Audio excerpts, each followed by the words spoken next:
the reaction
which is the main issue that we are dealing with. We know that about 20 presiding officers, and actually we are left with only 20 polling stations out of the 62 to cover it all, or to end it all for the recollation for Ablekuma North, which is what we are doing today. So 20 presiding officers have been invited to authenticate the details on the pink sheet. But there again, you have the NDC agents raising questions about the fact that the presiding officers or the POs have been unable to authenticate the numbers. They say that they have numbers which are contrary to what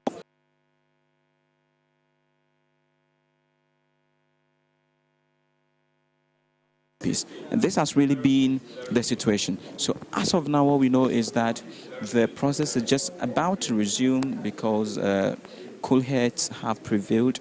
The Electoral Commission has explained few things,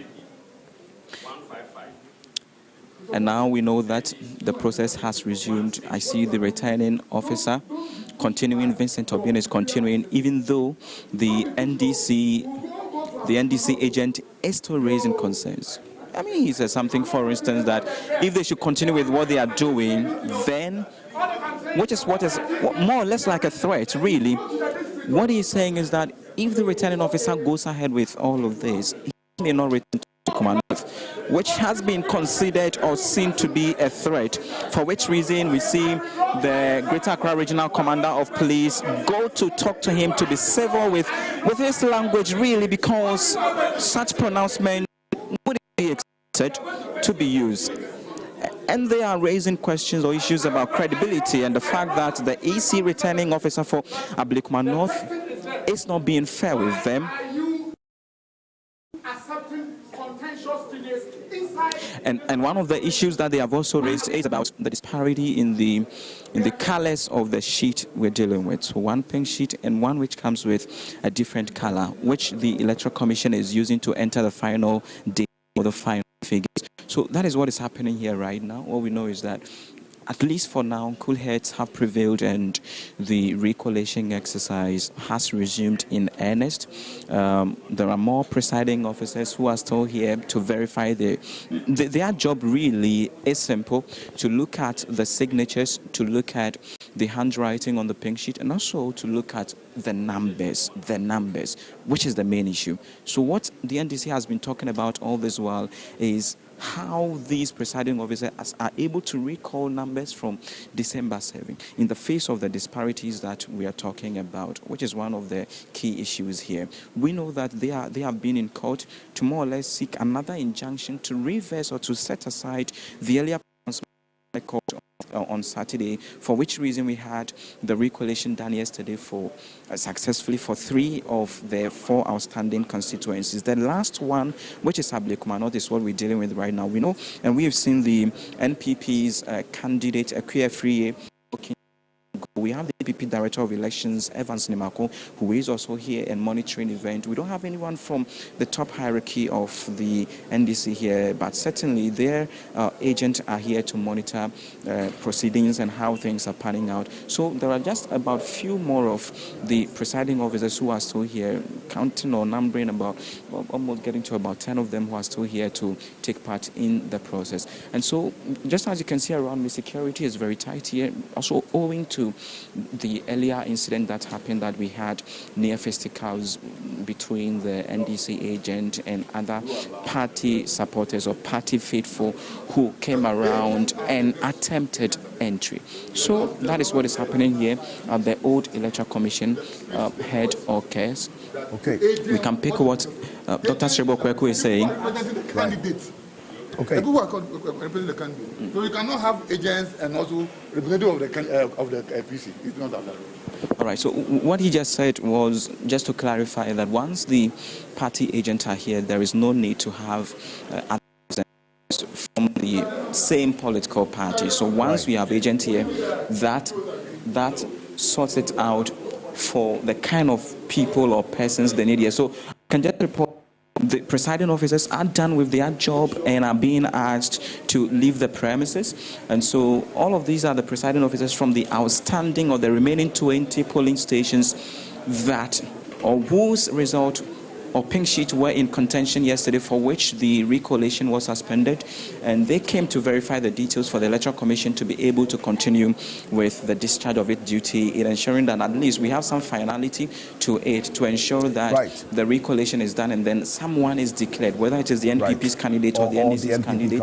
I just saw that another NDC agent has just walked in. For those of you who followed the proceedings yesterday, you saw him to be very, very vociferous yesterday and raising a lot of objections during the process yesterday. So that is it. As and when it happens, we'll bring you update from the Electoral Commission, Greater Accra Regional Office, or the old headquarters. But what we know is that still there are some objections Christian, that are being raised. But Christian, thank you very much. So here's what we do know about this Ablekuma North constituency, and my colleague Martin Esiedudate and also Joseph Akable who's going to run us through it. But you recall what happened on Saturday after that court ruling, giving direct orders that the 62 outstanding polling stations results should be collated. Prior to that, the Electoral Commission had held that they didn't have the pink sheet for the 62 polling stations, and the NDC as well. The MPP said they had 25 of the soft copies of the pink sheets. Now, with what we are seeing, it appears the Electoral Commission now has the 62 pink sheets that they are collating. How does all of this play out? I mean, it's a big concern, and what we need to understand is the fact that the Electoral Commission is operating on the basis of the order of the court. You recall the court did indicate that they should ensure that on or before January 6th, they're able to wrap up all of that issues.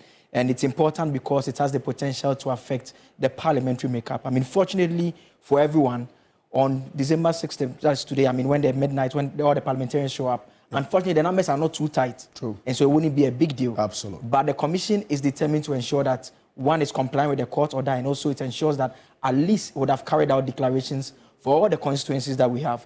So we can take a look at what we know in terms of the parliamentary numbers. And so current parliament, the 9th parliament will be 276 seats. We know that the previous parliament was 275. We have the new constituency that has been added in the OT region, bringing that number to 276 seats. In terms of the declarations that have been made so far, there are 4 independent candidates. Then the MPP has 88 seats, with the NDC having 183. Now, 183 is important because they are one short of 184, which gives them 2/3. And so it's significant that they try and get an additional number. What we also need to know is that there's one outstanding that has not been declared, which is that of the Ablekuma North constituency, where the matter is still, the AC is trying to sort that one out as well. And so if it goes the way of the NDC or MPP, it has the potential to either increase the NDC's numbers here or increase the MPP's numbers over here. Again, there are some of the constituencies within this makeup that there are issues with. So we can talk about Akwitia, where we know that there is an injunction against the member of parliament. We also know that beyond Akwitia, also there's Fantiakwa, where there's an application as well. And so those are the 2 issues that I'm going to come back to you, Blade. Let's go back to the Ablekuma North. That's recollation that's ongoing right now. The NDC rep there is talking. The duplicated, they are not even using the duplicated pink sheets. They are using scanned pink sheets of MPP for the collation.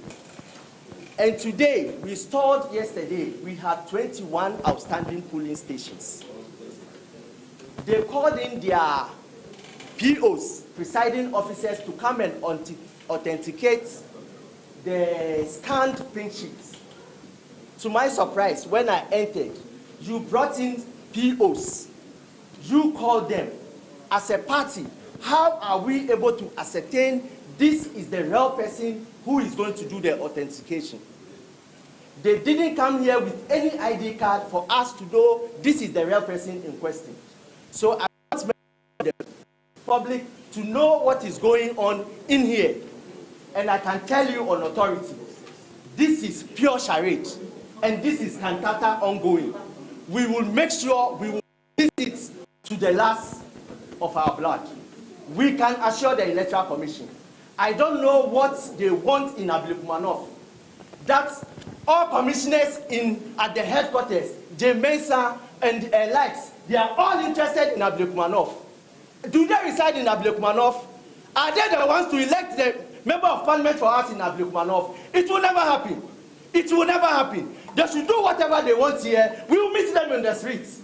Power belongs to the people and not to the commissioners. We will see. Thank you very much. And so that is what he just said, that if the EC goes ahead, they will meet them in the street. But the question is being asked about what the party leadership has been saying. Because of the order that were given by our superiors. But if you even want to do illegal things, make sure you do it with integrity. With integrity. Today, Dr. Sribo is leading the EC here because they know he's nearing retirement. So he's using his face to do all the dirty job for MPP. How can Dr. Sribo, a seasoned commissioner for that seat, when I was even 10 years old, I know Dr. Sribo works with EC. You come here and you tell us you are working with guidelines. Do we vote with guidelines in Ghana? We vote with the CI and not guidelines. For God's sake, let there be peace. We already have peace in Ablekuma North. We are pleading with EC. They shouldn't bring confusion to us in Ablekuma North. We are pleading with the EC. Thank you very much. And so there you have it, the NDC agent, quite a number of allegations and claims that he's made against the person or the personality of Dr. Sribo Kweku, who is the Director of Training for the Electoral Commission. Quite some strong words there. The whole issue, just as I told you guys, the whole issue, just as I told you earlier, is about how the presiding officers are authenticating the numbers. So they believe the EC is just doing the bidding of the NDC. They believe that the numbers, as we have it on the scanned pink sheet, are bloated or are not right. One thing that he said that was quite funny or interesting is the fact that even if they want to undertake any illegality, they should do that with integrity, which you raised a question about how that is even possible. But that is the main concern, and thus you have it.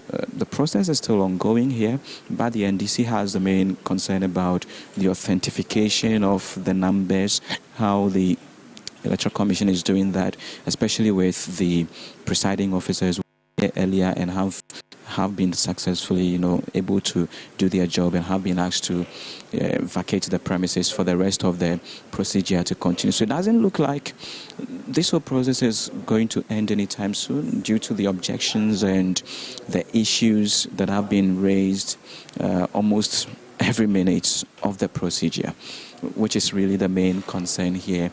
And they raised the questions about why the interest in Ablekuma North, knowing that even the 4 outstanding constituencies which were asked to be recollated and redeclared, 3 of them went on successfully yesterday. And so, thank you very much for this. Now, let's go to the courts, because there's a lot happening there right now as well. The NDC sought a stay of execution of the court's orders on Saturday that led to the recollation and declaration of the MPs-elect for Kaikwe Central, Tema Central, Ablekuma North, as we're saying, and then also Techiman South. And Lord Edwasare is our legal affairs correspondent, is connecting with us right now. Lord, what's going on and what is the NDC legal team telling you?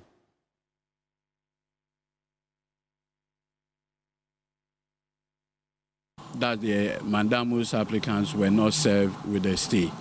My law says once it's fundamental and there's no proof of service or proof of non-service. However, the Electoral Commission were in court, except to say that it was their watchman that was served on That was the day the injunction, the mandamus application was granted. We thought it was more between us and them, so we could proceed. But like the concerns raised by my lord is equally fundamental. So in the circumstance, we are supposed to come back on the 13th of January. But as you are aware, the Electoral Commission is currently even doing Ablekuma North or so, knowing very well that these processes, and in fact they have filed an affidavit in opposition. Why in God's name would you go ahead and be doing these others, the ones you have done already, and Ablekuma North, when you know we are in court over this matter? I mean, the Electoral Commission should just respect the rules of engagement. Very simple. One thing that was certain was the essence of time. It has been adjourned to January 13. Today, I mean, we can always. I mean, the issue of swearing in is not a matter of life and death.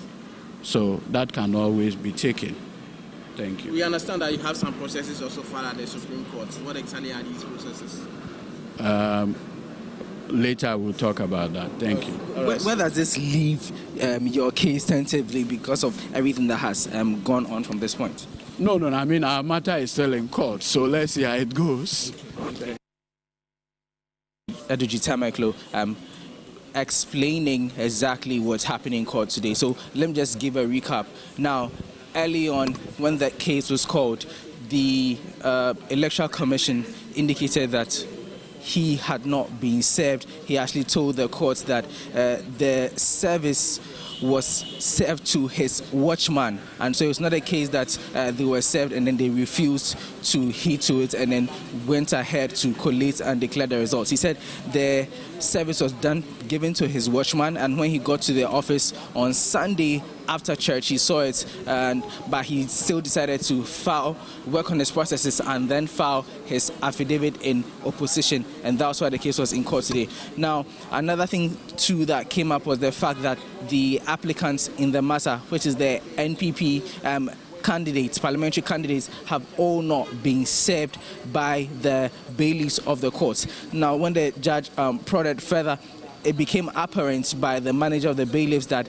indeed the bailiffs were sent out, and so they were surprised that service wasn't done. In explaining the matter, she indicated that after they were sent out, she asked them this morning that what happened. She was asking for feedback, and they told her that as far as the MPP who the applicants were concerned, once they got their premises was locked, and so they couldn't get them. And then same was from the offices at Parliament. They couldn't access the Clerk of Parliament, and so they couldn't serve them with the processes. Now, the judge indicated that that was no excuse because there was no proof of service or proof of non-service. Per the procedure, if you do not meet the parties who are supposed to be served, you are supposed to record it, indicate that this happened, and the bailiffs did not do so. So at that point, the manager indicated that she's going to send them a query and get to the bottom of the matter. And what this means is that the hearing of the stay of execution filed by the NDC was not properly heard, and so it has been adjourned to next week, Monday, January 13th, for the hearing of this stay execution. At that point, we do know that, for example, the MPs would have been sworn in. A number of them, almost all of them, will be sworn in, and so we'll see how things will pan out from then onwards. Over to you, studio. Lord Edward Sare, thank you very much. He's our legal affairs correspondent. Now, this matter has traveled quite a long path to this point. Joseph, now let's get into it to understand really why this is happening in court right now, and then also to that extent what is happening with the recollation of the Ablekuma North constituency. That's the 62 polling station results. I mean, just a simple summary to put everything in context. Those 4 constituencies, declarations were done by the Electoral Commission. They were won by NDC candidates. The NPP took the view that those declarations were not proper, a view that the Electoral Commission shared as well. The Electoral Commission at the headquarters set aside those declarations and proceeded to undertake another set of declarations. Those declarations returned the MPP candidates as winners. Then the NDC goes to court. If you recall, in between that, there had been the attempt by the MPP to compel the EC to carry it out, because at a point when the process was being interjected by various NDC supporters who had visited the collation centers, the EC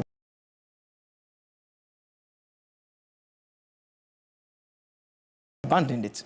Eventually, they were able to do Fantia, we know they even did Suhum, Atesano. They were trying to do some of the regime, but they couldn't do that. And so once all that process was not being completed, the MPP went to the High Court, and look, compelled the EC to do it, it's required under law to do. The EC, interestingly, at the High Court, agreed with the MPP that, yes, I'm duty-bound to perform a certain task, I have not completed it, so let me go and do it. It was at that point that the NDC came into the court to say that, look, we are interested parties, we are affected, let us come in, let us be heard.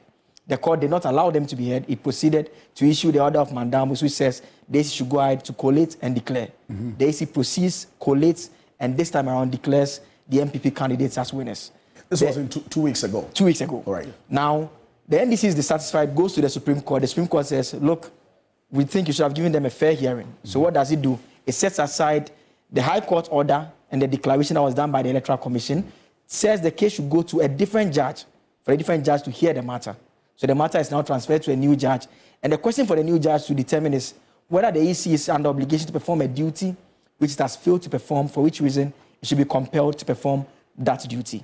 The new judge heard both sides and came to the conclusion that the EC ought to be commanded to perform that particular duty, that is the collation and the declaration. And that is what the EC carried out on yesterday.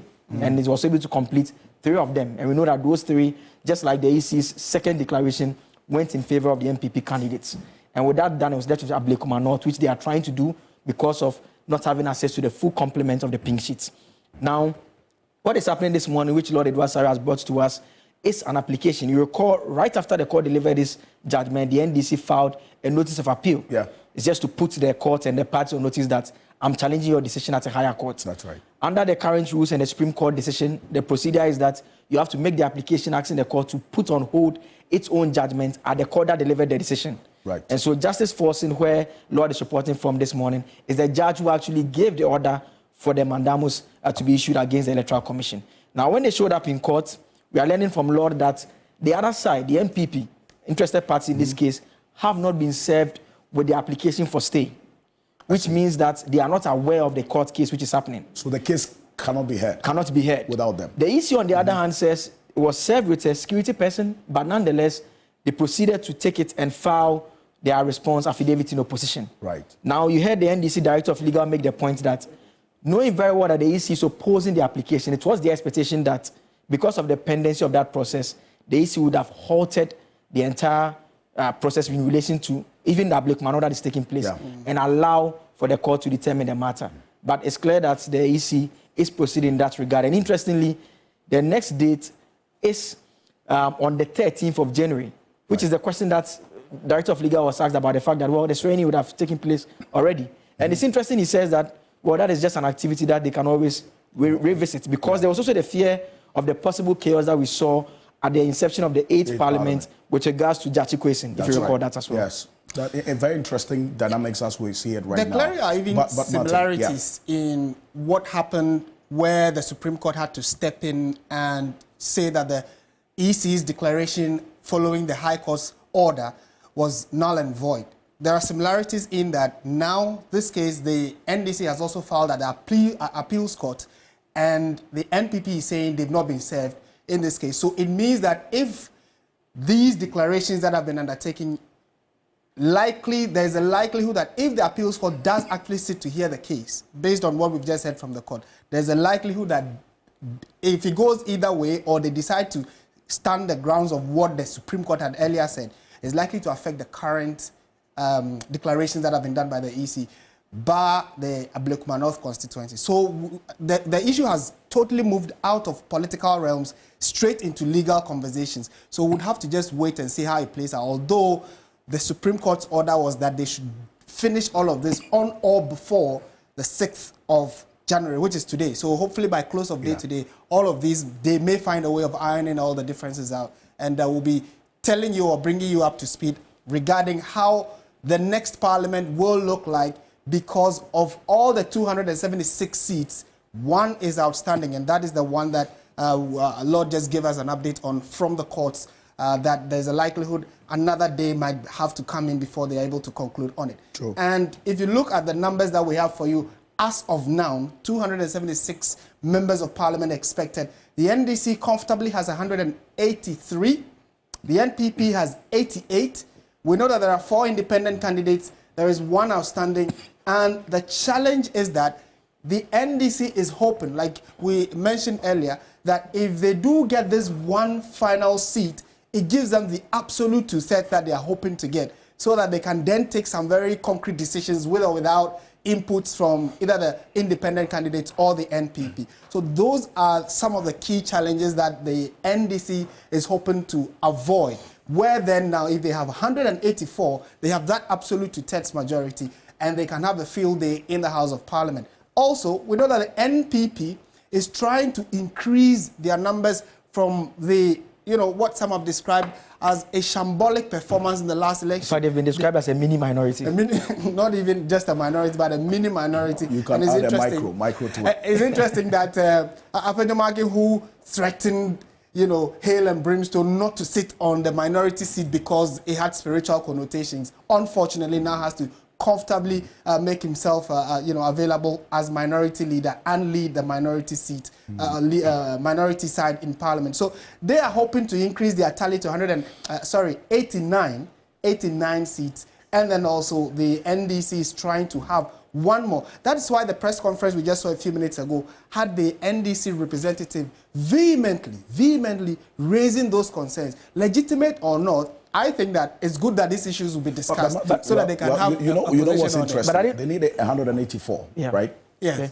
The 2 out of 4 of these independent candidates or independent MPs are from the NDC or have NDC. In fact, that was just what I was coming to get. That's A plus. We've got a neutral person, but aligns all before so we know the election. Nandaya Stanley and Billy Walase. We'll do business with the NDC. But NDC doesn't want to have. We're hearing Ohene Kwame Frimpong also saying he's going to do business with the NDC. Who would want to sit out when you can see the majority are having a party? So it comes back to the question about the fact that really they shouldn't be fighting over the numbers and the additional 1. They could get it outside that. But the due process also has to be followed through. And it's good we heard from the Director of Legal make the point that whatever takes place midnight in terms of the swearing in, they are still following through the process to challenge it to ensure that they reach some logical conclusion. Well, we'll see how all of these plays out. But, I think that although we know these 4 independent candidates could do business with either side, the NDC just wants to have a full house, people they can reliably, depend on to say that these are our people, they'll do business with us. If the independent candidates at some point in time decides not to work with the NDC, they are not bound. But so far as you are on the ticket of the NDC in Parliament, then, you can be whipped in line to, follow the specific dictates of the leadership of the NDC in Parliament. All of this would be after the swearing. We'll see how all of it plays out. By midnight, we'll see the smoothness level of this 9th Parliament. But you know what? Stay with us. We're going to cross over now to Kemeni Amano, and then we'll take a tour of the Jubilee House with the President-elect awaiting swearing in tomorrow, John Dramani Mahama. Kemeni? It's good to see you guys. It's good to be back here with you. I just wanted to, before we pay attention to the tour, I wanted to tell you that A+ has actually put on his Facebook page that, he's been contacted by the NPP side via Kennedy Japan. In fact, after the statements from the NPP General Secretary disagreeing with him, he did a Facebook Live today. Indeed, he has. Live. Yes, he's done a Facebook Live explaining that he has a meeting with Dr. Atuforsen tomorrow. Outgoing minority leader. He has a meeting with him today. And he says he's laid out his demands. And if they meet the demands, but at the latter part of the Facebook Live, he says angrily that, well, he's changed his mind. If the NPP annoys him, he'll caucus with the NPP. And no one can stop him. That's right. So it's either he's trying to call the bluff, of both sides. In this 9th Parliament, the independent MPs don't have so much power like the 8th Parliament.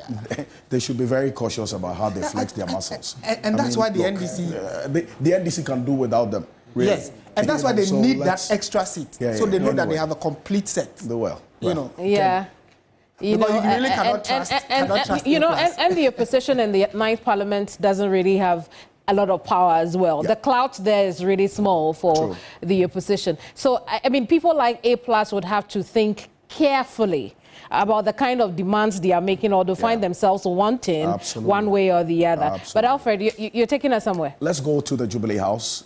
President-elect John Dramani Mahama is on a tour of the Jubilee House to know whether it's the same way he left it in 2016 or there's been some modifications that he has to be aware of. Let's see it.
All right, so what we're seeing right now is the President-elect John Dramani Mahama in a conversation with the outgoing President of the Republic of Ghana, Nana Addo Dankwa Akufo-Addo. As expected, this is well, a formal engagement ahead of tomorrow, as has always been the case, that when the President-elect is to take over the office as President of the Republic of Ghana, they have these engagements. In fact, this is the second of such engagements after December 7. The first was when the transition team was just about starting their work. The President-elect visited the Jubilee House, and the NDC has indicated a number of fronts that they are going to go back to their reference of the seat of government as the Flagstaff House. So maybe from tomorrow, this name is going to change to the Flagstaff House. Probably we'll have to also have a conversation, maybe Kamini, together with their guests, will tell us how we can stop the flip-flopping of the name of this place, so that we have one. We know the White House is the White House. And no, it cannot be Jubilee and Flagstaff House going on and on. Yeah, Castle Rock. So, and really, there you see it. The President, Nana Addo Dankwa Akufo-Addo, with the President-elect John Mahama, taking a tour of the Jubilee House. They're walking through every angle of it, every room, and they are accompanied by some of their key team members. You see George Bawa Mokhtari, as well as earlier we saw the current Chief of Staff, Fremos El Pari, as well, with Nana Addo Dankwa Akufo-Addo. So as we've seen, yes, Martin got that great observation. Some of the pictures have already been changed, and we have the President-elect having his pictures as well on the wall. That's how swift power changes, is it not, Kemini? As we're seeing right now, the seat of government, the Jubilee House, Flagstaff House, has to reflect the images and also the outlook, the decoration opinions of John Dramani Mahama. And as I indicated, you can take it on a lighter note, Kemini, but it's of utmost importance that the man who is coming in must know what he is taking over from, especially when it comes to the installations in the Jubilee House. Obviously, over the last 8 years, some modifications might have been made. Some security features might have been put in place. There is a place that was supposed to be the residential facility for the president. Right. We don't know whether President Akufo-Addo ever slept there. We know his Nima residence. We know that John Dramani Mahama, as president, did not also use that place. John Evans Atta Mills had a certain position about the residential facility in that particular place. So you need to know all of these.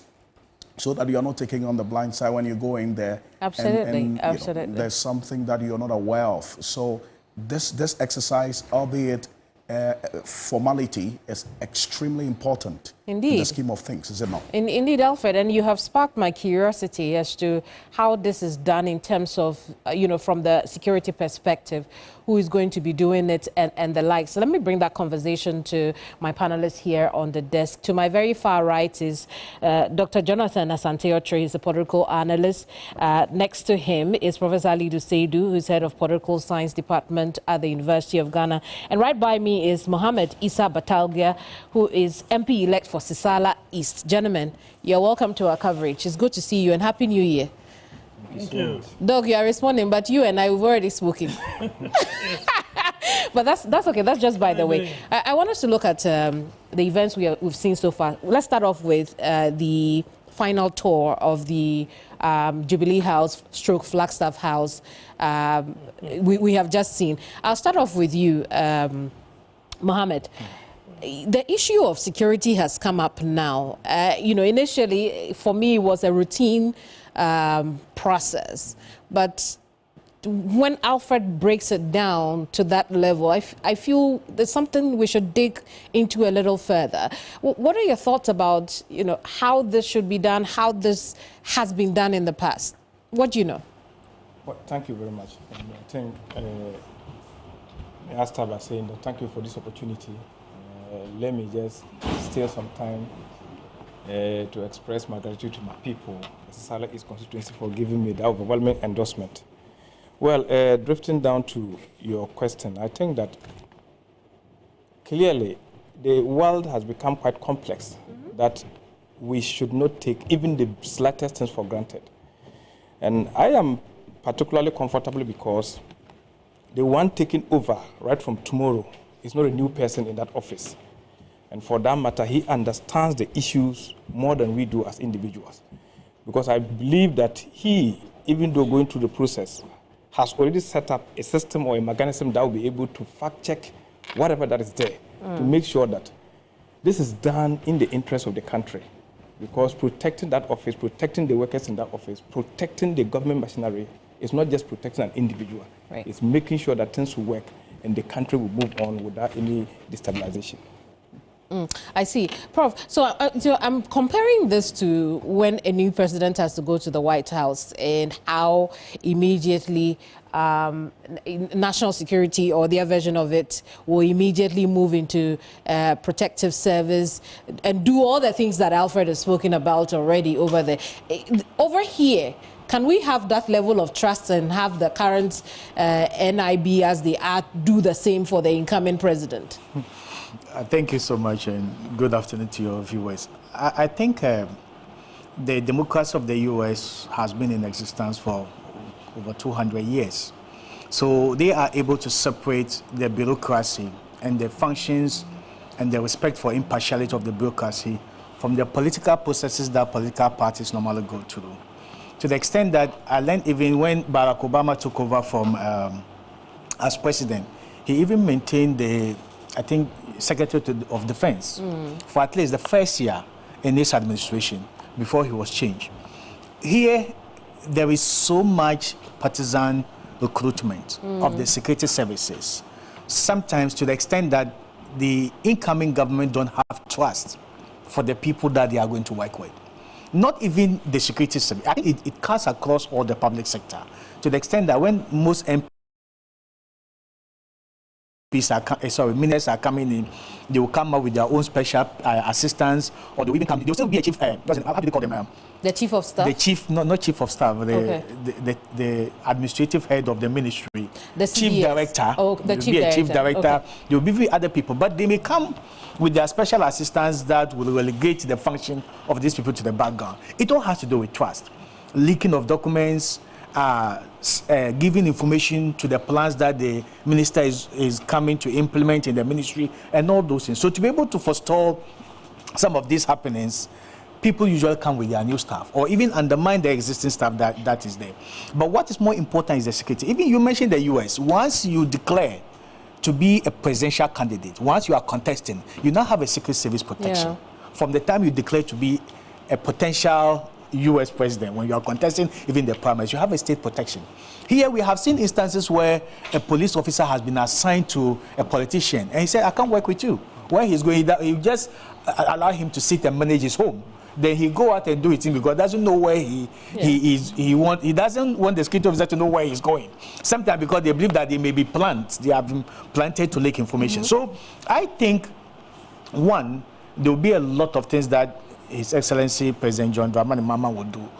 He has been there before, but there have been a lot of changes. He hasn't been there for the past 8 years. So there will be a lot of things. The settings, the pictures that we have there, the design and all those things. If it's not up to his... Yes, when Barack Obama went to the White House, he changed some of the bars and other pictures that were there to reflect his biases, but also his political ideology and affiliation. So there are a lot of things that will happen, but definitely there will be a lot of security sweeping for equipment that may be planted or whatsoever it is. So I believe that he has been there before, but it is still very important to be cautious and to make sure that you are not speaking in the quiet when it is in the public. So I mean, so are you guessing that perhaps this, if there should be a security sweep, it will be done by perhaps private people, his own people, to make sure that things are done well, and not by national security? For now, I'm not sure whether maybe the level of trust he may even have in our national security because of the point I've already mentioned. Yeah, there are professionals, I agree, but most of them came with a government, and they have that kind of maybe partisan affiliation. I'm not saying it's an institution that can do the job. They can't do the job, but sometimes it's the element of suspicion and mistrust that is going to. So I'm not sure how they're going to do it. They have people who are experts in this area. They have already put up a team that will take care of the management of our security up to the point that the respective ministers are appointed. So I think those people are experts enough. They should be able to handle all these things and make sure that the president and the government are protected up to the point that each sectorial minister receives an appointment. Doc, it says a lot about us, doesn't it? The fact that an incoming president, and not, not in reference to the current situation, but an incoming president feels the need that even at the security level, they would have to have their own people take charge. Well, let me say good afternoon to your good self and to your viewers. I will take the protocol that Sisala East MP left off. By greeting my father. He says I should greet him because he's an ardent viewer of TV3, Mr. Danara Santoche, and my mother, Janet Williams. Prof has alluded to so many things, including mistrust. I think that it is more of a thorough security courtesies that are done, whether there is trust or mistrust. In terms of security, there is nothing like trust. I see. It should thoroughly be done. So whatever, machinery you intend to use to sweep the place, they will use the word cleansing, right? By exercising both physically and spiritually, the ghost of the exiting president and his apparatchiks. These things ought to be done. So whether you look at it from physical or spiritual, it is security courtesies that ought to be done. And of course, I don't think that the president-elect will solely allow the security apparatus of the exiting president to do so. There may be, a combined effort of both sides to do that. And even when that is done, before he goes there to stay there and do whatever, they will still do another thorough checks of their own. So you can never be sure, because in an era of information technology, you never can tell where they can hide something as small. Maybe the movies that they show us may be contrived and artificial. But if these things are real, then it means that I can even put something as insignificant and as tiny as anything that you can imagine, and it could be recording you. You never can tell. And so that ought to be done. And so if you look at the team, the interim team that, security coordinating team that is put together to do this job, as it were, tells you that Mr. Mahama has come in for business. He's not here to joke.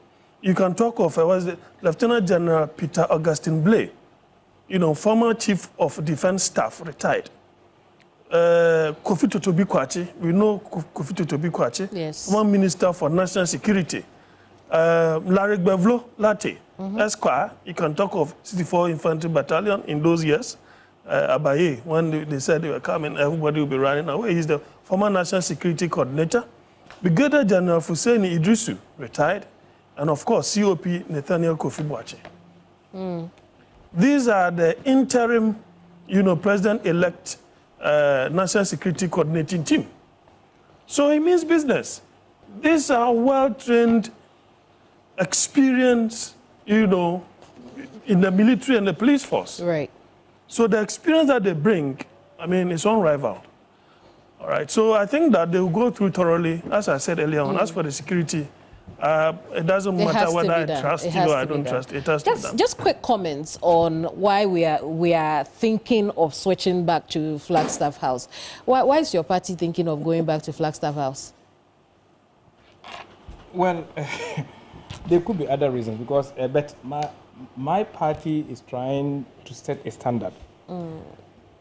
But we are also being mindful of the fact that the Ghanaian voter is gradually telling the politician that we don't want you to measure on the minors.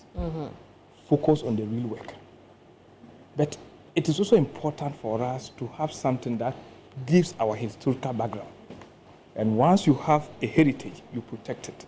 I think it is in that wisdom that we want that place to still have that kind of symbol. I think it gives us more identity. So that's actually the point. So I think besides that, the one kept taking over, like somebody said, we've moved, it's just like we're presented between experience and experiment. And Ghanaians went for experience. I haven't had that one before, but really? It sounds very good. We're presented with experience and experiment. And Ghanaians chose experience.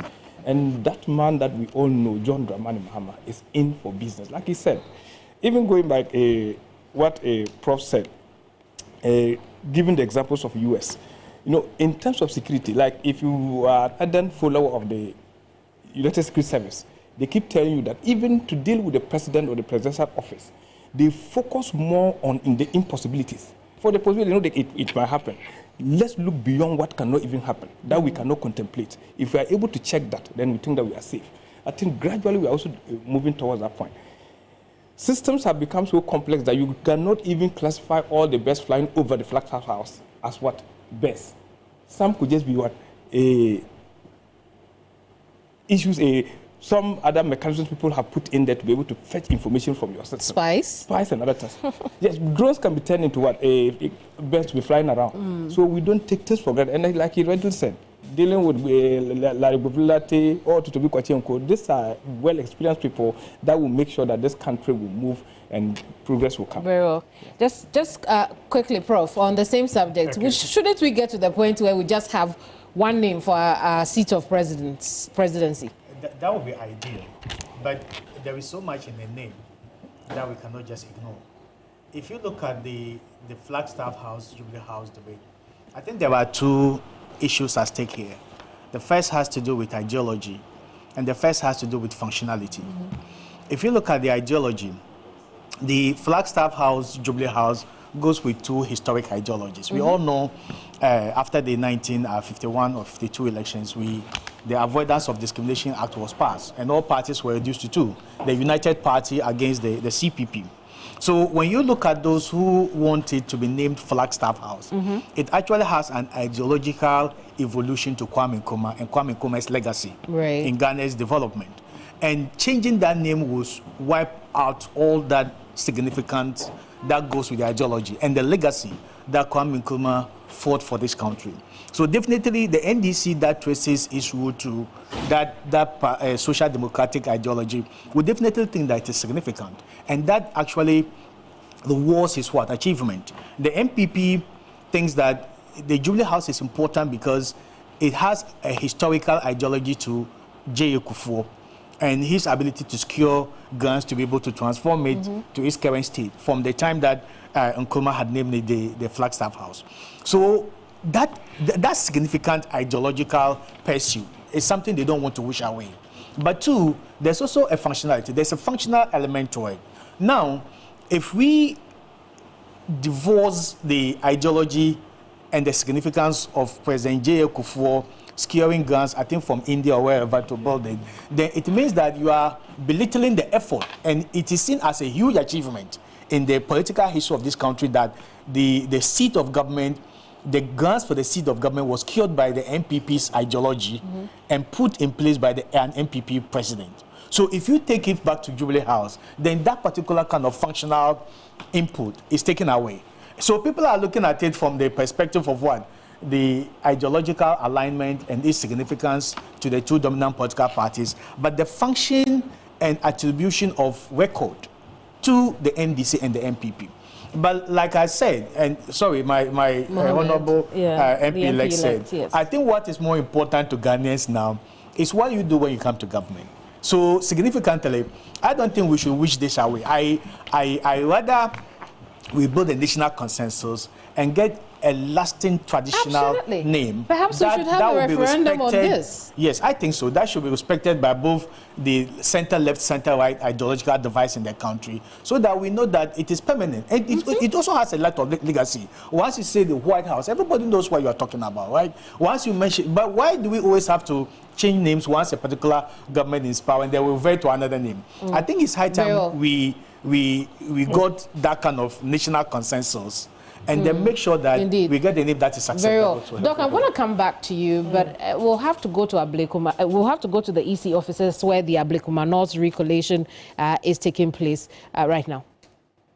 These 7 others come to join. That will be communicated, and we'll certainly have the update. And so that is it. As it stands right now, we don't know what is the direction of this recollation. And it's interesting to know that out of the entire country, this is the only constituency whose results are not finalized yet. It raises a lot of questions, really. And we know that when you look at incidents that have taken place ever after the elections were conducted and the results were declared in the constituency of Ablekuma North, they are telling. There are a lot of issues that have come out, a lot of dire concerns that have been raised. You would recall the burning of the ballot papers that took place in the school, which raised a lot of questions about whether the EC was even able to reclaim a lot of the pink sheets that were, or the potential pink sheets that were involved in those materials that were burnt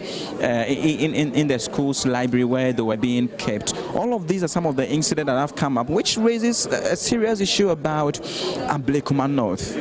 Is it going to be a queer-free of the NPP or a Rabin bin of the NDC? This has been the issue, really, with the NDC agent, swearing, if I should put it that way, that if it goes against them, then indeed that constituency is not going to become, they are going to resist it by every energy that is in them. They are going to resist it, and they are going to reject the result. They have since morning, since around 10:30, when the process began, the verification process began, they have been raising these issues and concerns about the verification, which has been one of the key reasons for which they have been interrupting the process, which has been taking place over and over again, that they cannot confirm whether all of these presiding officers that were brought were indeed even the actual presiding officers who superseded or who presided over the conduct of the elections and the declarations of the result in their various polling stations. Issues around their identity and whether they were able to produce identity cards to indicate that indeed they were the ones. Issues have come up about even the colors of the sheet. As of now, we know that there are pink sheet here, and then what the Electoral Commission is using comes with a different color, which is one of the other issues that the NDC agents have raised, that so far as there are even disparities in the colors, it means that the data on the sheet that the Electoral Commission is using can be, suspicious, or can be bloated, or can be wrong, for which reason they don't want to accept the result. There have been threats being issued, threats against the returning officer Vincent Orbin, for which reason the police have come in to more or less talk to the NDC agent to be civil with their language. Tempests are flaring. It is not easy here at the Greater Accra Regional Office of the Electoral Commission, the old Electoral Commission head office. I can see the presiding or the returning returning officer for Ablekuma North, Vincent Obin, holding his mouth and keeping his calm, just studying what is going around really to know the next step. What we know is that the regional director of the Electoral Commission is also here. She is here. Dr. Sribo Kweku is here. Well, I also see Evans Nimako, the Director of Elections of the NPP, who is also monitoring everything that is happening here. And so really, we can't even tell how all of this is going to end and whether, as of today, we are able to get a final declaration, or there could be possible suspension or postponement and what have you. So that is the issue. That is the issue here. We're just a major concern. Also taking in concern or taking in view the fact that there is going to be a dissolution of the 8th Parliament for the 9th Parliament to be sworn in, and the MPs elect are going to be sworn in. Regional Office of the Electoral Commission. The last constituency to be declared, Ablekuma North, is still ongoing there. The disagreements are varied. The agents and the Electoral Commission have not been able to come to an agreement over how to proceed on this process. This is about the umpteenth time. The process has stalled since December 7th. We are going on about a month now. Results are still unclear for Ablekuma North constituency. The NDC obviously is unhappy about events playing out there at the EC's Greater Accra Regional Office. The Electoral Commission on the other hand, and the New Patriotic Party agents there are ready to go forward, but the NDC has issues, and that's why the process has stalled. They want the right thing according to them. The agent of the National Democratic Congress, who is a party official for the NDC in the Ablekuma North constituency, addressed the media. And what he said categorically was that 3 out of the 13 polling or presiding officers, I beg your pardon, 3 out of the 13 presiding officers who came today to verify the details of the pink sheet have called the NDC agent here to testify that when they came, they had issues with the numbers on the pink sheet, for which they told the Electoral Commission returning officer that they cannot endorse the pink sheet because they have seen discrepancies in respect of their polling stations. Now, about 20 presiding officers were expected, and so 20 polling stations have been outstanding, for which reason the recollation for Ablekuma North was put on hold yesterday.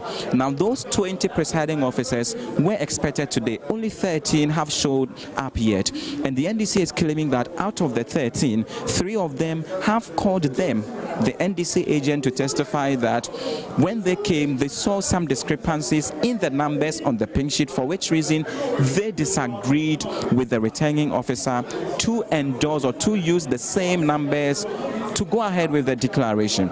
And so this aspect of foul play, and they don't want the returning officer to go ahead to declare any result. This was what they said, which the NPP has countered. The NPP has denied such claims and such allegations, and even the Electoral Commission officers who are here, including the Greater Accra Regional Director of the EC, have denied the same claim which the NDC has made to members of the media and to the public. And so right now the recollation process has been brought to another standstill, has been brought to a halt, and we cannot tell yet whether this is going to continue and whether we are able to finalize the declaration of an MP-elect for Ablekuma North today.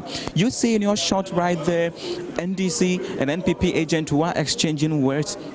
Everything has been brought to a standstill. It is halted yet again. This is like about the 4th or 5th consecutive time that the process has been halted because the NDC has raised objections. It raises dire concerns, really, especially for residents who are waiting in earnest, who are waiting to see who gets to represent them, whether it is a Queer of the NPP or it is a Rabinal Bin of the NDC who gets to represent them in the next parliament. They don't, and they wouldn't want a replication or a repetition of what happened in South, where they would go 4 years without a representative in Parliament. This is really getting serious because it does not look like we're going to reach any consensus as of yet. An NPP agent is talking. Can you hear? Now he that came out to come and do propaganda and said what the EC said is not what he's doing. Today, now he's telling us we should give them up to Wednesday for them to bring their scan. Who is saying that? Who is saying that? The NDC organizer who was doing allegation. He's saying Wednesday, we should give him Wednesday to bring the scan sheet. Knowing very well that you have it and you are trying to play the intelligence of the people. I mean, where are we going? The media. Please, let's be firm. Let's tell the whole world the truth. The process is good and we are doing the right thing. The ground rules is there. You see, this thing can create a lot of things in this country. And let us be firm. Let's report the good things and make sure the right thing is done. What again? You play around us and now you are telling us that on Wednesday before you bring the scan. So what is the way forward as of now? So you have to interview the EC because the EC must also come out and say something, because the 20 pink sheet that we were calling about, the EC has also called the ROP and 13 of them are here, and what they have and what we also have are the same, a tally. But the NDC has raised concerns that 3 out of the 13 have called them to say they had issues with the numbers for which they disagreed with the returning officer going ahead with the recollation. But are you not here when the 13 people were here? Were you not here when they were calling them one by one?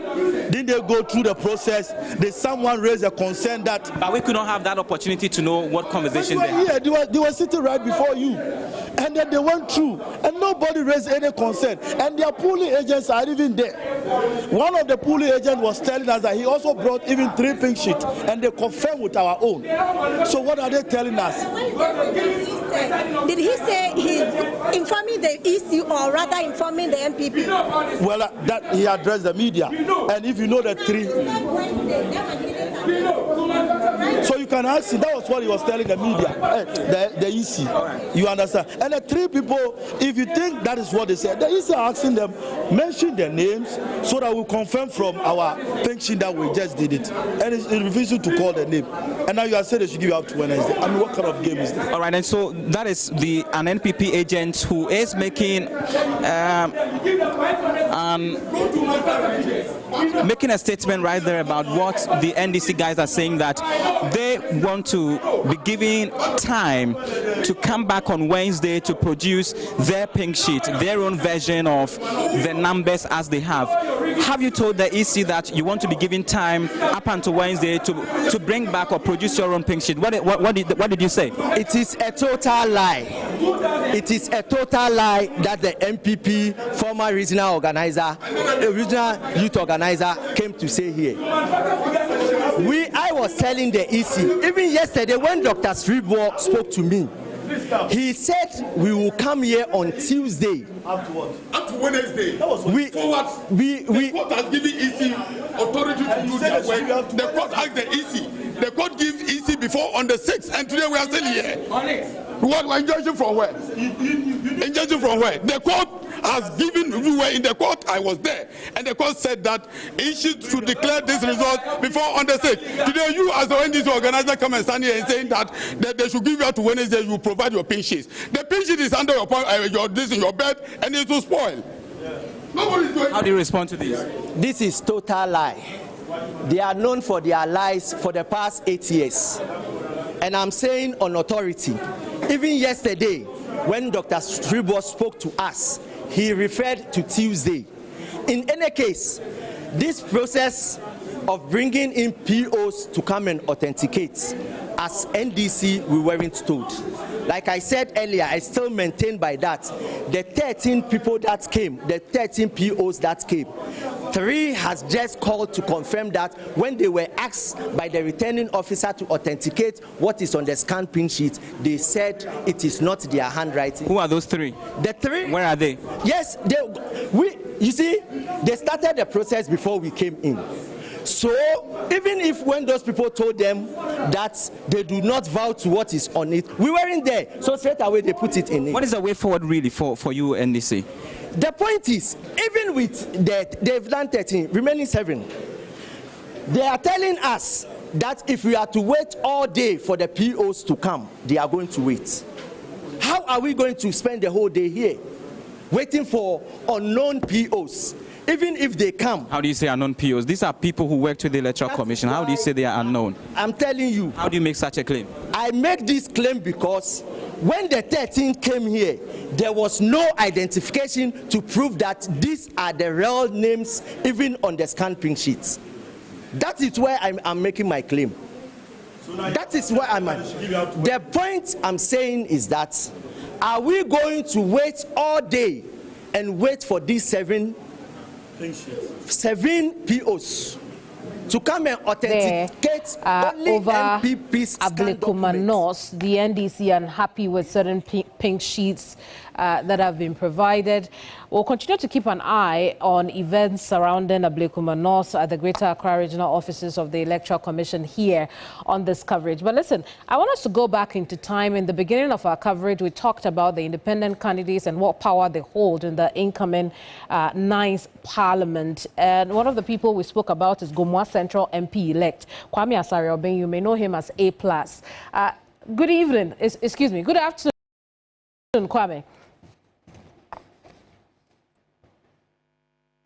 Hello, Kwame, can you hear us? It would appear Kwame cannot hear us, but when we reconnect with Kwame, I can hear you now. Fantastic. It's good to have you here. Congratulations on your win in Gomwa Central and Happy New Year. Thank you, and many happy returns. Indeed. Kwame, let's start off with the obvious ones. You had indicated that through Kennedy Japan, the NPP had reached out to you to join their side in the 9th Parliament. You plan to meet the NDC as well. Subsequently, the NPP released a statement to say that they have not initiated any conversations with you directly or through someone. What are your responses to that? The onus lies on Honorable Ken to issue a statement that nobody asked him to engage me. So that is not mine to. I have stated clearly that I've met with Honorable Kennedy Japan. We had to meet on the 23rd. I couldn't make it. We had to meet on the 27th. I couldn't make it. We had to meet on the 29th. I couldn't make it. We met on the 3rd, and we had every conversation. And I trust Honorable Kennedy Japan. When he spoke with me, he contacted all the people in the party. In fact, they are all scared to approach me because of what they have done. And so it is not mine to defend. It is Honorable Kennedy Japan to issue a statement and say, yes, it was the party that asked him to engage me or not. But the fact is that I have met him on behalf of his party, according to him. And we have had various conversations. They have put their offer on the table, which they made very clear. And so I think that instead of issuing a statement on this simple matter, where somebody has taken the initiative to approach me to ensure that they get one parliamentarian on their side, instead of... Oh, it looks like we lost that. Secretary issuing a statement left 100 and I'm right here. Can you hear me? I can hear you, Kwame. Go ahead. I think that instead of issuing a statement on this issue, instead of rushing to issue a statement on this issue, that Honorable Kennedy Japan has approached me and has made some offer and has asked me to align with them in Parliament. This is a very straightforward matter. And it is only a General Secretary who has nothing to do and who is trying to cover his shame that will come out and release such a statement. I'm surprised at the statement. I'm surprised at how quick he issued that statement. Instead of issuing a statement on how he failed as a General Secretary, failed a big party like the NPP at his age, young guy, and brought his political career to an abrupt end. I see, Kwame, what was the offer that was made to you? I stated clearly that in our discussion, it came up that the NPP would not contest the Gomwa Central Constituency election in 2028. The other stuff, and I did that deliberately. Honorable Ken is my friend. He's my big brother. He's my godfather. He's everything. He made the approach. It was going to be difficult for me to say no to him, looking at the support that he has given me over the years. When anytime I have an issue, he's the one that I go to. But I had to let the public know that this is part of the offer that they are coming up with. It was deliberate. Every other thing that they said, I'm not going to put out there. It is not. I don't think it is right for me to put out there. But I wanted this one to be on record because as I sit here, I'm still consulting to see what my move in the House will be. And so I'm not going to come up and tell everybody all the offers that we made. But I just wanted to put this on record. And because of the kind of people that they are, who are not trustworthy, people that you cannot trust, they quickly came and said, we did not ask anybody because they know that in 2028, they'll be bringing a candidate to come and contest. Of course, I don't even care who they bring. I will beat that candidate. Even in power, I beat them. So I won't be worried about who they are bringing in opposition. After beating me in power, what are you going to bring from opposition? So that is not even an issue. But I only bait. It was only a bait. I set a trap and they fell in it. And everybody has seen the kind of people they are. Their problem is that I've stated that as part of our discussion, it came up that they are not going to. That is where they have a problem. And that is what I know for a fact that I cannot trust them. So I deliberately put that out to see their reaction. And of course, this is who the MPP are. People who went to court to fight that Cynthia Morrison is a member of their party and so they are still majority, and turned around and sacked her from the party immediately they lost the election. You have to be very careful when you're dealing with them. I see. And then you say you have a meeting with the incoming majority as well. What will be your demands to them? That is not something that I have to put out yet. Well, I can respect that. Yes, that is not something that I have to put out. I will definitely. I'm in Parliament with my Facebook friends. I don't want to leave them out. Which I don't know if you are a part of, but I want them to be informed. I want to tell them everything that is happening. I have nothing to hide. Oh, A+. Now you are a member of Parliament. Don't go on Facebook. But Donald Trump is on Twitter. He's the president-elect of the United States of America. He's on Twitter every day with his people. So I will always inform you whatever comes out of this meeting. But I can tell you what Kodua released. It does not change much. Kodua cannot tell me where to sit or where not to sit. He has no power to decide where I want to sit. It is not his to decide. His is to go and sit home as a field general secretary. That is his. I see. I beat him as an independent candidate in an election. I beat him. Very he failed. And it is not his to decide where I sit. I can walk into Parliament and decide to caucus with MPP. Indeed. Kwame, you also wrote that whatever decision you take after both meetings will be one that benefits not only you, but your people as well. I want us to look at the mass of the incoming parliament, right? The NDC obviously would have a really large majority, so to speak. The NPP, on the other hand, what we have termed the mini or micro minority. What leverage do you think that you have right now as an independent candidate in Parliament, particularly as against the NDC? Okay, thank you so much. My lady, A+ is... Hello, Kwame. It's an institution on its own. Hello, Kwame. We lost you there for a bit. Say that again. We lost you. Can you hear? I can hear you now. So let's start over. A+ is not a person. A+ is an institution. I went into an election and won not because I lost primaries and I got angry. I knew I was going to win. And whatever I do in Parliament is not dependent on who has majority and who has minority. The fact that NDC has majority and won over 50 seats with less than 500 votes should let them know that the tax ahead is huge. And so they have to be bringing people on board and working towards the next, unless they want to be in power for 4 years. We are experts in bringing governments down. We have the track record. We have done this over and over. And so if you are not doing the right thing, we are going to deal with you. I don't want us to start that early. NDC have shown clearly that they are ready. They want us to talk. I'm going to listen. I'm very confident, and what we are going to discuss is not something I'm going to put out there, because unlike the NPP that I do not trust and I have to bait them, I believe that what the NDC will say they will stand by their words. And so it is not about whether who has majority they need or they don't need. Everybody in Ghana, you cannot be in Ghana and not need A+. MPP said they don't need me. I went out there and I took their seat. They will learn from that. And I don't think that NDC will make that same mistake. Indeed. But humor me, Kwame. Will your demands include monetary gains?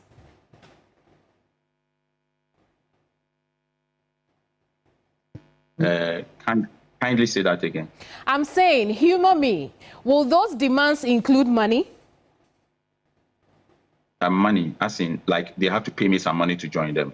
Well, it's your leverage. If you choose to make money out of it, will you? No. It has nothing to do with money. Look, I went into this election knowing that I was going to spend into this election knowing very well, and I didn't go in knowing that I was going to spend money and make it back from anybody.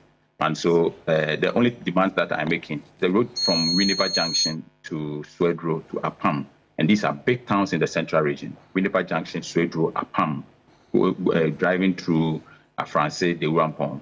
The road is very bad. And these are the things that I'm looking at. I'm looking at who wants to help us to fix our roads. In our area, we don't, nobody buys white shirt. If you sell white shirts in our area, nobody will purchase it because it will turn into a brown shirt. So you better buy a brown one in advance because of the dust. I see. And so, yes, and so we are looking at stuff that will benefit the whole constituency and will benefit people. I see. But Kwame, maybe not money. Deputy Speaker, maybe? I have never been desperate. I'm not a desperate person. I am just living, and I'm a very spiritual person. I don't even do stuff that my inner spirit is not telling me to do. When I set out to win the election, I know I was going to win. When we won the election, my team, everybody was crying. I was surprised that, so you didn't believe we were going to win. I knew I win. Anything that I get is because the spirit wants me to get it. I've never been desperate. I'm never desperate. I'll never be desperate. I'm just working, focused on. No, Kwame, I wasn't asking about desperation. I was asking whether or not... Kwame, can you hear me? I'm not making the... Yeah. Yes, I was asking perhaps maybe it is not for the money, but maybe your eye may be on deputy speakership. Would that work for you? That you may want to be the deputy speaker?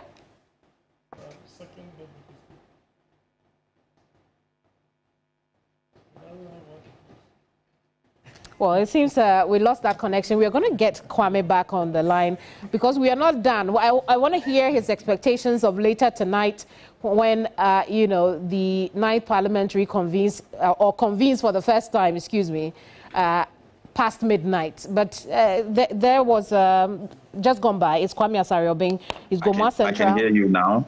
I can hear you now. Kwame, did you get my question? I said maybe you don't want money. Perhaps if Deputy Speaker is on the table, you take it. I will serve in any capacity in Parliament. The only thing I don't want to do in government, and I've stated this very clear, is that I don't want to be a minister. Whether minister or deputy minister, I don't want to be a minister or deputy minister. But if anything comes up in Parliament, I'll consult, and if it's the right thing for me to do, of course, I'm going to do it. But it is not going to be part of my demand that, hey, if I'll caucus with you, give me this or make me this. No, that's not part. But if a suggestion comes up, I will consult people that I believe that give me the best advice, and then I'll take it from there. Well, look at us. We are getting somewhere. But let's talk about tonight, right? When the MPs elect convene in the chamber for the very first time. What are your expectations? What are you feeling? Honestly, me, I'm weird. I don't feel nothing. Really? Unfortunately, like I just think that God has a very long journey, and I think that I have even delayed, and so these things don't excite me. I think there's a huge future ahead of me. There's a long way to go, so it's just a normal day. We'll go in the chamber and go and work for Ghana. I believe the future is too bright, and I believe that I played for too long. I don't know if that is how God wants it. So. I'm not comfortable. I'm not being complacent. I think that I should continue working hard. I'm excited, of course, for how far God has brought me. I came to Accra, a homeless person, slept in a shop in Ablekuma Junction, and today I'm going to be part of the 9th Parliament. That is a huge achievement, of course. And so, yeah, I'll be excited to be there. But what will excite me most is if I can work to elevate the of my people in the constituency, if I can bring about development. Those are, so the task ahead of me is huge, and it scares me, but we are going to work. Indeed, Kwame, and we'll keep an eye on you. Thank you so much for talking to us.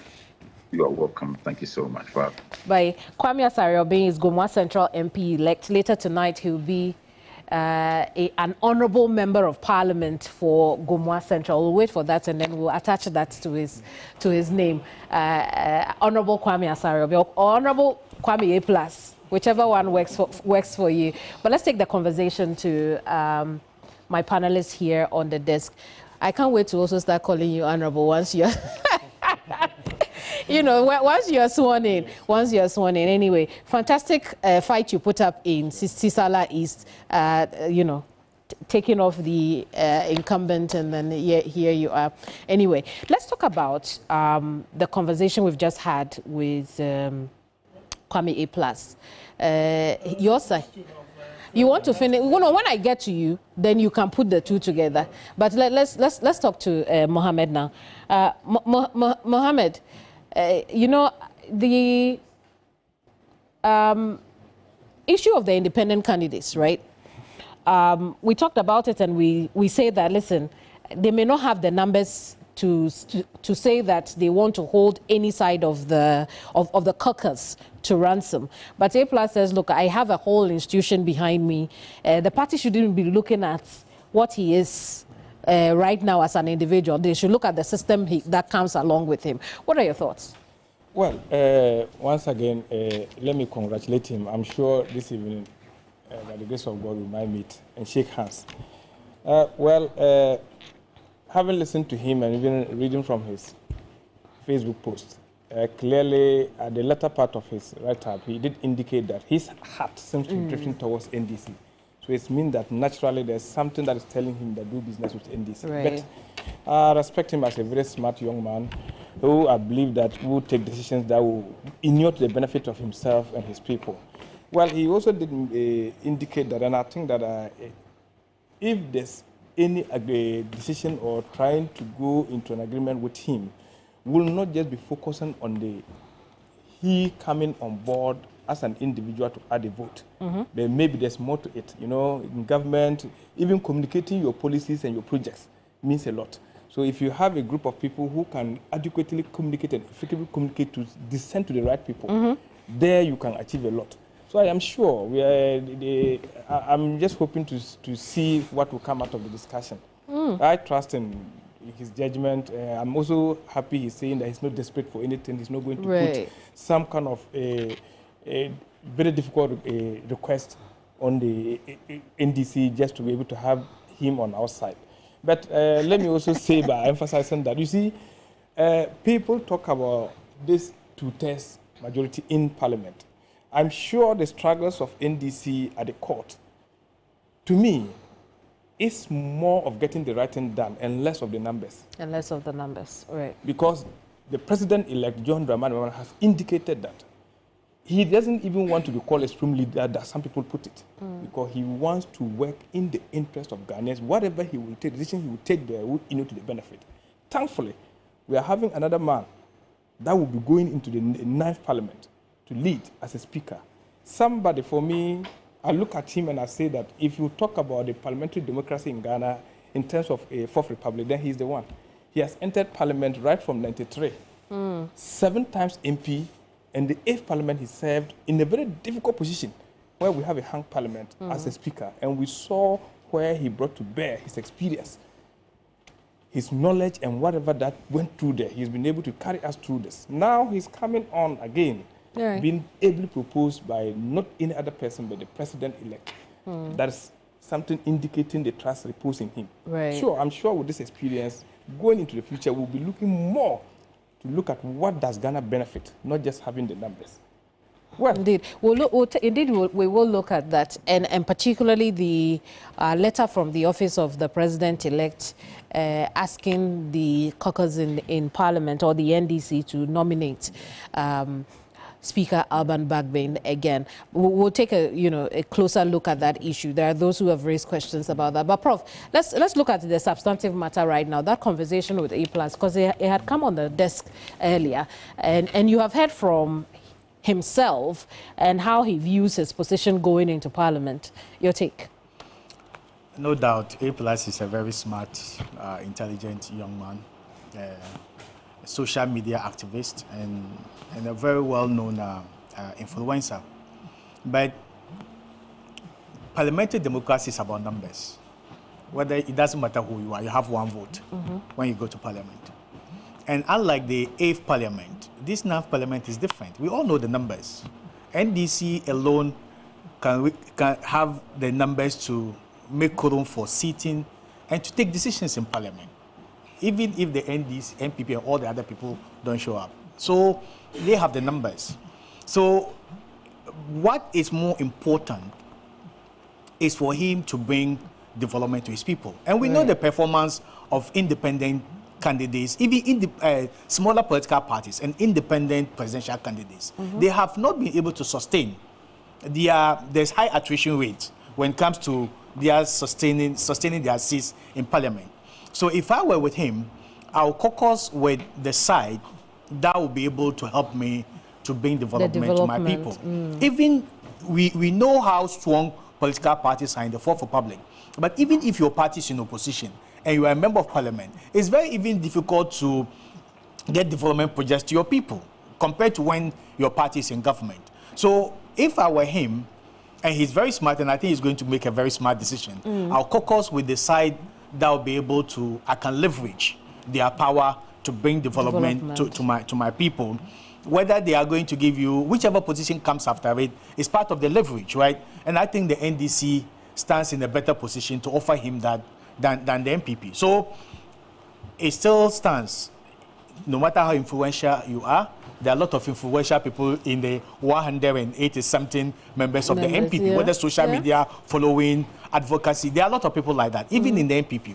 Even if you are an institution, there are institutions in the MPP who have been in this parliament for several years, have been in active politics and advocacy. So I think when you put everything together, you can see about 5 or 10 times of A+ in the NDC and in the MPP. Right. So if I were him, and the numbers is what's important. No matter who you are, once you are an MP, you only have one vote. When it comes to it. So I think he will make the right decision, looking at how he has spoken and for the fact that he's concerned about bringing development to his people and be more consultative with the people who have supported him. So I think those people will give him the right decision, the right advice, and he'll make the right decision at the end of the day. Indeed, Prof. Doc, on the same matter, does he have the leverage that he thinks he has? He doesn't have it. The reality is that he doesn't have it. You see, it's different from saying things and getting elected. That is a one-off.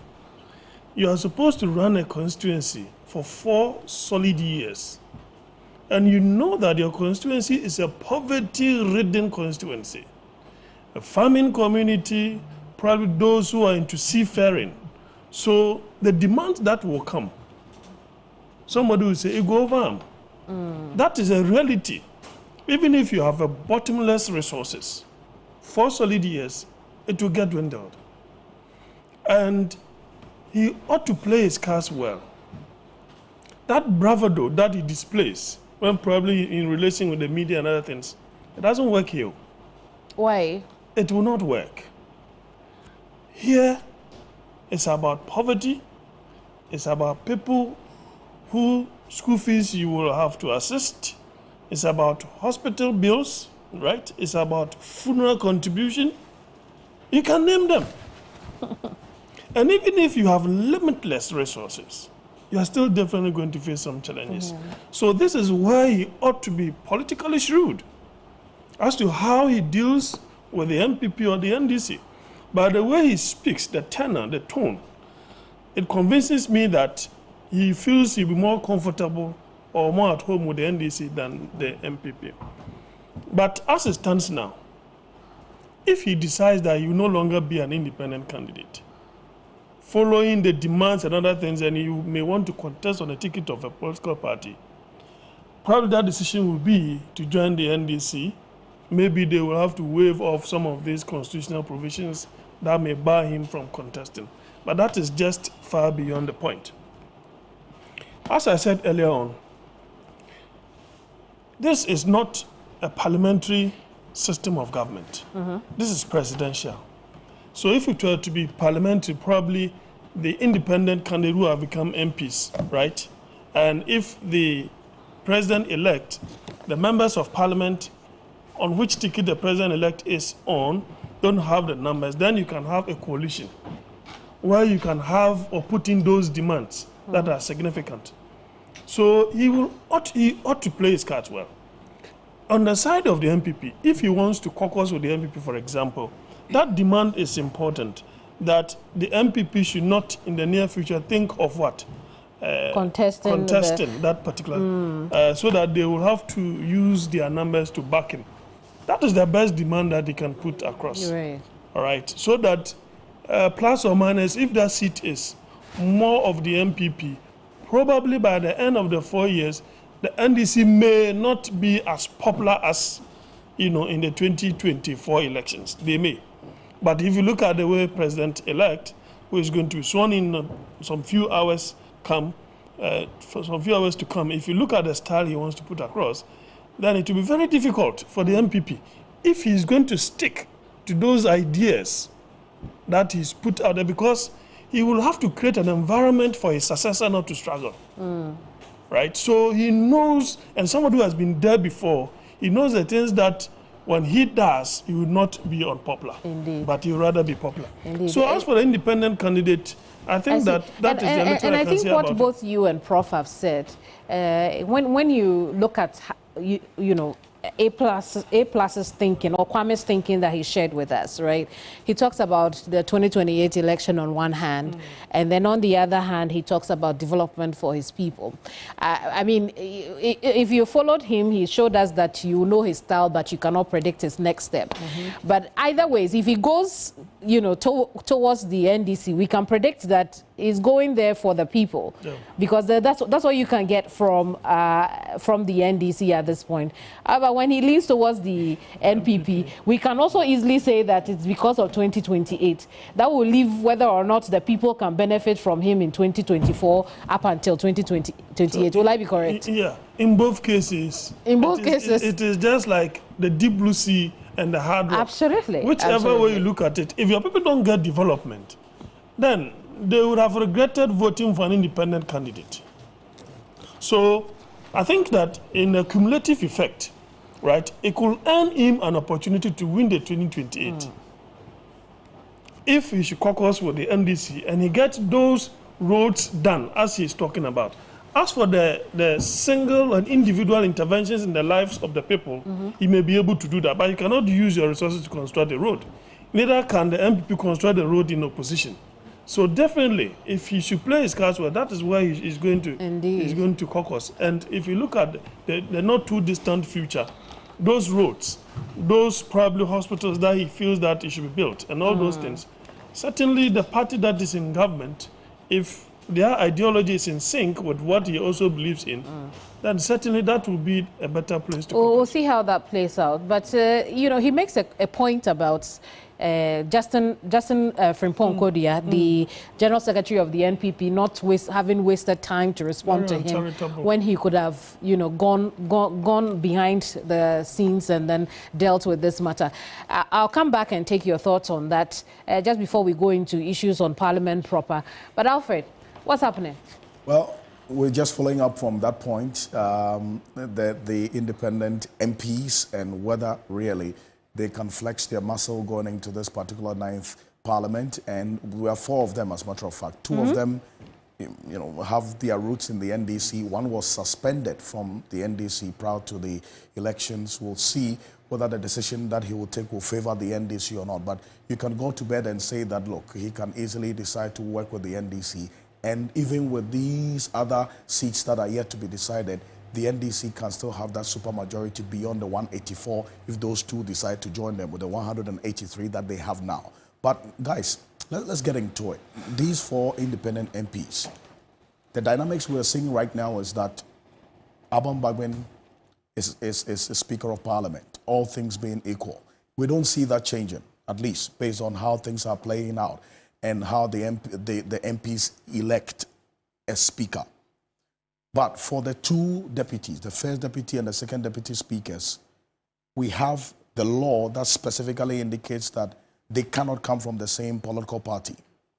So is that to say that any of these four could be considered, or the NDC can now do a compromise and say, well, you know what, MPP, you're giving us hell in court, but we can seat out one of the second or first deputies to you?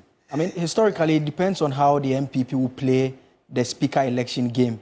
Right. I mean, if they decide to play ball with the NDC and simply say that, look, we are not going to nominate any candidates, because if we nominate any candidate, our preferred candidate, to come down to a vote and they will lose. In which case, it will go back to the 2004 situation where that happened. In that situation, the NDC interestingly had nominated a former MPP chairman who had served as speaker. So they had nominated him for speakership, even though the MPP had opted to go with Bejina City Hills, and we'll show you that graphics very shortly. And so that resulted in a situation where they decided, okay, if that's the case, we'll go with Freddie Blay and we'll contest you for the second deputy as well. And so what we are trying to understand is, first, we are looking at the numbers, and you heard the MP-elect make the point that John Mahama doesn't even need 184. He doesn't intend to abuse the parliamentary process. And so that was the first layer that we are looking at. The second layer is that if they need a deputy speaker, if the MPP does not play ball with them for the speaker election, then they would have to look to the independent members, because they can't pick from their own side. Yeah, but they are all first-time MPs, the independent MPs. I honestly think that... what experience are they coming with? And again, whoever is going to Parliament, whether a first-timer or not, would definitely build their capacity when they do enter the House. Yeah. So there's a likelihood that if even any of these four are nominated as second deputy speaker, there is a likelihood that for the first 3 to 6 months, they will just observe proceedings of how either the speaker himself or the first deputy will be supervising or superintending over the parliamentary business. And then if the opportunity does come for them to also sit to, run the affairs of Parliament, it wouldn't be too far-fetched for them. But it begs the question whether the NDC would want to pick any of these or support any of these gentlemen to be the second Deputy Speaker of Parliament. It is doubtful, but we never know how parliamentary business will play out, considering the fact that even Alban Bagbin, in his contest with Michael Quay, the Reverend Michael Quay, or the Honorable Michael Quay, in the last Parliament, the beginning of the last Parliament, someone from within the fold of the NPP voted to support before Alban Bagbin became the Speaker of the House. So there is the business, there is the public conversations they will have, and then there is the caucus meeting behind the scenes conversations where the pushing and pulling will happen, where the real negotiations will happen before they come into the chamber to vote. It looks as though Speaker Bagbin, his position is a given. And again, the difference this time around, unlike the first one, is the numbers again. And that is how come that statement from the president-elect was very crucial. Yeah. I've seen the CDD's Professor H. Kwesi Prempeh make the point that, look, under the Constitution and the orders of Parliament, is the MPs elect who are supposed to nominate someone. That's right. And so that statement needs to have been couched to reflect the legal position, saying that, look, the MPs elect have done the consultation, they decided that they are going to nominate. Then after, the president-elect can issue a statement to say that, well, he backs what they intend to do. But they've issued it in that manner to put everyone on notice, because there were conversations that were taking place that, look, we know for a fact there are some NDC MPs, take Muntaka Mubarak, the Asawasi MP. He's on record to have said that Professor Michael Quay was a better speaker than Alban Bagbin. True. He said that. Yeah. And so there's the fear that the elements who may not necessarily agree with the Bagbin retention. Yeah. And so what can they potentially do? Get the MPP to nominate someone they want to vote for. But that's going to be a very expensive option to take. Because absolutely. It still comes back to the numbers. To the numbers, right? Essentially, even if Muntaka decides, let's assume that, look, I don't like Alban Bagbin. And there are a few people as well, apart from Muntaka Mubarak, who came out openly to talk about how the speaker at some point, went about his work that the NDC did not really like. But looking at how things are playing out, and I'm looking at the wording of John Mahama's statement. Yeah. Prior to this particular development, what we see is that there's a lot of internal party engagements. Even though the MPs will be the ones to elect and select who their MP is, or their Speaker of Parliament will be, it is in consultation with the Council of Elders of the party and then also the leadership of the party. Who is the leader of the NDC now? It's right? John Mahama. Right? And if you look at the statement, he keeps making reference to the fact that there has been a meeting with the Council of Elders and the leadership of the NDC, and they have instructed their MPs to have Alban Bagbin be the Speaker of Parliament. Normally, these things don't come with a statement. Yeah. There's no precedence to this. We're having a conversation about this. Really, yeah, that's why I'm making the point that it's clear that they want to whip everyone in line. They don't want to leave everything to chance. So that if you are going into the chamber this evening, you know that the Speaker, there's no contest, you are going for Alban Bagbin. If you decide not to go that way, then you have problems. But you also have the it's going to be by secret ballot, so they may not be able to tell. If there's another candidate, in the event there's just one. So there's a possibility, and again, all of this is, it's an assumption. Yeah. We don't know whether the NPP would actually propose a candidate or put up a candidate. If that does happen, then it is not going to be just an overwhelming support for Bagbin. Then they have to put it to a vote. But back to Alfred's position on the letter that came from the office of the president-elect and the wording of it, which mentioned mandate. It mentions the fact that there is more like a mandate that the members of parliament elect on the side of the NDC must necessarily support. So the concern really is about why should it even come from the office of the president-elect? He probably must have just left it to the party or the current leadership of the NDC in parliament to decide to say that we have consulted or caucused amongst ourselves and believe that we think Alban Bagbin should go ahead and be the Speaker of the current Parliament, so all of you should support. John Mahama coming in raises a very interesting question where people are already saying that does that then mean that the executive will be micromanaging and pushing some buttons of the legislative because they have the majority in Parliament? That's a conversation probably for another day. But as it stands now, Alban Bagbin looks to have a feel they might go on straight away. Alfred, we have some news coming in. We'll come back to this, and let's go back to Parliament. Komla Kluche is a man there, and we understand, Komla, that the NDC MPs have just had a caucus meeting. They've decided on who they are nominating as first Deputy Speaker. Tell us about it.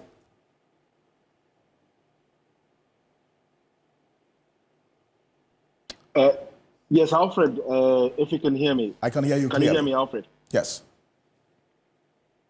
Very well, absolutely. Okay, so yes, that decision was made a short while ago, and they have settled on Bernard Ahiafo as the next first Deputy Speaker.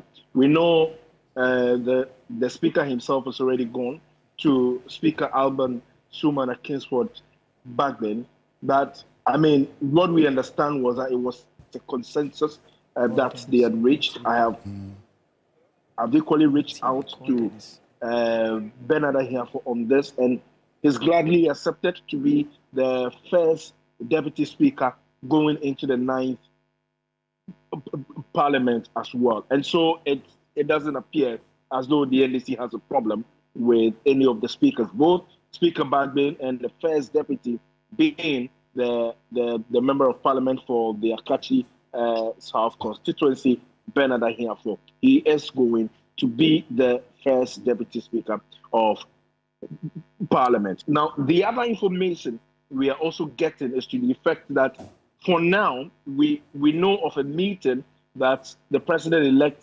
will be having with the members of Parliament on the NDC side, which together would also include those who have been newly elected. We are told that the NDC MPs are holding on to the current leadership of Parliament until further notice. Further notice in the sense that they are waiting the nomination of ministers by the President-elect before they make any. Right. We lost that connection to Komla Kluche. We'll reconnect with him shortly. He is our parliamentary affairs correspondent, giving us some exclusive detail we're getting right now from a meeting that we understand took place between the members, the NDC MPs, and the president-elect. Komla, you were making a point before I lost you briefly on the outcome of that meeting between the NDC MPs and the president-elect. If you can hear me, Alfred, I'm saying that the president-elect will be meeting them But the NDC MPs, the caucus decided to go with the first deputy speaker into the 9th Parliament with the Akachi South MP, Bernard Ahiapo. He's gladly accepted.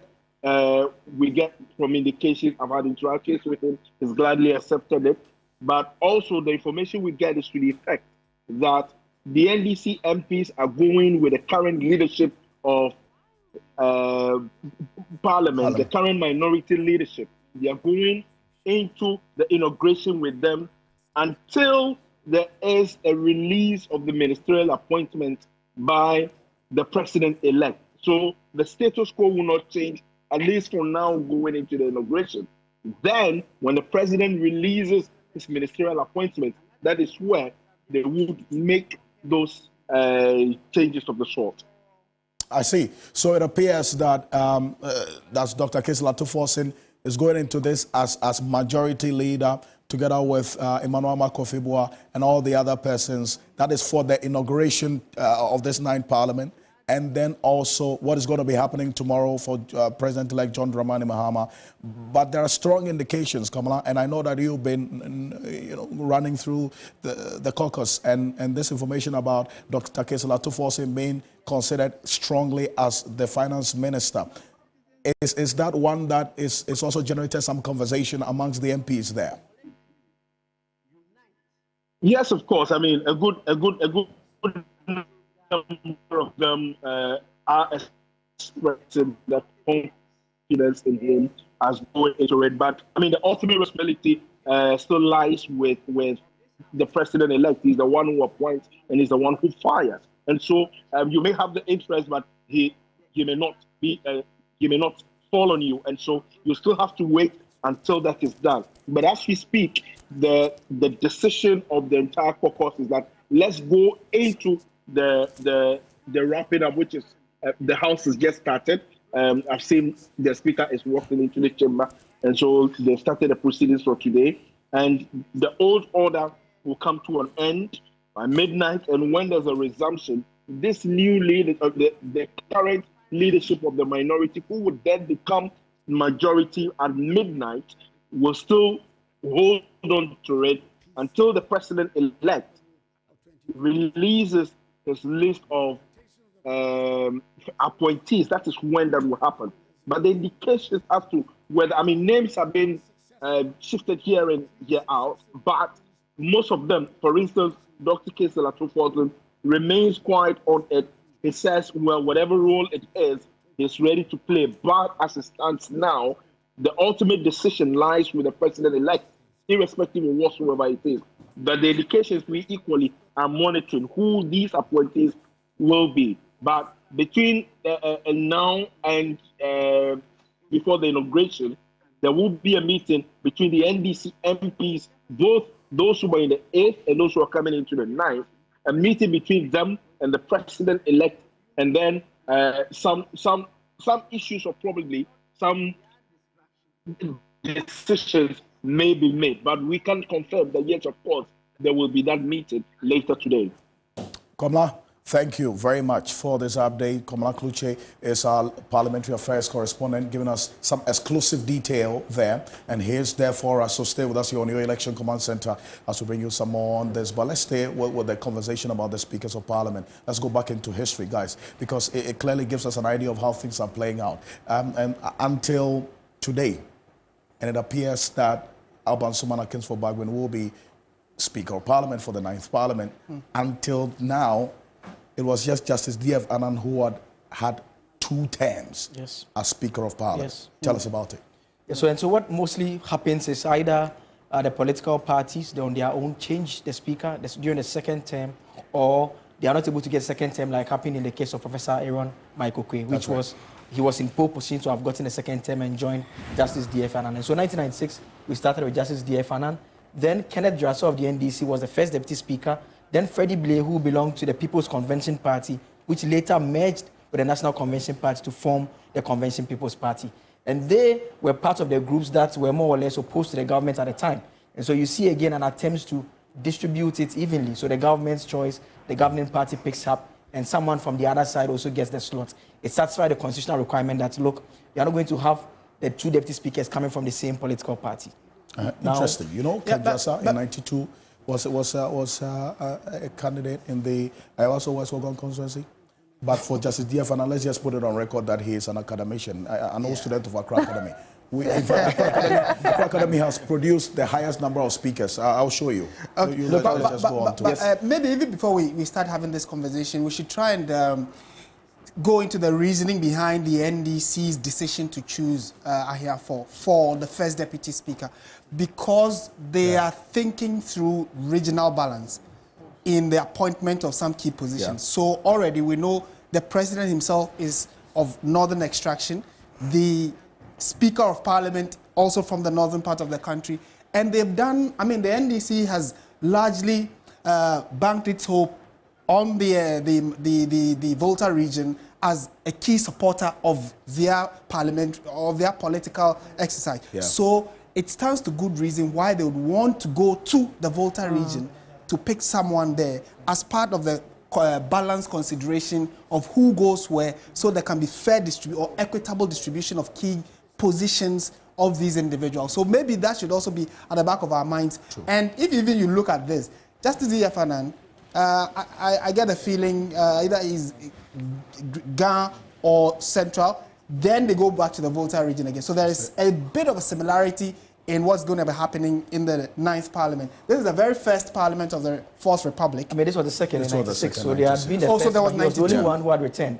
But the difference is that the MPP, like we know, boycotted the 92 parliamentary election. So this was the first time that the MPP had actually took part. But they decided to have the breakdown being spread out this way. Now, when we go over to 2000, we see here Peter Ajete, a senior member of the New Patriotic Party, being nominated by the governing party that won the election as Speaker. He gets elected. Freddie Blue of the Convention People's Party, whose party, and he in particular, we know was basically doing business with the MPP. So they settled on him as first deputy speaker. So you see that he had moved from being second deputy to being first deputy speaker. Then Kenneth Drassa, who previously was the first deputy, now comes around and is the second deputy. So you see the governing party take the speaker, they give one to someone who is sort of their own, if you can put it that way. Then they give the other side to the opposition party. Alfred. Let me just put on record that Peter Ajete is also an old student of Accra Academy, by the way. So two so far. I mean, I think it's important. That's fine. You guys always do this to us. That's fine. So now that it's in your court, you also want to... That's fine. So now let's move over to 2004. In 2004, it's a very important year because of the fact that something interesting happened. Now, President Kufuor was not quite satisfied with how Peter Ajete had managed Parliament, and so he decided that, look, the government is not going to go with Peter Ajete as the Speaker of Parliament. They are not going to go with Peter Ajete as the Speaker of Parliament. They rather opted to go with Bejina Sechi Hughes. Now, interestingly, the NDC, the opposition party, decided to renominate Peter Ajete as Speaker. So it came down to a vote, and Bejina Sechi Hughes, obviously because of the MPP numbers in Parliament, he won. Now, once he won, look at what the MPP decided to do. If that's the case, we are going to contest you for second deputy. They gave the first deputy again to Freddie Blade, then the contest takes place, and Malik Yakubu, who belongs to the New Patriotic Party, wins us. So this time around, you see the three top, the NDC not reflected at all. So, you know, then the question about the background of Bejina Sechi Hughes, for instance, because then again, if you look at 2000, when Kufuor had won the presidency the first time, this is an MPP person through and through. Then they go to the CPP, or they fall on the CPP for the first deputy speaker position. Ordinarily, you'd have thought that because at the time they even had majority in Parliament, so they could have even picked They could have a lot about Freddie Blade. It's no surprise that eventually he became first vice chairman and eventually national chairman. Tactical politician. And during that period as well, Elembele, they never contested. They never fielded the candidates there. They just left it for him because of the fact that they considered him to basically be with them. They wanted him to do business with them. And that's what A+ was saying. One of the demands that A+ made was that the MPP, if it's going to do business with them, they will not field a candidate. No, I think he says the NPP proposed it, that we will not contest you in 2028. You know, but he's yet to make a decision on that. It's not that he's asking them not to put up a candidate, but fair point to make there, Alfred. And I'm even raising the issue of Bejina Sechi Hughes because, again, we talk about the fact that the NPP or the leadership of the NPP at the time, under John Kufuor, thought that Peter Ajete did not play ball with them as they thought he should. You know, so because of that, they immediately wanted to change him. And although the NPP won the 2004 elections, they proposed a different candidate. The NDC, on the other hand, went to pick Peter Lajete, who, you know, if you juxtapose the then parliament to what happened in the 8th parliament, you would have thought that Speaker Bagbin, who was from the fold of the NDC, many have actually commended him for trying to stay neutral or the middle line. So didn't, you know, do too much partisanship in the seat of the speakership. He didn't do for the bidding of the NDC or the NPP. So they thought that Speaker Bagbin was all right. But that is what you would have thought that in 2004, the NPP would have still promoted their own in the name of Peter Lajete. But Bejina Sechi comes through the ranks, and then clearly because of the parliamentary numbers, he won the day, and the NDC lost out on who they wanted to be Speaker of Parliament. So Bejina Sechi becomes the Speaker of the House, and also a one-term Speaker. And again, we see Freddie Blay. So Freddie Blay has actually been very, you know, maybe sly, but then he knows how to play his parliamentary politics to have stayed through and been in leadership positions throughout the last 4 parliaments from 2000. We'll go to 2008 shortly, but Alfred, you have some news for us? You know, if you look at Bejina Sechi, obviously, because of how things played out in 2004, the point you make about they winning an election, look, Peter Lajete, I recall one of the major issues that the MPP had against him at the time was the fact that when it came to the matters of the ex gratia, you know, they've always had a discussion at the end of the life of a particular parliament. He had a position on it. And I recall that level of rancor that it created going into that 2004 election was a huge matter. So I knew at some point that he was going to face this particular challenge that you saw Bejina Sechi bringing on board. But Bejina Sechi left himself with also a lot to talk about. Yeah. You know, packing out the furniture and all those things from the official residence of the Speaker of Parliament. I even took the soap. He had to take the Parliamentary Service Board to bring him in. And guess what? Who was the majority leader at the time? Alban Bagbin. Bagbin and also Chairman Sabonsu, you know what? You just bring the thing. The man says, if you want it, come and take. You know, there you have it. But let's see how 2008 played out. Yeah. So we go over to 2008. You see a retired Supreme Court Justice, Joyce Bamford-Addo, the first female speaker coming in to take over, historic there. Again, the governing party's choice. She has some history to her, is it not? Yeah, she was the first Supreme Court female judge. No, she was not necessarily a first, but in terms of the parliament, it's the speakership position there. So Joyce Bamford-Addo coming in. The choice of the governing party. Then comes the first deputy speaker that goes to Edward Doa Jaho. Then it comes second deputy, goes to the MPP, Professor Aaron Maikokwe. So we see these two characters are going to repeat themselves when we in go the next over parliament. But maybe we should also, you know, note this point that the choice of a speaker does not necessarily have to be someone from within parliament. Yes. So this would be I think the second or third time an outsider was made Speaker of the House. And so the only difference between that of the Speaker and the Deputy Speaker, for the Speaker, you are supposed to be elected from persons who are qualified to be elected as members of Parliament. Yeah. Whereas for the Deputy Speakers, they have to be elected from amongst the members of Parliament. And so that is how come we had the retired Supreme Court judge coming in 2008 to be the Speaker. She served one term. Then for 2012, the NDC decided, when John Mahama came for the second, that's 2012, they decided that we were going to go with Edward Doa Jaho as the Speaker of Parliament. Interestingly, he was a member of Parliament. Yes. Absolutely. And so he had to vacate his seat. And there was a by-election. There was a by-election afterwards. And so that was what happened in that situation. Then for the first Deputy Speaker, Ebo Bartin Odro, who later was Deputy Attorney General, he comes in to be the first Deputy Speaker.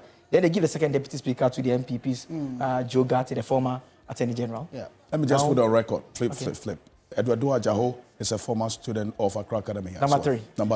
Yeah. That's fine. Yeah. That's fine. You know, when he said he would put it on record, I didn't expect him to say that. So he's keeping it account. So we come over to 2016. And 2016, the MPP wins a comfortable majority in Parliament, a landslide victory in the main election as well. They go with Professor Aaron Maikokwe, who we see previously was the second Deputy Speaker. He comes back as the Speaker. They settle on Joseph Osei-Owusu.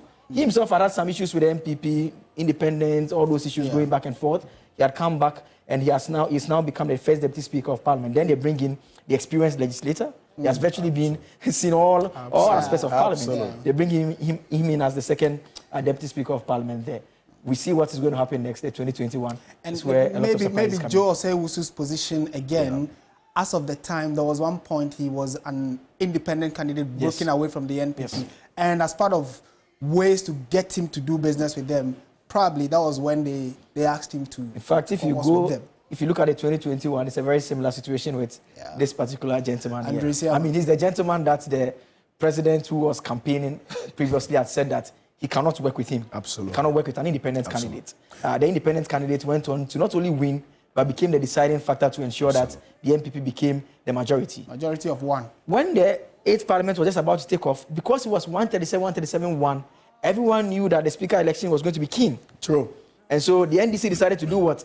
Nominate a candidate. Exactly. Alban Babin up against Professor Michael Kwe, who previously was the Speaker of Parliament. And we don't know what the results were actually. We do not know because someone picked the ballot paper and chewed it. Yes. But what we do know for a fact is that at some point the Speaker, Alban Babin himself, said it was 138, 136. Well, that's what he said. But that's what he said. But that would make sense because if you say all things being equal, the NPP says there was just one person. It was a secret vote. It was a secret vote. In fact, there are lots of theories about who may have voted out. I mean, there are people who make reference to things that are happening in Dome Kwabenya, for instance. Absolutely. And the primaries that took place. Can't we just say what we have heard from them, that it is heavily alleged that Sarah Adjoa-Safo was the one that voted. Never confirmed. Never confirmed. But as of now, they are exiting. So if you say we are still safe, that Alban Babin won by a very slim majority. I mean, the 8th Parliament has a number of very interesting things. Amongst them would be even the election of the Speaker. So it is alleged heavily within the precincts of Parliament that Sarah Adjoa-Safo was the one that voted to make Alban Babin the winner of the speakership contest. And safe again to say that there are issues about Dome Kwabenya. Now, if you mention Dome Kwabenya, you cannot shy away from the fact that these are the key proponents of the Dome Kwabenya conversation. So I say, I mean, it's a constituency that Professor Michael Kwe was MP for a long time. And after him was tried to contest, Adjoa-Safo took over. The son was not successful at winning the primaries. I mean, this time around, the very first time he managed to win, unfortunately, the NPP loses the seat for the first time, and it turns into a whole discussion. Absolutely. And we've seen videos of Sarah Adjoa-Safo and the NDC candidate at an event being organized in honor of the father, Sarah Adjoa-Safo. And so we don't know how things are going to play out at Dome Kwabenya eventually, but this is where we see any Accra Academy person here. No. Sorry, but if you look at the two first and second deputy speakers, there's one thing that you made, the point you made, which you have in common as independent candidates, and the consideration that they came in. And Dr. One of our panelists on the other side made the point, Jonathan Asantiochi made the point that the independent candidates, and then also how they are able to maneuver the next election. Professor Ali Dusedu also alluded to that point, that the attrition rate of the independent candidates in subsequent elections is very high. Joseph also knows this. In 2008, when he contested as an independent candidate and he won, what happened in 2012? He went back to the NPP and contested on the ticket of the NPP. Look at Andre Siama as well. He won 2020 as an independent candidate. He's won in 2024 as an MPP candidate. Here's the reason. These independent candidates emerge when there are issues, especially within their mother parties.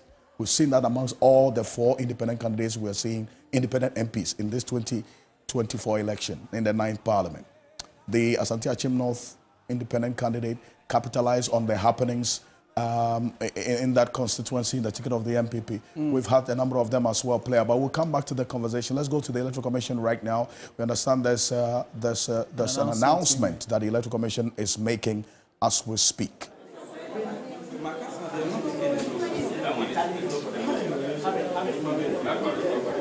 Media, breaking news. Second breaking news. Media. What do you have to say about the announcement that was just made? Okay. So, we all heard the returning officer telling us that we have 7 outstanding polling stations to be collated. We are requesting for the returning officer to give us the codes of that 7 polling stations. And I know, even though we've not had it yet, per what we have, those 7 polling stations have a total voter population of over 2,000. We want them to know. We have the codes. We want them to confirm for us. And those 7 polling stations have a voter population of over 2,000 votes. As we speak, they've not given us any copy of the collation form. So when they go and the collation forms are tempered, because when we were entering the collation form, we did not even cancel any figure on the collation form. So we are serving a warning to them. If they are going to massage the figures and then at the commission declare, we are telling them we will not accept it. Only Ablekuma North alone, you could see the interest of the commission. Their attempts for the 5th time of recollation has also failed today. And we are telling you, this is just the beginning. I'm answering what the returning officer said. Yes, those who came did confirm to us, the POs that came, 3 of them confirmed to us that they did not vouch to the signatories and the figures there. Thank you very much. All right, and so there you have it, the Ablekuma North parliamentary result and the recollation has been suspended yet again. It has been suspended because, as we brought you the update earlier, there has been a stalemate, a disagreement by the NDC over the verification of the numbers by the presiding officers who were invited. So 62 were outstanding. Yesterday, 42 were cleared. We had 20 left. Today, 13 out of the 20 presiding officers were here, who came to confirm their signatures, the numbers, and then their handwritings on the pink sheet. 7 were left. Now, what we know is that the returning officer, Vincent Obin, was called into a closed-door meeting with the top officers of the Electoral Commission, and when they just returned, he has just come to tell us that he has referred the issue to the mother body of the Electoral Commission to take an action or to take a decision. So with the outstanding 7 polling stations that are left, he cannot go ahead to declare or otherwise or take any action on the declaration of the final result for Ablekuma North, and so he has referred the issue to the mother body of the Electoral Commission to take the next action. So it means that here we are yet again at a stalemate. The suspension is effective now.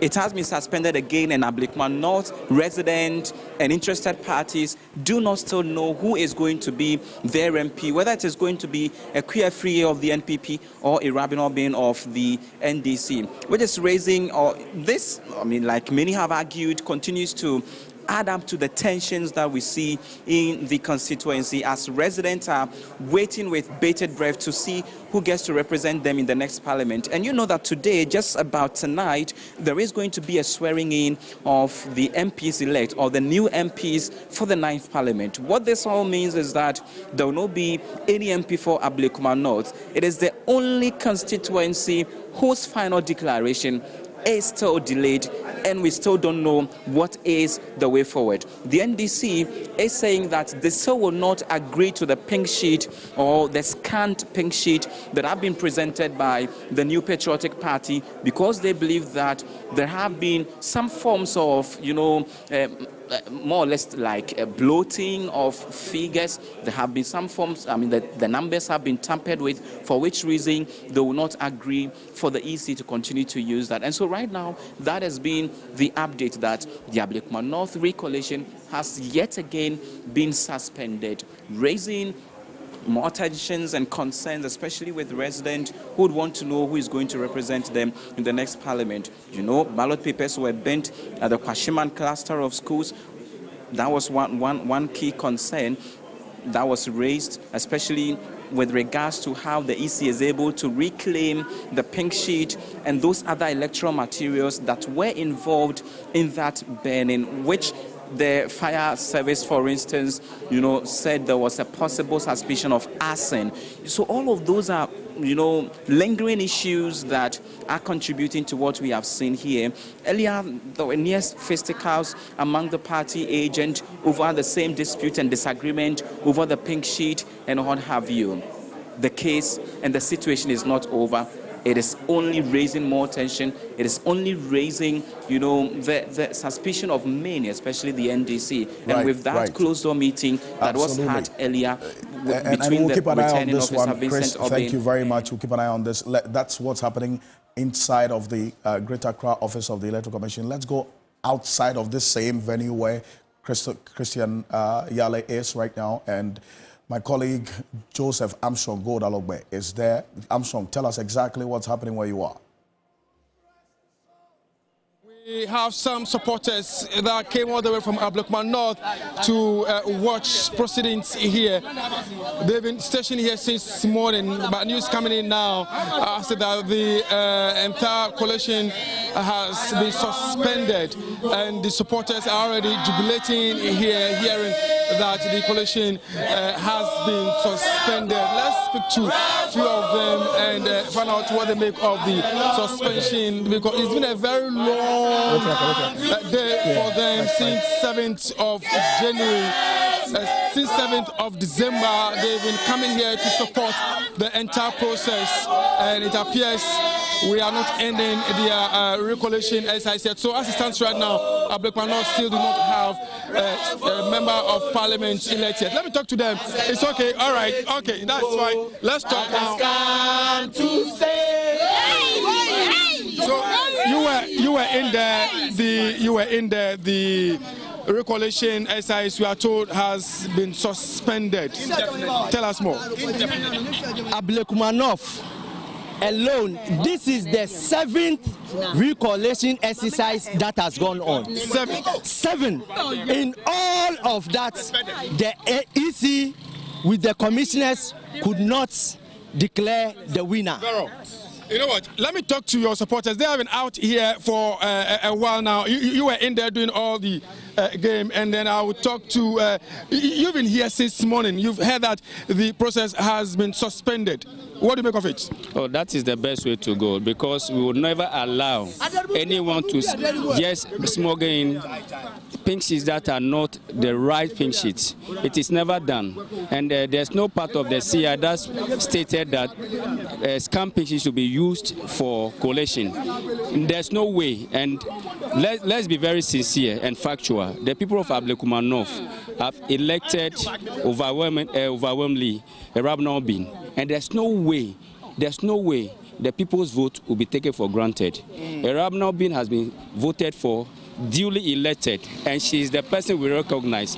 If they impose anyone on us, Ablekuma North will never be a place for anyone to live, because we will never allow that. As it stands right now, you don't have a member of parliament elected yet, the EC rules. Let me talk to you too. You've heard the process has been suspended. Me pacho said the name koso ewo about to ayim no. Entwe ye maye wa Ablekuma North. E de kire say ye na ye nim say ye to abawie na say EC etumi declare obi a emre bi ani ba bi e kire say wutumi be kasa meboa. Because sabi anya ye papa John Dramani mama e na be declare mama ye Rabna Obin. Eye EC na gasa no declare mama ye Rabna Obin say ono na wa wi ni. Den no ho ye no declare mama ye Rabna Obin. Den no ho ye nti wa ho bibia nko be declare no. Nti yesra de ekoso Ablekuma North no. Yempe ni for say Ablekuma North for yakoma nto yeyem. Den ni ma ye Rabna Obin.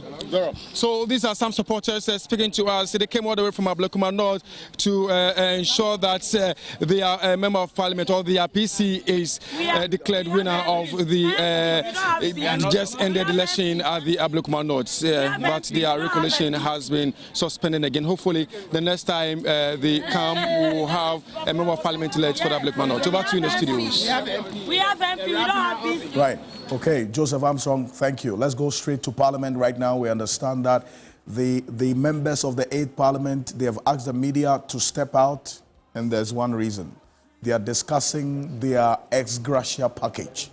They don't want the media to know about it. So the media is outside. And my colleague, Crosby Annan, is there for us. Crosby, tell us what's happening where you are. As you may be aware, this is what they call a closed sitting in Parliament. And what it essentially means is that all people who are in the Chamber of Parliament, that could include media people, that could include observers as well, everybody who is in the Chamber who is not a member of Parliament will have to excuse the members of Parliament as they discuss some pertinent issues. And on the table right now is a adoption of the report of the Committee of the Whole on the report of the Presidential Committee on Emoluments for Article 71 office holders in respect of the executive. Now, this is what they are dealing with. If you remember, last week around Thursday, there was also another closed sitting of Parliament to discuss something similar to this. So it means that when there's a report on the whole, Committee on the Whole, it means that all of the members of Parliament are coming together to take care of one business. There's not going to be a minority or majority. They're all taking care of the business together. So what is happening today is the third time it is happening since Thursday. It appears there was no agreement that was reached on Thursday when the closed sitting on this subject began. So they are continuing today, and when hopefully they arrive at the conclusion to allow the finance minister make the necessary payments to the beneficiaries of Article 71. You know that before the Parliament dissolves, this is something they will have to do. So it is of very much importance to them. We expect that in the next hour or so, they should be able to finish with that, and hopefully Parliament will be suspended. And then later in the evening, it will be recalled, if you like, and then the 8th Parliament will be dissolved. Now, I'm saying that in the next hour or so, that will happen because on the order paper, that is the only thing we see here. Today, after the correction of the votes and proceedings led by the Speaker and members of Parliament made contributions or corrections to it, the Speaker moved directly to what is on the order paper. The presentation of the papers on the motion, just like I've read to you, is they're dealing with Article 71 office holders in respect of the executive. But Alfred, before that, on the votes and proceedings, there was a minor disagreement, and that had to do with correcting proceedings on the day the president presented his last state of the nation's address. If you remember the comment made by the member of Parliament talking about the deputy minority leader, it was captured on the book that had the votes and proceedings in the House, suggesting as though it did not exactly reflect the comments that Emmanuel Amakofi made. So that was objected to by members of the minority House. Mahama Yarga, for instance, he raised objections to it. Then the minority chief would also raise objections to it. But the Speaker said that it should be corrected. The correct summary should be provided on the basis of what Emmanuel Amakofi said in Parliament on the day the President presented the State of the Nation address. Well, what we understand is happening right now is that the closed sitting is over, and members of Parliament are now, the members of the press are now allowed inside Parliament. So I'll walk you to the chamber, Alfred, and we'll see what is happening at the moment. And well, clearly you can see that the closed sitting is over. Members of the press are now allowed entry into Parliament, and Parliament will very soon be suspended to make way for preparations for the dissolution of the 8th Parliament later today, and the swearing in of the 9th Parliament also later today. If you look in the House right now, you see a lot of the minority members of Parliament present, but if you cast your eye around the majority side, there's quite a lot of spaces in between. That is also the same for the minority, but the number is a little bit impressive. That is what is happening in Parliament. Right. Fantastic. Noble Crosby Annan, thank you very much. And we're building up strongly to the expiration of this 8th Parliament on the dawn of today, and then also the inauguration of the 9th Parliament here on the Election Command Center And stay with us every step of the way. We're also live on TV3 Ghana on Facebook, DSTV channel 279, all across the world on 3news.com. Joseph Akable, Martin Siedudata on the magic wall. We're building up on a conversation about the speakers over time. And there's one point that you made earlier about the criteria for the selection of the Speaker of Parliament. That's different from the first and second deputy speakers. So for the Speaker of Parliament, you must have the same qualifications as a member of Parliament. You should be eligible to be elected as MP. Yes. But then again, if you see over the period what you flip through, some of them don't even have any parliamentary or political background for that matter. There are some of them who were serving MPs. So for instance, Alban Bagman was a member of Parliament before his election.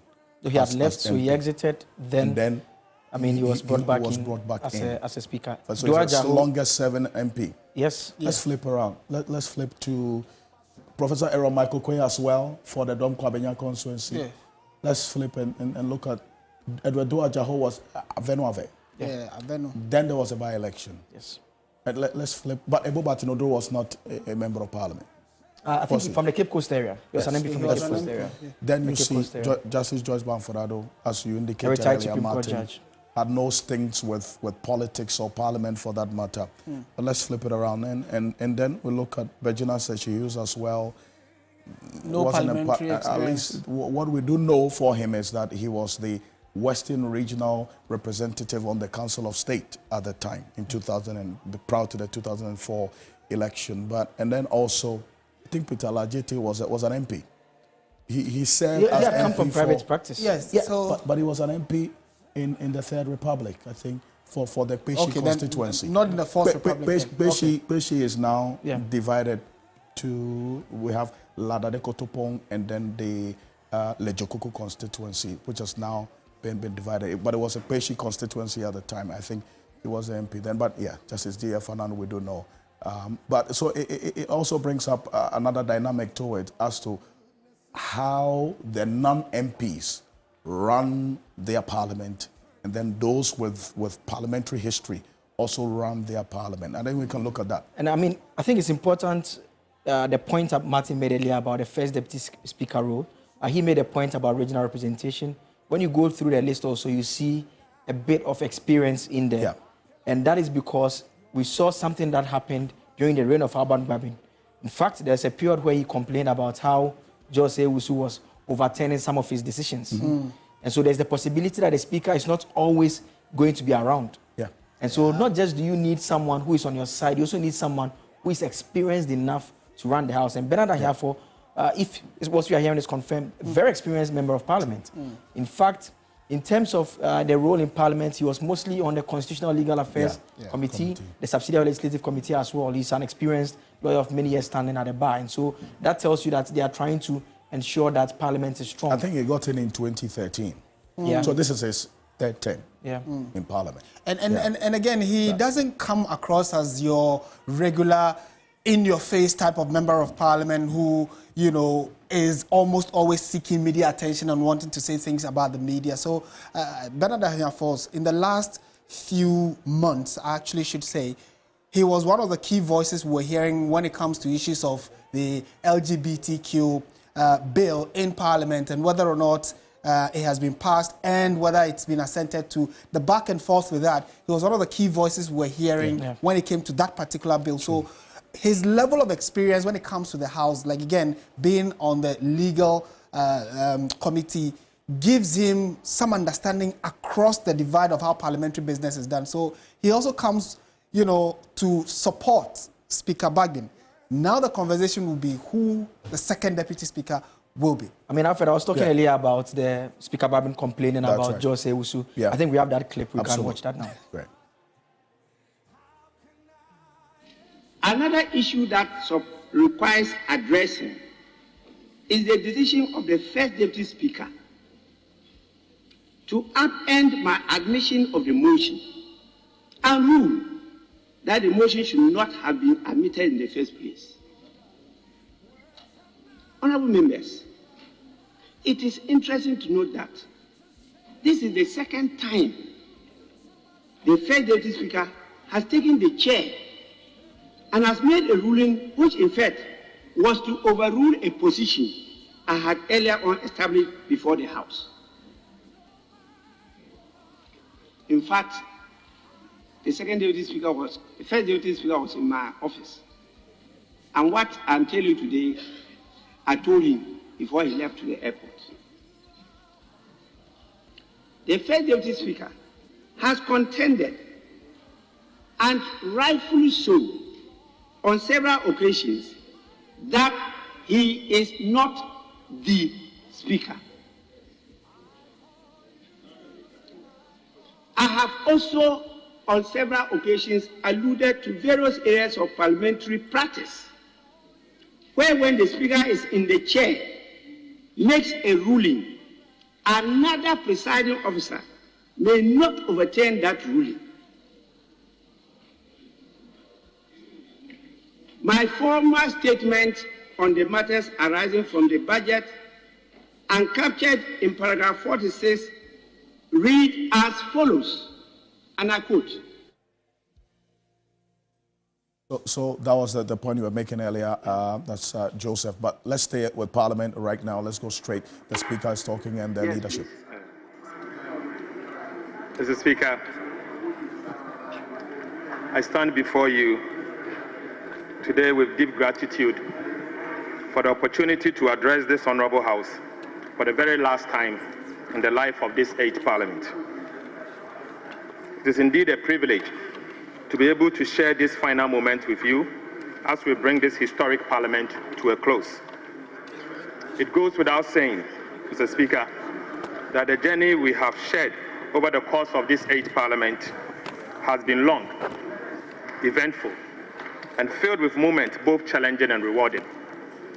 It should be recalled, Mr. Speaker, that both sides of the aisle, Mr. Speaker, Right Honourable Speaker, it should be recalled that both sides of the aisle changed leadership in the course of the life of this Parliament. On behalf of colleagues, we pay tribute to the leadership which started this journey. Mr. Speaker, we pay tribute to Honourable Oseche Mensah Bonsu, the former majority leader. We also pay tribute to Honourable Haruna Idrisu, the former minority leader. Honourable James Kluche Aveji, the former deputy minority leader. Honourable Muntaka Mobrak, former minority chief whip. Right Honourable Speaker, every chapter of this journey has been marked by its own twist, turns, highs and lows. But in the end, the NDC Minority Caucus delivered and lived up to the expectation of the people. As we reflect on the years, we are reminded of the truth that all things, both good and difficult, have a beginning and an end. Mr. Speaker, as we draw the curtain of this distinguished Parliament, we cannot help but to give thanks to the Almighty God for His guidance and grace throughout this tenure, throughout our tenure. His hands has carried us through every storm and the challenges. We also extend our sincere appreciation to you, Right Honourable Speaker Alban Sumana Kingsford Bagbin, for your exemplary leadership and unwavering direction. You came after a long tradition of competent speakers. However, none of your forebears were burdened with a hung parliament such as yours.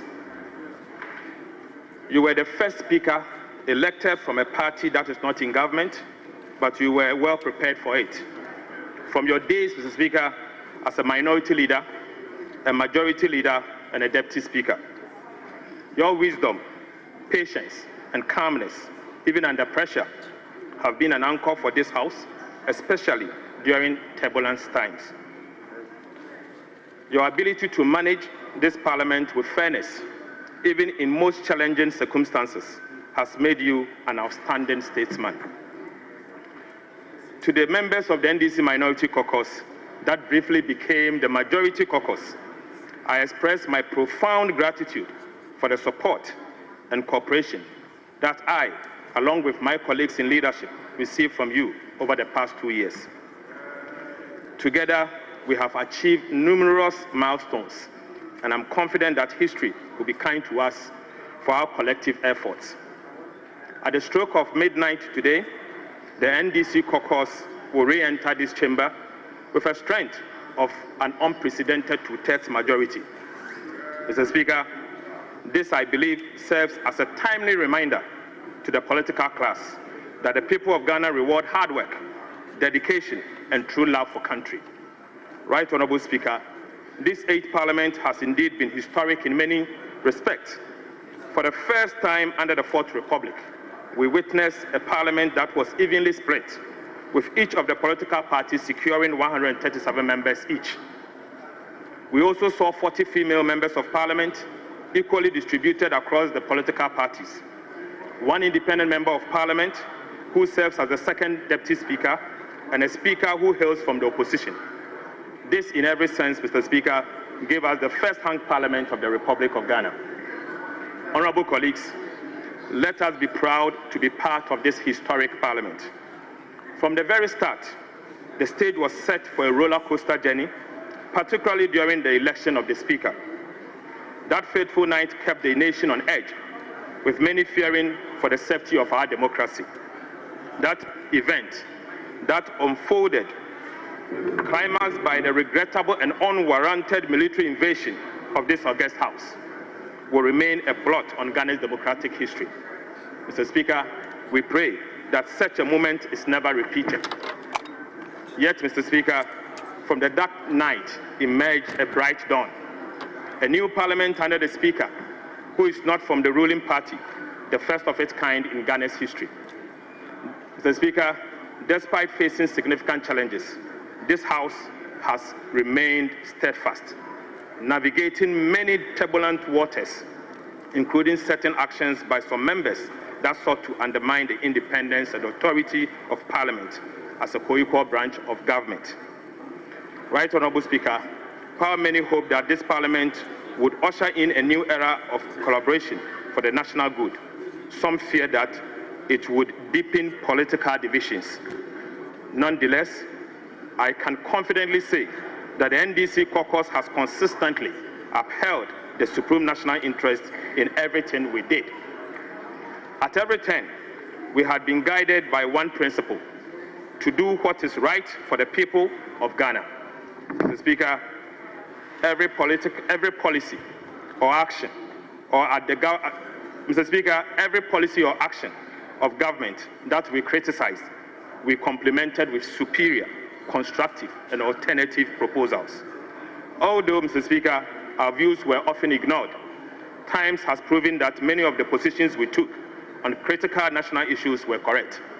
Right Honorable Speaker, one of the most significant and fiercely debate we witnessed in this Parliament was the protracted struggle over the electronic transfer levy bill, the famous e-levy.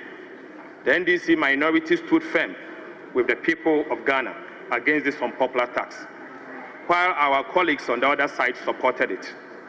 Right Honorable Speaker, despite the strong resistance from within and outside this chamber, the e-levy was foisted on the people of Ghana. Mr. Speaker, we raised alarms also about multitude of new taxes imposed on the people of Ghana. In fact, over 40 in total that burdened the people of Ghana and stifled business growth. At the same time, we witnessed proposals that was supposed to grant $450 million in tax exemptions to crony businesses. In the spirit of patriotism, Mr. Speaker, we demanded justification of this request, especially as Ghanaians continue to suffer from extreme hardship. Right Honorable Speaker, I believe that posterity will surely vindicate our warnings regarding the reckless borrowings and economic mismanagement under the President Akufo-Addo and Alhaji Bawumia's government. Records available to this House shows clearly that, the Speaker, some individuals in government profited to the tune of $159.3 million in transaction advisory fees, whilst the country was saddled with an unsustainable public debt. We also spoke out against the mismanagement of the central bank, which led to the negative equity of $55.1 billion Ghana cedis in 2022, and a cumulative loss of 71.3 billion Ghana cedis between 2022 and 2023. Mr. Speaker, as a result, the Bank of Ghana became policy insolvent by end of year 2023. Mr. Speaker, the illegal printing of money at the Bank of Ghana to finance government expenditure contributed to the inflationary crisis we saw that resulted in over 850,000 Ghanaians falling into extreme poverty. Mr. Speaker, the management of the central bank also illegally wrote off approximately 48 billion Ghana cedis of government indebtedness without parliamentary approval in a blatant disregard to the Public Financial Management Act, Act 921. Right, Honorable Speaker, at the height of this crisis, the management of the central bank supervised the award of questionable contract for the construction of an ultra-modern 250 million head office and another ultra-modern governor's residence at a cost that is unknown to the public. Our concerns, Mr. Speaker, about the mismanagement of the state-owned Ghana Cocoa Board, ECG, GIHOC, STC, PBC, among others, were also ignored. Right, Honorable Speaker, for 7 consecutive years, Ghana Cocoa Board recorded losses of approximately 11 billion Ghana cedis. The cocoa production also declined drastically under the current government from approximately 1 million metric tons a year in production to now almost 400,000 metric tons. For the first time in 32 years, international banks rejected Ghana Cocoa Board request for a syndicated loan to finance the purchase of Ghana Cocoa. Right, Honorable Speaker, we cannot be silent about our opposition to yet another unpopular government policy, the imposition of a regulation called the Import Restriction Regulation 2023. This detested proposed legislative instrument sought to vest unfettered and unchecked powers in the hands of the minister responsible for trade to determine who qualifies to import into the country of certain goods. Similarly, Mr. Speaker, we also raised red flags over dubious Finance Ministry SML induced $100 million a year contract for so-called revenue assurance. After initial feet-dragging and refusal by the President Akufo-Addo to release the KPMG audit report, it finally emerged that the SML was paid a whopping 1.4 billion Ghana cedis for no work done. Right, Honorable Speaker, the Ghana Revenue Authority further failed to withhold taxes worth 13.38 billion Ghana cedis from these payments. As we speak, unfortunately, Mr. Speaker, the entity called SML is still ripping off the taxpayer for no work done. Right, Honorable Speaker, we on this side expressed several concerns over the government handling of illegal mining menace that engulfed our nation. We are also on record to have cautioned that its pretentious fight against this existential threat to our collective survival will soon have dire consequences on us. Amid this facade of the fight, right, Honorable Speaker, high-ranking government officials, NPP functionaries, were accused by the then cabinet minister, Professor Frimpong Boateng, of promoting and engaging in illegal mining. Mr. Speaker, Galamsey later became a free-for-all enterprise involving MMDCs and other party functionaries. The records will bear us out that we on this side call for an honest, responsive approach to this menace, found on strict application to the law, no matter whose ox is God. Right, Honorable Speaker, again, our concerns were ignored. The scale of corruption and waste during this period has been staggering, alarming, and heart-wrenching. Mr. Speaker, the more we on this side spoke out, the more corruption and wastage festered. Promoting this as a result prompted the Catholic Bishop Conference to decry and describe the situation as a massive, uncontrolled corruption under this administration. Mr. Speaker, scandals became a daily occurrence as we were treated to blatant abuse of office and plundered the public funds. Right Honorable Speaker, we also saw a misuse of COVID-19 funds. The malfeasance that characterized the 13th African Games, the 500 million Ghana cedis National Service Ghost Names scandal.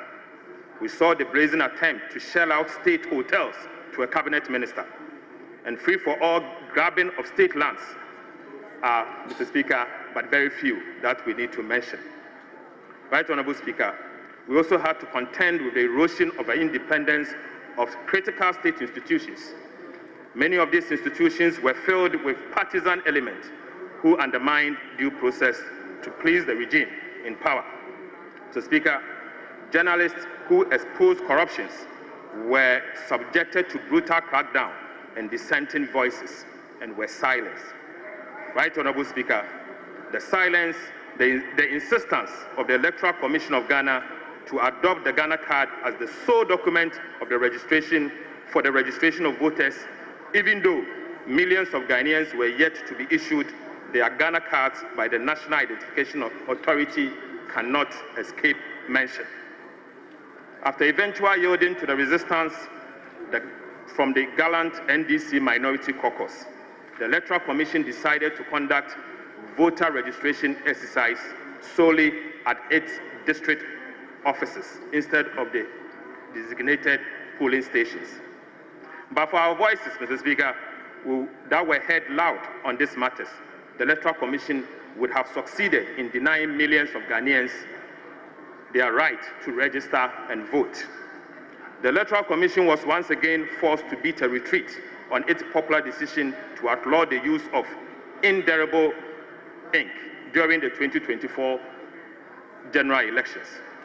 In all of these instances, our vigilance, insistence, and accountability saved Ghana's democracy.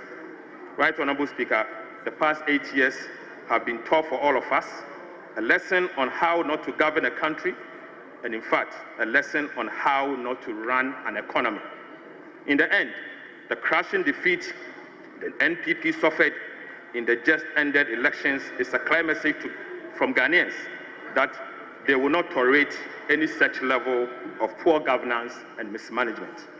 Mr. Speaker, it is deeply concerning that those who oversaw such disastrous performance in government would have the audacity to adorn themselves with accolades to the chagrin of the people of Ghana.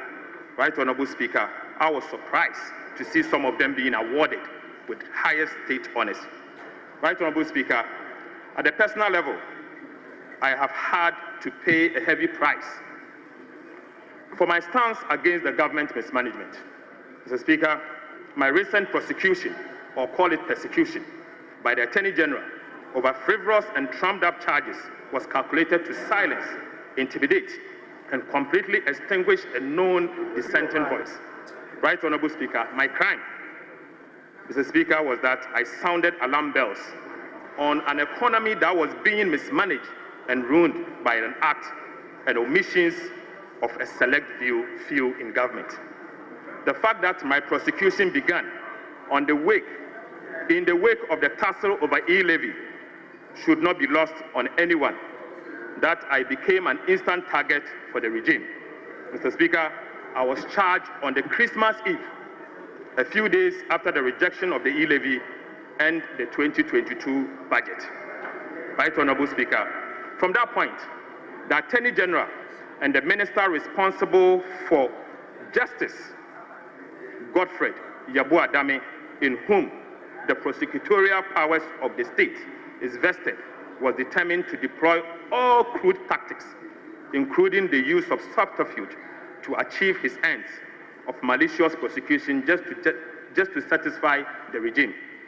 So, Speaker, the whole world witnessed how a supposed Minister of Justice set out to coach, cajole, and coerce another accused person standing trial together with me to falsify his testimony and skew it in such a manner as to enable him to procure a conviction at all costs against an innocent person. In the process, Mr. Speaker, Godfred Yabu-Adame, who is the principal legal officer of state, engaged in crimes such as witness tampering, conspiracy against accused person, fabrication of evidence to pervert the course of justice, and professional misconduct, contrary to the ethics of the very legal profession he heads. I believe this has been the story for many Ghanaians during this period. Right, Honorable Speaker, never in the history of our nation have we witnessed this level of gross professional misconduct on the part of no less a person than the Attorney General and the Minister responsible for justice, who is the leader of the bar and bears a high responsibility to adhere to the rules of ethics of the legal profession. Mr. Speaker, I'm not against prosecution of wrongdoing. Whilst our democracy is founded on the rule of law and holding public officers accountable, I pray that never again should any of our citizens become a victim of this level of injustice and abuse of prosecutorial powers that I was subjected to. Right, Honorable Speaker, despite the painful experience, I count it as part of the hazards of politics and service to the people of Ghana. So, Speaker, as the clock strikes midnight, a new to those returning to the 9th Parliament, I say congratulations. Colleagues who will not be part of the 9th Parliament, I urge you to work with your heads high. Right, Honorable Speaker, I beg to say that Ghana appreciates your service and your contributions. Be proud because you have worked for Mother Ghana. I look forward to the 9th Parliament, characterized by mutual cooperation, diligence, and hard work in pursuit of the aspiration of our people. This juncture, let me thank the gallant 137 members of the NDC caucus on behalf of the NDC leadership. Special thanks goes to Honorable Emmanuel Ama Kofi-Boa, the Deputy Minority Leader, Honorable Govins Kwame Abuja, the Minority Chief Whip, Honorable Ahmed Ibrahim, the First Deputy Whip, Honorable Comfort Doyo, the Second Deputy Whip, chairpersons and ranking members from the NDC caucus, the Speaker, the backbench of the NDC Minority Caucus. And let me also thank the Honorable Collins Dauda, the one who has contested every single election since 1992, for his hard work and dedication to democracy. Mr. Speaker, colleagues, aside our disagreement, there were moments of cooperation across the aisle. I want to use this opportunity to thank all members of the 8th Parliament. To the Parliamentary Service, thank you for your hard work. To the Parliamentary Press Corps, what could we have done without you? You have been an amazing group of people that we cannot stop but to thank you. Thank you once again. Fellow countrymen and women, thank you for enduring the worst government in Ghana's history. So, Speaker, I dare say that to fellow Ghanaians, don't be despaired. There is hope. God bless our homeland Ghana and make our nation great and strong. Right, Honorable Speaker, I cannot end without mentioning the Honorable Cletus Avoka, the former leader of this House, who has been one person that I've always resorted to for advice. I thank you so much for your cooperation and hard work. Thank you very much, Mr. Speaker.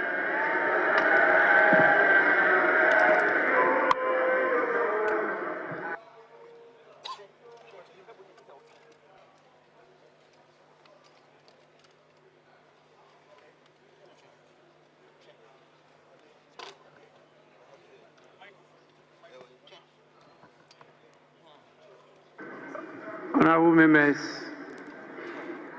it's now the turn of the Majority Leader and the Leader of the House.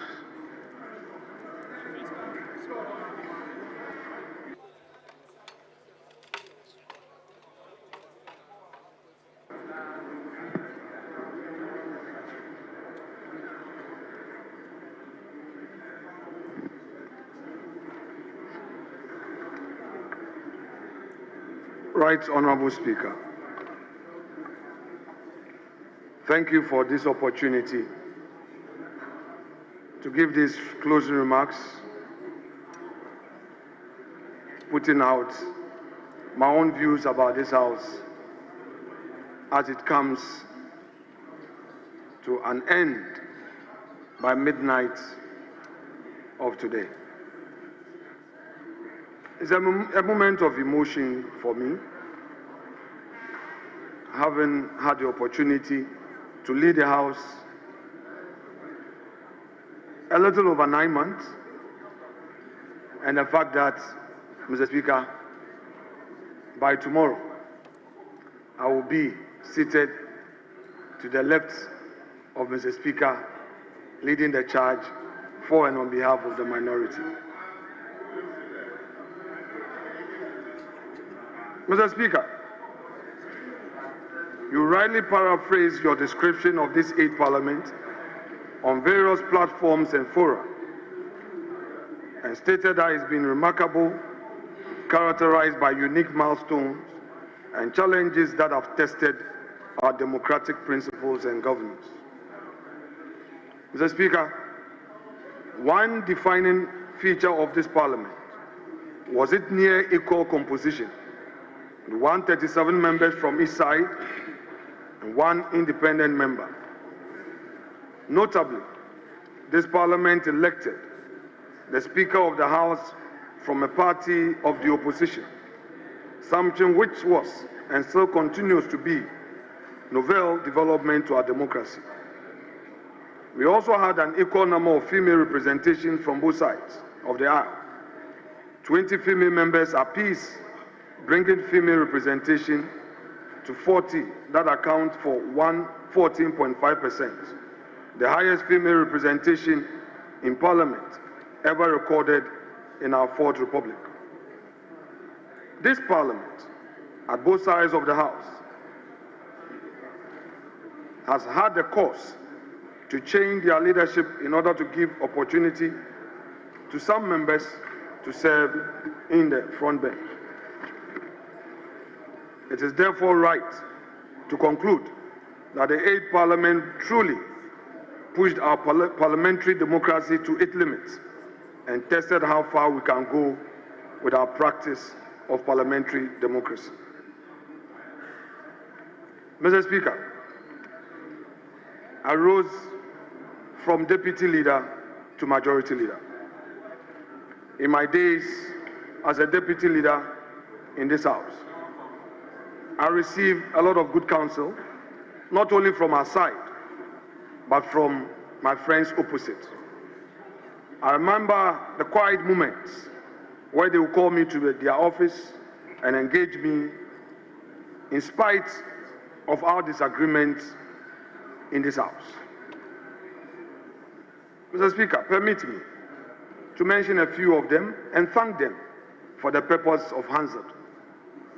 Honorable Harun Idrisu, Honorable Rashid Pelpo, Honorable Kletos Avoka, my respected senior Adabar and brother, Honorable Ahiafo. Mr. Speaker, I also received good counsel from many of my own side. The first Deputy Speaker, Honorable Joe Osewusu, the second Deputy Speaker, was also very handy for us to discuss issues about governance in the chamber. But Mr. Speaker, not the least is the man I succeeded. For the purpose of Hansard once again, Mr. Speaker, this is a man who took it upon himself to get me to pay attention to parliamentary business. I always remember with nostalgia his first official travel with me all the way to Hanoi, Vietnam. In his hand was his standing orders and the Constitution. He urged upon me to always read the standing orders and encouraged me to aspire for the leadership of the House. I am happy to say that in my days as his deputy, although he is not a lawyer, he was well versed with the standing orders and the Constitution. Before I could say a word, he knows where a particular provision is. And we worked together, gave me the opportunities to shine, and eventually made way for me to succeed. Honorable Osei Che Mensah Bonsu, I thank you most sincerely you defined my leadership. You played a key role.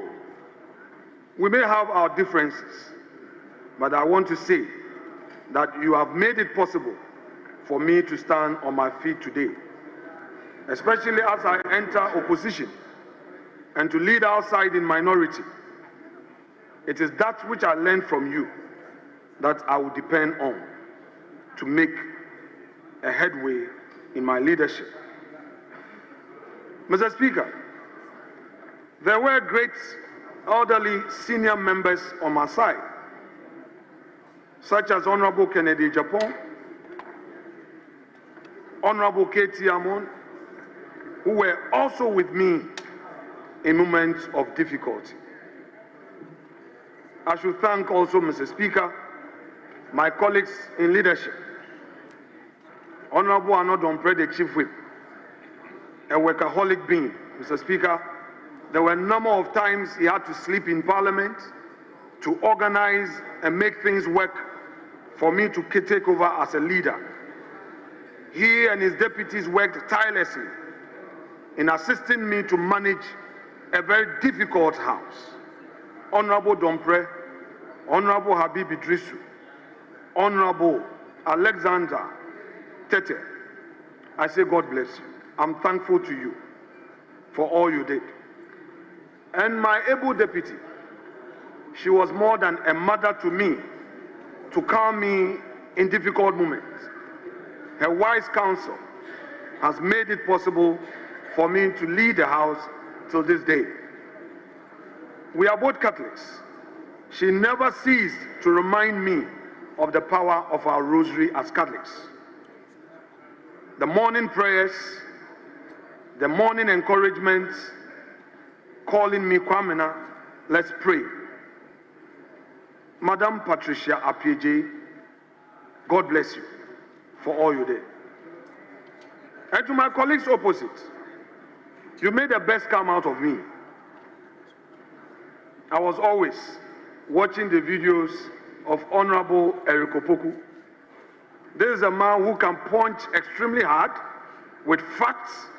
You dare not challenge him, and I dare not challenge him, because he will take you to another level. Honorable Kwame Abuja, we were there together in opposition. Those days, we struck a good accord. We had our own esprit de corps. And when you assumed leadership, I thought I could explore that for a good way forward. You often disappointed me, but you got the best out of me. Kwame, thank you. And Ahmed Ibrahim, the deputy whip, he did all the dirty jobs. We disagreed, and I will call Ahmed and say, Ahmed, I thought you were a Pentecost elder. Why are you doing this to me? And he says that, Menstru, anyhow, but the next moment he will hit me hard. But Mr. Speaker, I also got somebody amongst them to pound small. I also took advantage of his emotions, and I provoked him lightly so that I also settle scores. My senior brother, Honorable Emmanuel Amakofibua. Mr. Speaker, I recall at one point you had to settle the matter where I was constantly parading and flagging my standing orders. And he felt it. At the end of the day, that was the beauty of democracy. And I told my brother, no more Ato. Mr. Speaker, Ato will talk to you nicely. Have a good conversation. By 5 o'clock, he will call you and tell you, Kwamena, no deal. The political committee says we can't support you. Mr. Speaker, many did not understand why I was combative on a number of occasions.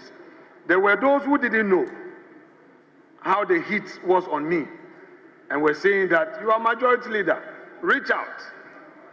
Mr. Speaker, the minority were such a tough, stubborn, difficult side. Mr. Speaker, you could never have an agreement with them because they were smelling power. And I understand, rightly so. The number of government business I would have loved to complete for political expediency and perhaps for purposes of principle, I did not get the support from my respected colleague.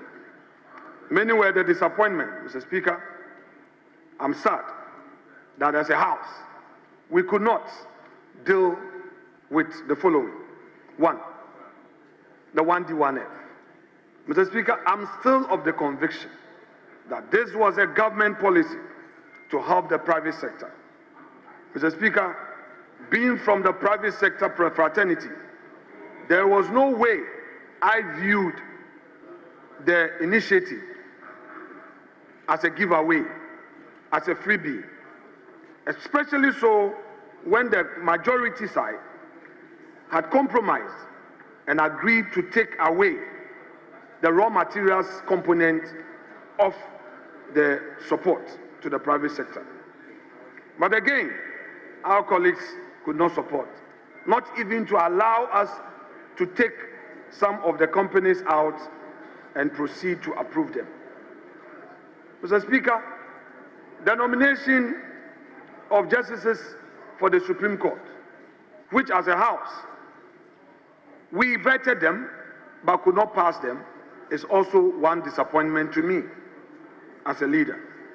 These are citizens of our country who, for no fault of theirs, have earned that call to serve at the highest court of the land. Mr. Speaker, I will not belabor their CV, but we know that these are men, these were citizens of substance who could have contributed their quota in enriching the jurisprudence of our country at the highest level. But again, we could not reach an agreement. And to date, I had to look in my direction. Look in my direction. I'm addressing some of your mischief. Mr. Speaker, again, we could not have a deal, and we've left it hanging. It has become odious. Mr. Speaker, I wish, as a House, we could have handled the World Bank $250 million facility to support the financial sector. This was also a facility that had gone through the committee process, and the House could have carried it for government to cushion the financial sector.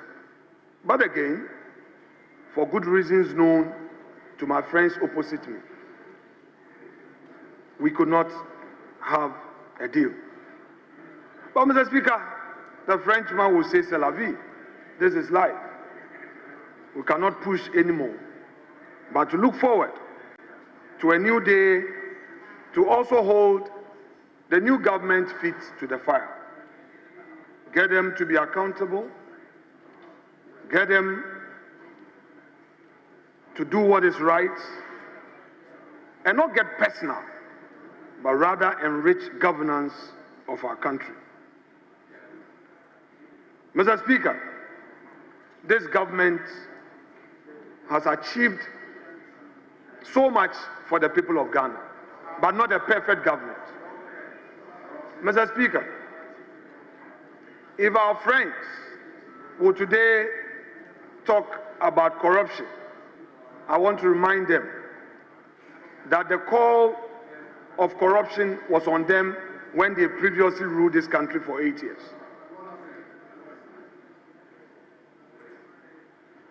Many children whose parents could not afford secondary education had the opportunity of enjoying free SHS. Mr. Speaker, today, Ghanaians, 5.7 million of them, have benefited from free SHS.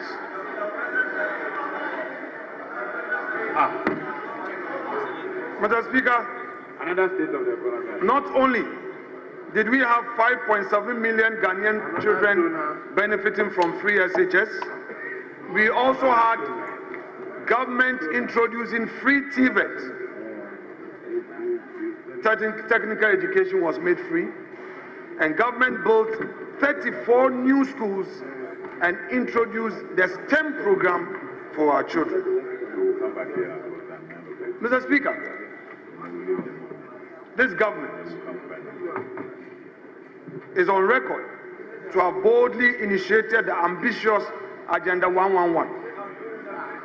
These projects are at various stages of completion, and we expect that from tomorrow, the new government will take immediate steps to ensure continuous funding of these projects so that our people will get better health care.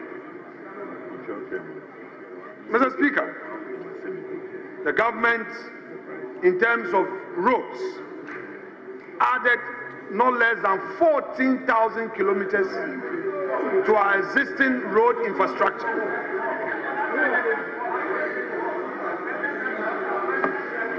And, Mr. Speaker, we expect that this new government, which takes office tomorrow, would be minded of these high achievements and even do better. Mr. Speaker, we have been told that in the area of energy, there were some corruption in certain areas. But, Mr. Speaker, I beg to say that we kept the lights on, and this government ensured that electricity for households and industry was on, minimal challenges in terms of light off, as compared to what our friends left for us in 2017. Mr. Speaker, in the just ended election, the President, the Vice President ensured that they put together a team. You are out of order.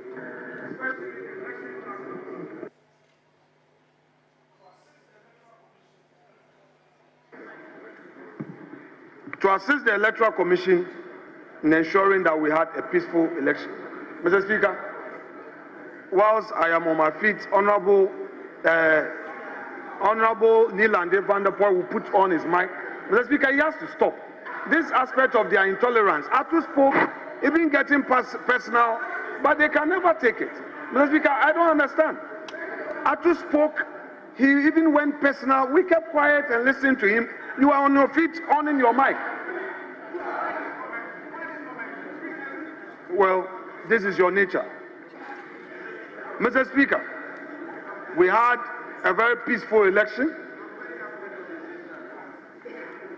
Dr. Mahamadou Bawumia, the presidential candidate of the MPP, conceded defeat long before the official declaration by the EC. But what did we witness?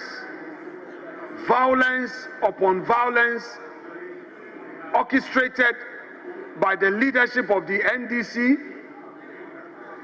who sent tax to collation centers, attacking Electoral Commission officials, attacking candidates, unleashing violence, and threatening our democracy. For all these conducts, we subject the NDC to posterity. I say to them that the very people they are using to unleash violence on Ghanaian people will soon come back to them. I leave them to posterity. Never again should we witness such an attack on our democracy, where at collation centers, organized attacks are moved in pickups to disrupt the collation process. Mr. Speaker, whereas the MPP accepted the results and even relied on due process of law to get justice, the NDC decided to unleash violence on the Ghanaian people. Mr. Speaker, Nana Addo Dankwa Akufo-Addo, the President of the Republic, has made his name in Ghana and in the sub-region. It is therefore not surprising that the ECOWAS recognized him and gave him a title, Mr. Democrat. Mr. Democrat for the good works he's done for democracy. For over 40 years in public service, he distinguished himself, and the sub-region celebrated him. Mr. Speaker, the 8th Parliament, however, witnessed some unfortunate, sad situations. The loss of our colleagues, Honorable Philip Baswa of Kumewu, Honorable John Ampuntua Kuma of Ejiso, as well as some 18 former members of Parliament and a former First Lady, Her Excellency Teresa Kufuor. Mr. Speaker, all these persons who were in public service passed on within the period, and I say, may their souls rest in peace. Mr. Speaker, in spite of the turbulence that the House witnessed in some few instances, my honorable colleagues in leadership and I worked so hard in ensuring that the business was conducted in a convivial and congenial atmosphere. This Parliament achieved notable legislative milestones, passing 41 bills, including Private Members' Bill, a first in our history. We facilitated the passage of 48 regulations and approved significant agreements and reports bolstering Ghana's socio-economic development. Furthermore, the 8th Parliament approved the nomination of His Lordship Justice Eni Yeboah for appointment to the high office of Chief Justice of the Republic, and after his retirement, Her Ladyship Justice Gertrude Araba Esaba Saki-Tokonu took over. Mr. Speaker, the House, in all, vetted and approved 9 justices of the Supreme Court and 2 Chief Justices during a tenure. Mr. Speaker, under your leadership, you initiated the Visitors Program and the Citizens Bureau, and this strengthened public engagement and participatory democracy. Parliament also celebrated the 30th anniversary of parliamentary democracy and hosted international conferences such as the 66th Commonwealth Parliamentary Conference and ECOWAS parliamentary sessions, which took place in my constituency, Efutu. These events reinforce Ghana's commitment to democratic principles and regional cooperation. This is an outstanding achievement in the quest to enhance our democratic governance. Mr. Speaker, in spite of all these great achievements strengthening the pillars of Parliament, we in the majority have some few challenges in the manner you handled the House. There were times that we felt you were partisan, and there were times that we felt you could prevail on our colleagues better in cooperating with us. There were times that we felt we were let down. But Mr. Speaker, as you always say, you cannot do it perfect and cannot get it perfect. You did the best as you could. It's our prayer, Mr. Speaker, that as we be notified of you presiding over the 9th Parliament and well placed in the east of this august House, we pray that the space you gave to the minority to allow the opposition to vent out its concerns, we will have say as you preside. We have no doubt on our mind that you will do that for us. Mr. Speaker,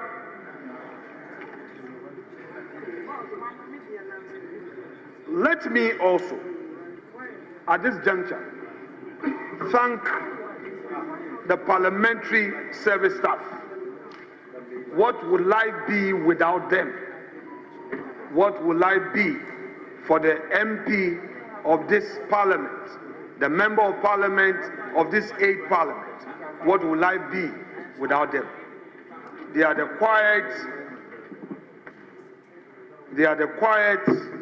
councillors who are not recognized but make a lot of input to enrich debate and make us better in our legislative work.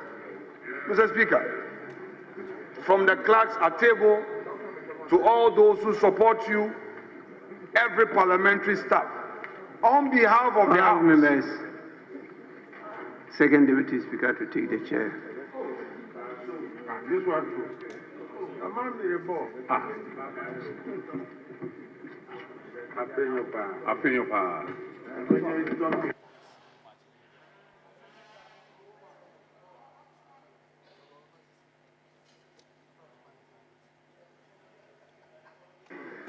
Yes, Leader, you may continue. On behalf of my colleagues of this August House, I say a big thank you for your service and all you've done to help us become better than we think of ourselves. Mr. Speaker,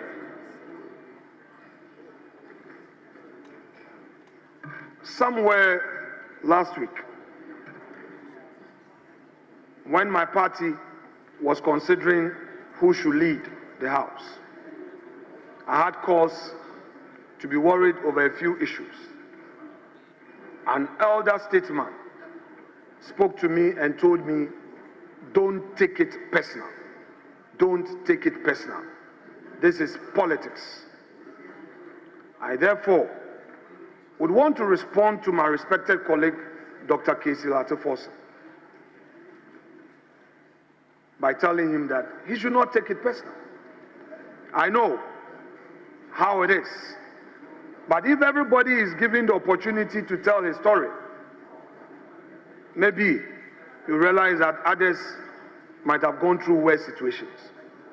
I do not think that it is appropriate to personalize issues and mention Honorable Godfred Jabu Adami by name for Hansen, as though he personally had an axe to grind. I would plead with you, let bygones be bygones. You know what some seniors on our side know. You know what some seniors on your side know. That everybody wish you well. So, it isn't the case that this government was such a bad government that they wanted you in jail at all costs. So please, let it slide. But I'm particularly happy that you sounded a word of caution that never again should such a thing happen in our body politics. Mr. Speaker, politics should be made attractive for those who want to wholeheartedly serve. Nobody should ever fear leaving government. Nobody should ever fear getting into government. If as a political class we mistreat ourselves, there will be nothing left for the governance of this country. I therefore would want to add my voice to the call you made, Honorable Forsen, that we should have a better way of dealing with issues of alleged corruption, where we believe that somebody has committed a crime.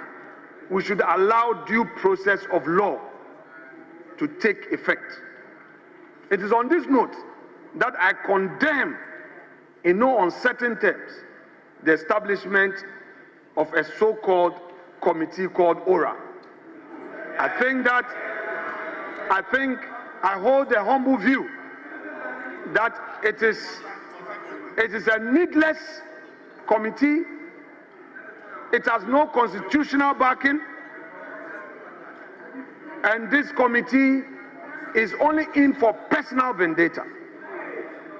If we allow this committee to continue with its so-called wild goose chase, it will disturb the governance of this country. We don't need any so-called aura. We have institutions of state. However unhappy we may have be with their work, we must support them to do their work. We don't want people to be chasing people into people's houses, going into people's bedrooms, thinking that their government is in office, so they should chase people for so-called ill-gotten wealth. Let's allow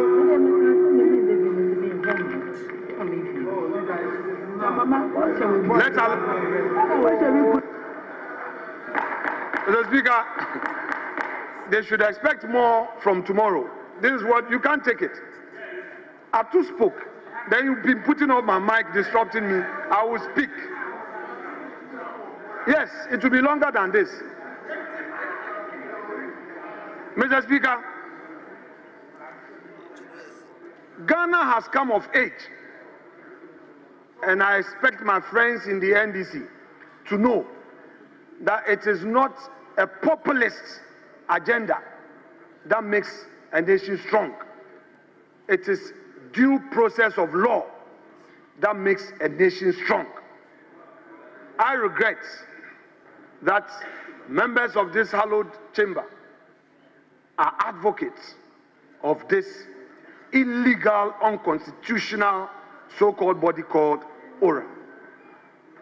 Mr. Speaker, let me remind my colleagues that the minority, the incoming minority caucus, has a mantra, and I will disclose the mantra to them: touch one, touch all. We are not going to allow you to use unconstitutional means to shut us up, to frustrate people, to chase people into their homes. We will stand firm and collective in ensuring that we stop any injustice. Let us allow the laws of the country to work. Mr. Speaker, in 1996, the elections delivered 133 seats for the NDC and only 61 for the MPP. That was a minority of conscience, however many its minority was. Yes, leader. Hold on. Yes.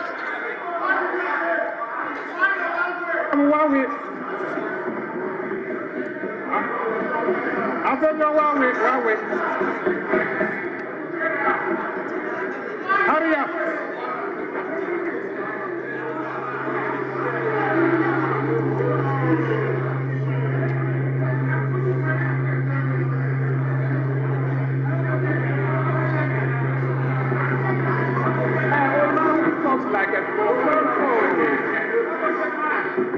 Small boy. Okay, you can't stop him up.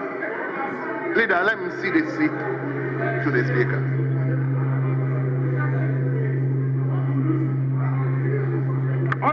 Honorable Wawe. Honorable Wawe.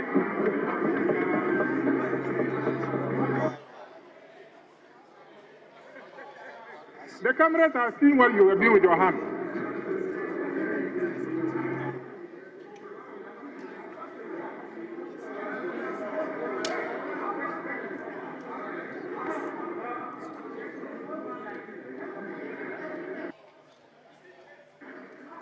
Mr. Speaker, thank you and welcome back. Mr. Speaker, the MPP incoming minority will not allow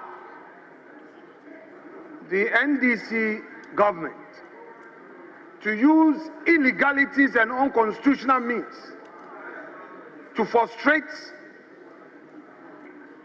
and abuse the rights of former appointees of the Akufo-Addo government.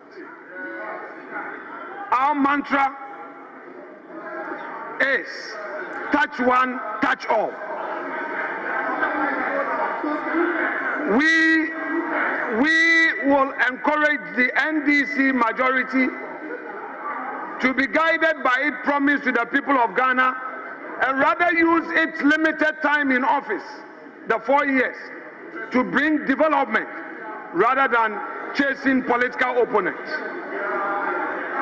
The people of Ghana are expecting the e-levy to be abolished. The people of Ghana are expecting that cocoa prices for the farmer will be increased without delay. The Ghanaian people are expecting that taxes at our ports will be reduced significantly. The people of Ghana expect that only 60 ministers will get appointed into this new government. And the 60 ministers, Mr. Speaker, these are the breakdown. All 16 regions will have one. So if you have 16, you take 16 out, you are left with 44. Of the 44,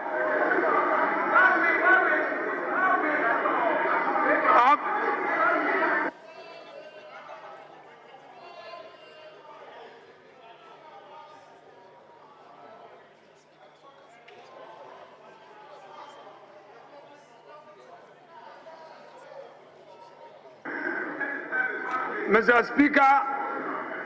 Speaker, once upon a time,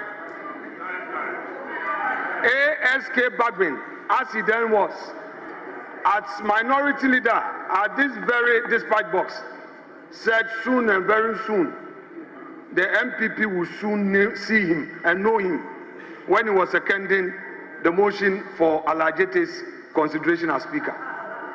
You haven't seen anything yet. You keep quiet and listen. Soon and very soon, you will see the true politics here. So you relax. But you would hear me. We heard at all. You will hear me. Mr. Speaker, now if you take away 16 ministers from the 60, the regional minister, you are left with 44. Obiniyem. The 44 left. You can only take about 25 from Parliament. 25 from Parliament. 25 out of the 180 something. Mr. Speaker, there is going to be redundancy in this House. And very soon, Mr. Speaker, the majority leader would experience the moment that, Mr. Speaker, you refer to as majority leader. Look behind you, your back is empty. Very soon, your members who will become redundant will not come into this chamber. And there you will see that the minority that you think we are mini minority will become the majority. Mr. Speaker, I am not a prophet, neither am I a seer. But this thing I can foresee that is going to happen.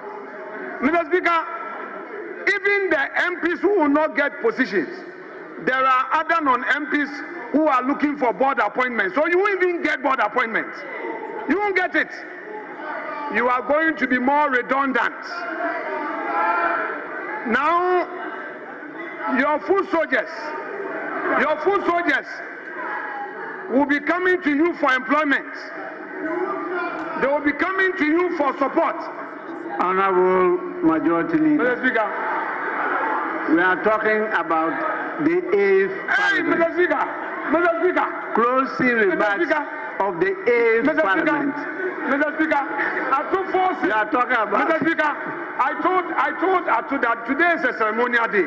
I prepared a beautiful ceremonial speech, and I told Leader Emeritus that all the time Atu would depart. He took advantage of a ceremonial speech to lambast my government. And you think I should keep quiet? No, you won't get. I'm in the dispatch box. You see, you guys cannot take it. We sat quietly and allow you to punch us. You can't take it. Mr. Speaker has even come to your rescue. I'm not done. I won't finish now. Sit down. Honorable Majority Leader. Mr. Speaker, because of your intervention. Please. Mr. Speaker, because of your intervention. Mr. Speaker is my father.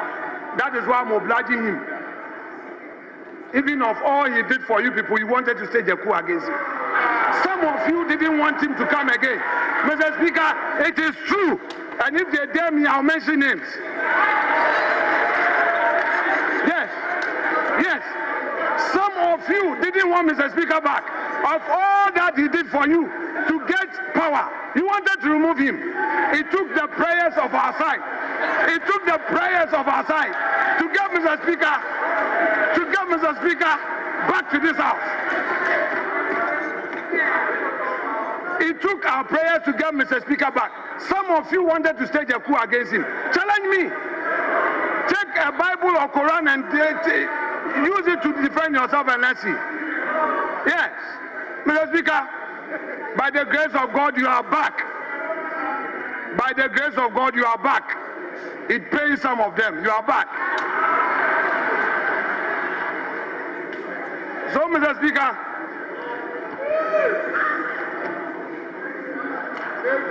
I shall conclude by wishing all of us well. For those of you who are getting out of Parliament, please, the younger ones from both sides of the aisle, please don't give up public service. There are mistakes we all make.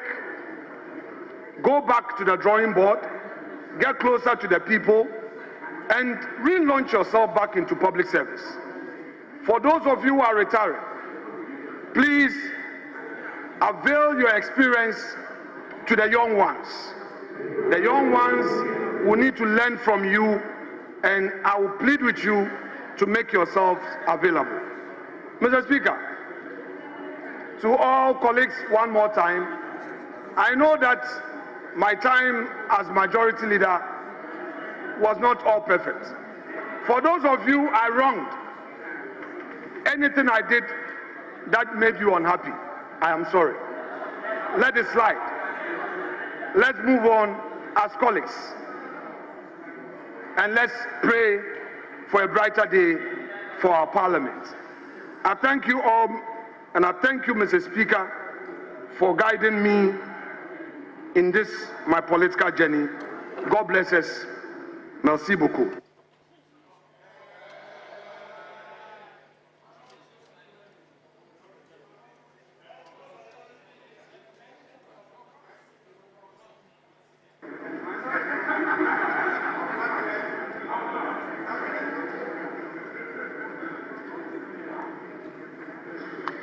Honorable members,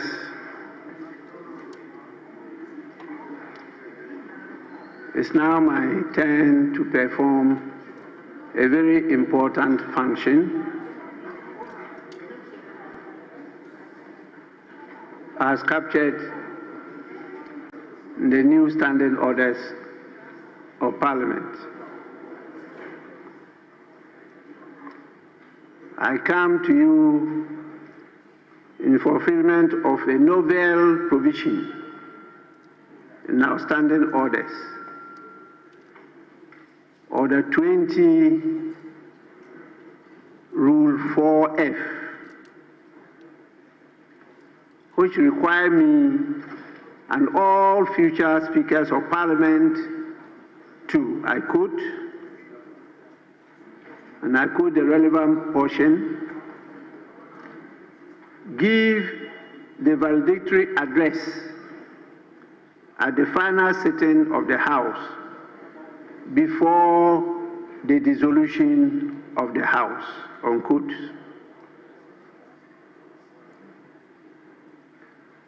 I therefore deliver this valedictory address at the final sitting of the 8th Parliament of the 4th Republic of Ghana with humility and sobering reflections. Humility for the opportunity graciously given me to serve you, to serve all Ghanaians and our great nation, Ghana. Honorable members, in view of the exigencies of the current situation, I plead to call on the office of the official report to capture the contents of the entire address as having been read by me. I further call on the office to capture the contents of the annual reports of the Parliamentary Service and the handing over notes of the Clerk to Parliament, Mr. Cyril Kwabena Oteng in Sian. You will have details of the valedictory address in these documents. And so what I intend to do is to give you the broad strokes of the address, even though that is also still lengthy. Because a valedictory address is to give a full report of the 4 years of what we have achieved or not achieved.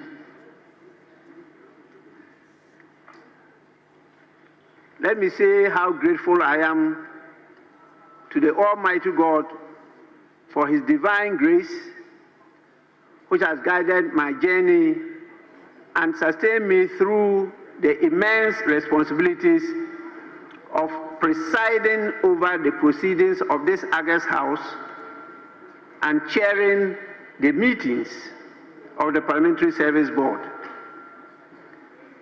It has been a divine privilege to serve as Speaker of Ghana's Parliament at a time of a historic hung Parliament. And many cases or countries, I should say, including Australia, the United Kingdom, and even Ghana during the tenure of the Third Republic, could not make it to the full hog of the term of the Parliament. But we have succeeded.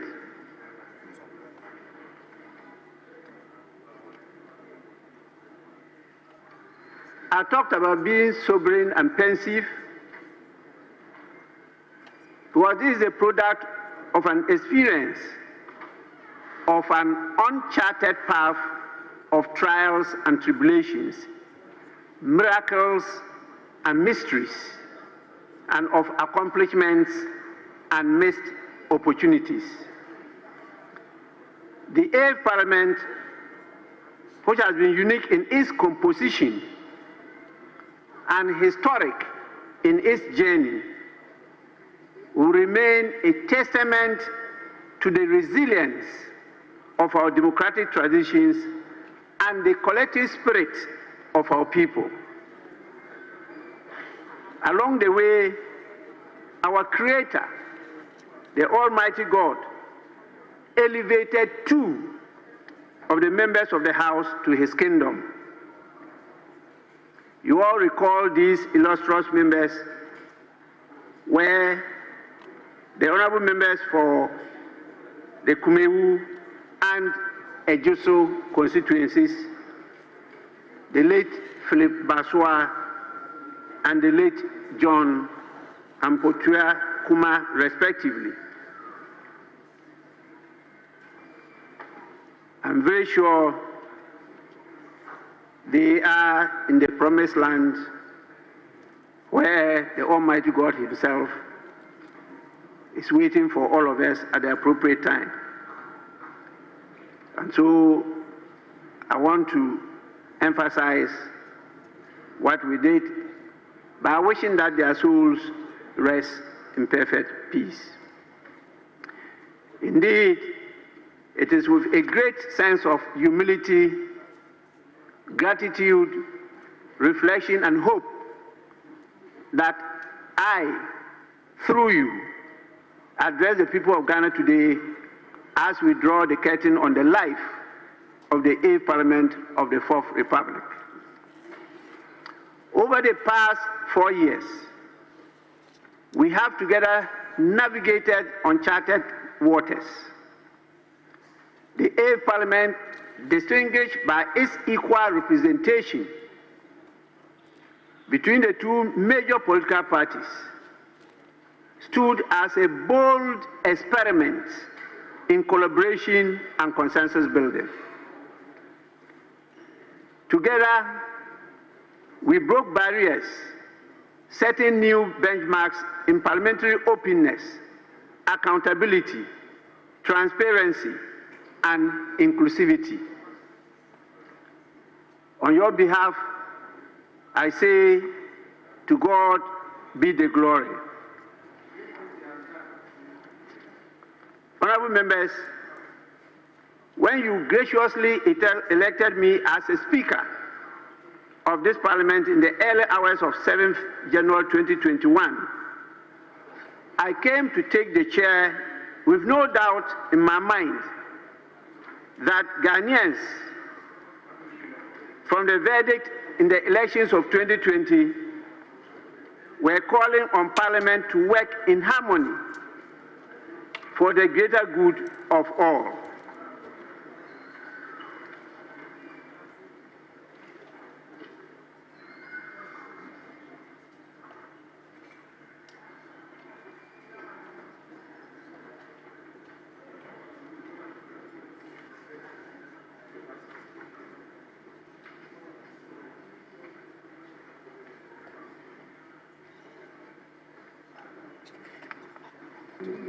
In my remarks to Parliament, after I taken my oath as Speaker, I requested of us all to prioritize, and I want to quote this, consultation, accommodation, and consensus building on matters of public interest. In my later acceptance speech that followed a few hours later that day, I promised that I will, I quote, submit myself to the will of the House and pledge to serve our dear country, to serve you and all Ghanaians faithfully, and to conscientiously discharge my duties as Speaker of Parliament. I further promise to wholeheartedly put at the disposal of Parliament and the country the store of knowledge, immense experience, and the huge data bank I have accumulated and accommodated over the years. These promises I have endeavored to keep throughout these 4 great years of service as Speaker of Parliament. On 15 January 2021, in a welcome address to the reconvened sitting of the first meeting of Parliament, I touched on 5 core areas of parliamentary life. These include a special message to first-time members of Parliament, advice to members who become ministers of state, the expectations of the people of Ghana, of the 8th Parliament, a focus on the core mandate and mission of Parliament without making the 8th Parliament an obstructionist or a rubber stamp legislature. And finally, on the subject of impartiality of the Speaker. Reflecting on my message in these 5 areas 4 years on, I observed how prophetic the message became. And it still amazes me how those issues I raised have turned out during the last one of the 8th Parliament. I am not going to detail that again in this address. But honorable members may recall that I advised the 114 first-time members to, quote, remember at all times that you lead your people best by serving them with respect, with humility, and with diligence. And that ultimately, responsibility for having a successful career in this House rests with you. Honorable members, I must say, some of you heeded this call and have been rewarded with a new term in Parliament at the just ended elections. To those of you who have been privileged to return to the 9th Parliament, I repeat the prayer I said 4 years ago. May your career in this House be as long as and as progressive as mine has been.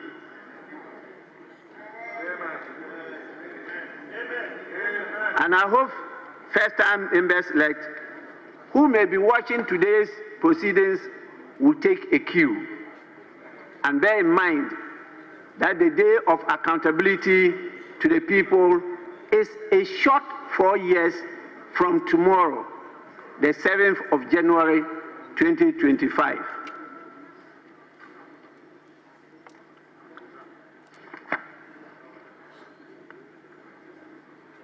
Honorable members, in that address 4 years ago, I also emphasized the expectation of the people of Ghana of this 8th Parliament. In denying both the New Patriotic Party and the National Democratic Congress single-party control of the legislative branch in the 2020 elections, Ghanaians were simply instructing the political class to chart a new path, to embark on new ways of transacting parliamentary business, which is nothing else but the business of the people. I reminded members of the call of the voters on us to disband the party-first mindset and mentality. I stressed the call on us to work together as a family with a common purpose. I must say, this Parliament did some amazing work through lots of bipartisan consultations and cooperation. But I note with regret how the same Parliament allowed what I then described as the unbridled partisanship and partisan polarization that has taken root in our politics and are giving our option of multi-party democracy a bad name. The people of Ghana are the better judges, and I leave that to them.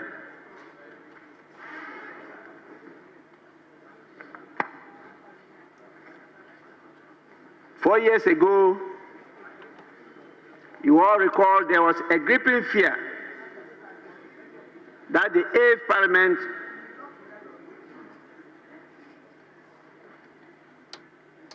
Honorable Member, I want to listen to you when you finish your conversation on the phone. Then I can continue.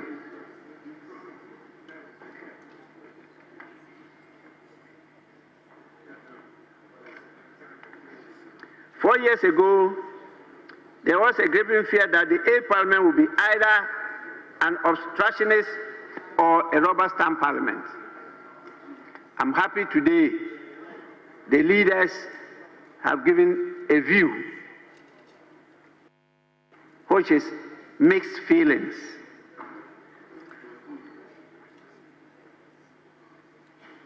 Some say it was obstructionist.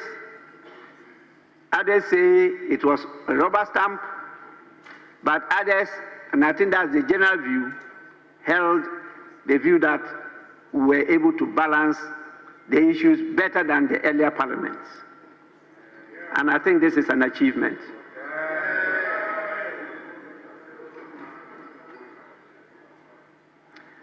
I am satisfied that I have not yielded to pressure from any quarters, and I believe I have courageously discharged this assurance to the administration and admiration of many in Ghana and the world over. My impartiality is not in doubt. It's only those who are not objective that will think otherwise.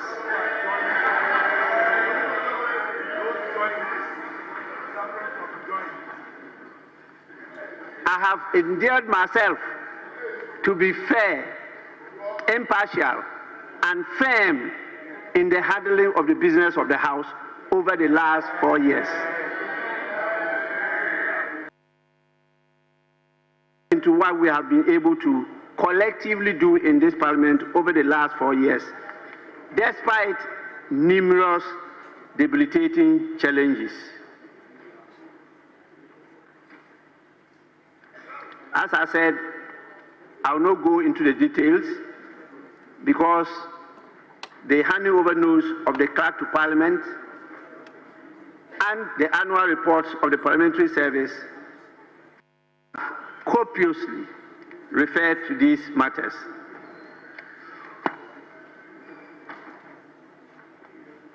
But Ghanaians will remember that we started the 8th Parliament with a backdrop of COVID-19 pandemic, which had members of Parliament starting the journey with frequent medical examinations on them, their families, staff of the Parliamentary Service, and the parliamentary community, such as the medical, the police, fire, ambulance, and other security personnel. And so when you talk about Parliament, it's not only members of Parliament, it's not only the staff of the Parliamentary Service, but all these public servants are counted as part of the institution of Parliament. Without them, we will not be able to perform our functions. You recall how we had to isolate those of you who were tested positive, and how some of you almost lost your lives as a result of this COVID-19 pandemic. We are compelled to, from time to time, direct that some of you and some members of staff should proceed on leave in order to decongest the presence of Parliament. In the midst of all this, we proceeded to organize orientation workshops for both the new and continuing members of Parliament on their roles and responsibilities, the code of ethics and conduct, rules of practice and procedures, the conduct of parliamentary business, privileges and immunities of Parliament, members and officers of Parliament, and how to process and sanitize draft legislation, scrutinize and approve financial appropriations, among others. And I believe we satisfactorily performed these functions.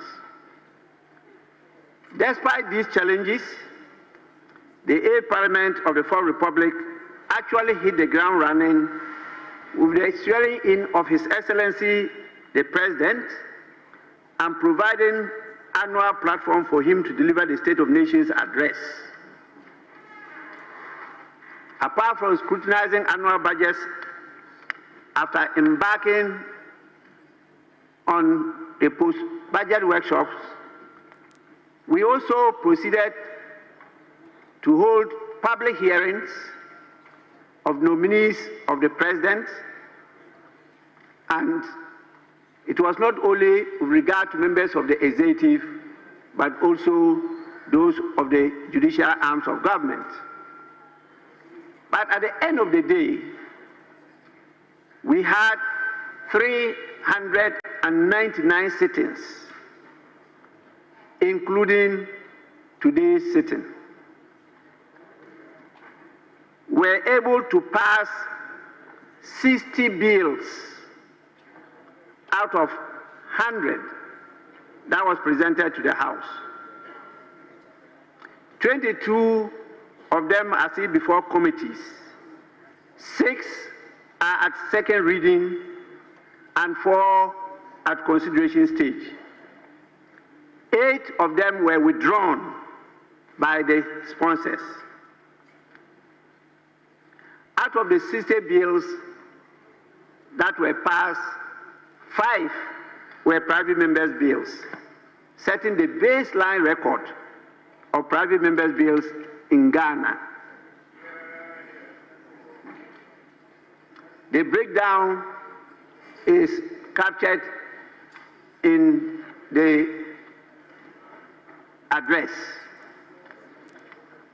I will not be able to read all because it also captures instruments and regulations, bilateral agreements, contracts, financial, motions, resolutions, and everything that we did as parliamentary business, including the rulings of the Speaker of Parliament. So I want to invite members to take time to go through this address to know at least a bit of what you have achieved within these 4 years. Sometimes these are unknown to the people you serve, and they only see Parliament when the small lenses of the cameras bring to them the few glimpses on the TV, and they think that is what Parliament is made of. So it's important that you take some time to go through yourself to advocate and educate our people. But let me mention some very important legislation we passed. One is the Affirmative Action Gender Equity Act. The other is the Human Sexual Rights and Family Values Bill, which did not receive the assent of His Excellency the President. We passed a very important law on the public financial management of this country, and also on criminal offences amendment bills. The very important ones are those dealing with witchcraft. We have passed a bill against witchcraft. We've also passed a bill abolishing the death penalty. And we have also decriminalized attempted suicide. These are key legislations that have to be brought to the attention of the people who represent here, because they are going to correct many of the ills of our society.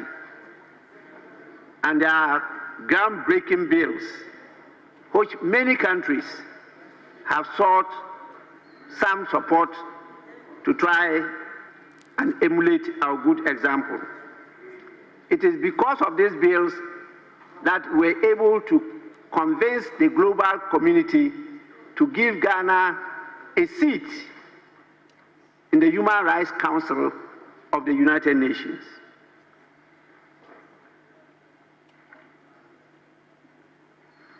It's unfortunate that some people took a different view, and some of these bills did not receive the assent of His Excellency the President.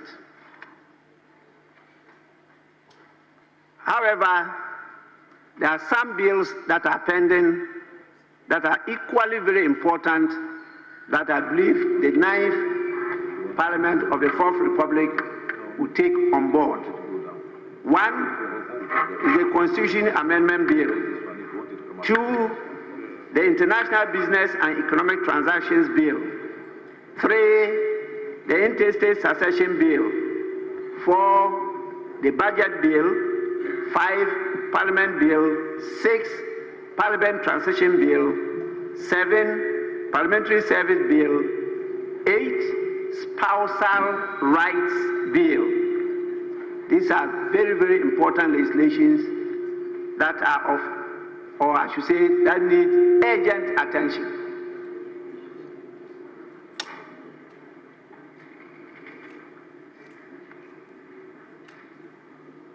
Now, we had to perform an oversight function.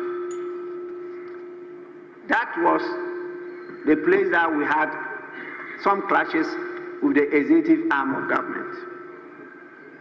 But it's important for me to notice that although Ghana's parliament, under this Fourth Republican dispensation, has often scored low marks when it comes to performing its oversight function, simply due to the excessive executive overreach, this eighth parliament has proven that there is hope for proper executive oversight by the legislative branch of government.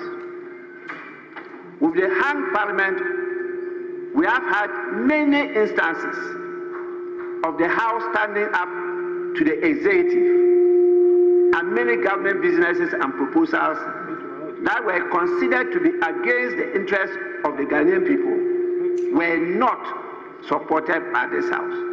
And so I'm not surprised the majority leader, the leader of the House, itemized some of those businesses.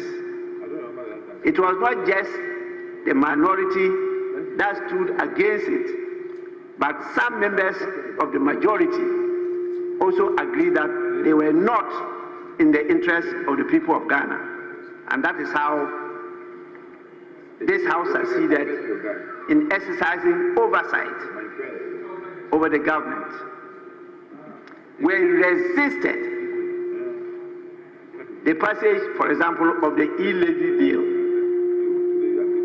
We even initiated a vote of censure against a minister of finance, and it found favor with members of government who constituted themselves into a group and held a press conference to make a call, a very passionate call to His Excellency the President to do what?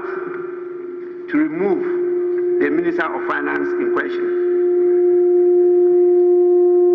We set up a committee to investigate the COVID-19 vaccine procurement contract, and we investigated a number of petitions. And on your behalf, I want to applaud the work of the Public Accounts Committee. They did a very good job, and very soon it will be disclosed how much has been retrieved by the state that would have been lost if not for the vigilance of the Auditor General Department and led by the Public Accounts Committee. So congratulations, Chair of the Public Accounts Committee, in the person of Honorable James Kruje Abeji.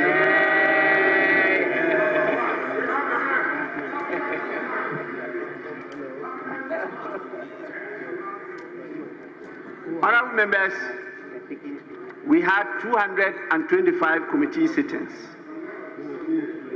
The details are in the report. We also filed a total of 1,449 questions. And ministers answered many of them, but not all.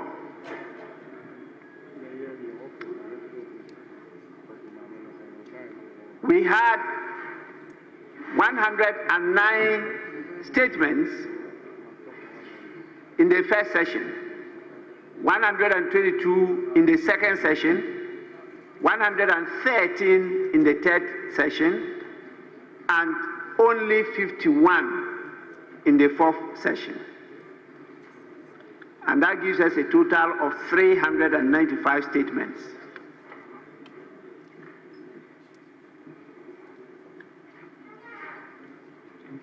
Honorable members, let me underscore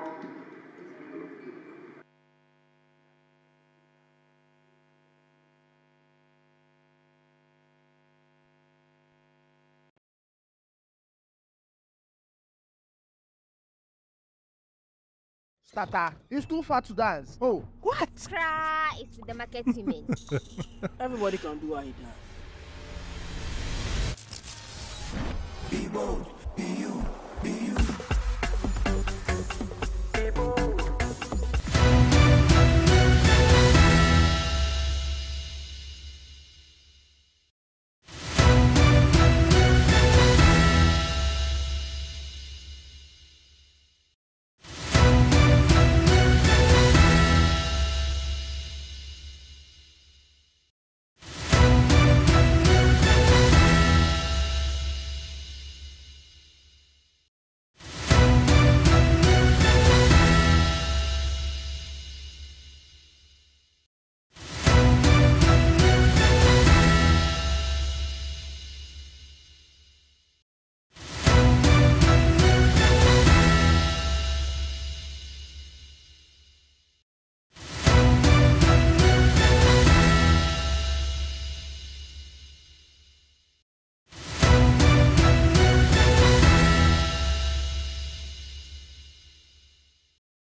Caucuses have, over the period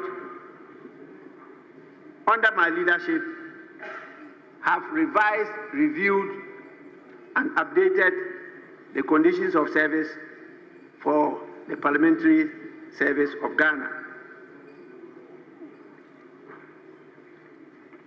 We have also created opportunities for them to try to build their capacity to make sure that the institution of Parliament is enabled to perform its constitutional functions.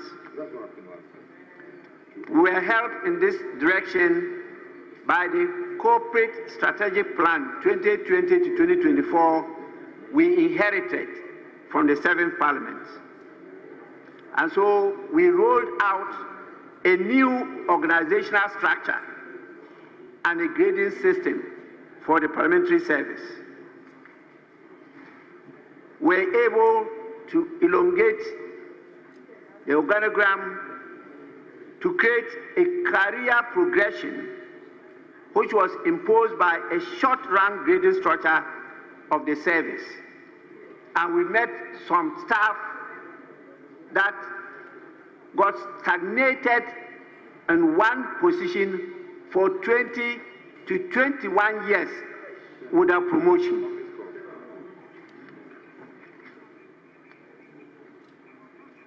We have started a process of looking at welfare support for members of Parliament, because under the laws of Ghana, the parliamentary service is to provide some welfare support for members of Parliament. This is not covered under Article 71. There are matters that must be made available here for you to be able to perform your duties and handle your responsibilities very well. We have also now finalized the structure, and we are servicing a parliamentary training institute for the Parliament of Ghana. We have completed the construction of the offices for the Parliamentary Training Institute and also a development office, which will provide additional office accommodation to enable us absorb technical personnel to capacitate Parliament to be able to render some new services that are imposed on us. An example is the fact that now we have to provide fiscal responsibility analysis for every bill that is presented to the House. And we need technical support to be able to do this. We have also reconfigured and refurbished the upper part of this chamber block and converted it into a parliamentary museum. And so honorable members are encouraged to just have a sight of it where you can trace the history, the unique history of the Parliament of Ghana from before the colonial intervention up to date. We have restructured the committee system, and now you have 6 cluster organized subject matter areas. We have the finance and economic committees cluster. We have the legal committees, the science and technology. We have the social, infrastructure and security committees, the government, and other few expert areas. We have established the Budget and Fiscal Analysis Office. And we have also improved the IT system. And so, very soon, when it is fully deployed, we'll be using e-voting, not your voices again when the question is put. And we believe that the 9th Parliament will have the benefit of this facility.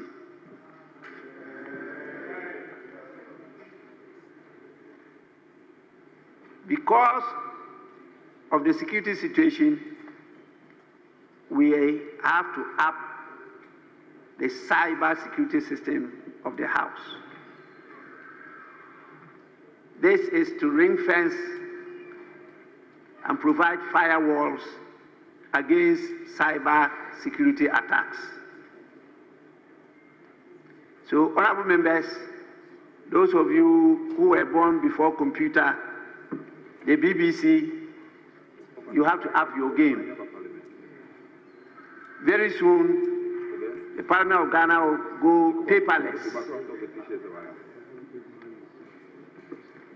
And if you were born before computer, nobody will tell you that part of the qualifications of being a member of Parliament is to be a computer literate. Honorable members, it's important for me to also note that we have created a Citizens Bureau as part of the Open Parliament initiative to ensure we maintain a constant link to the people we represent and serve.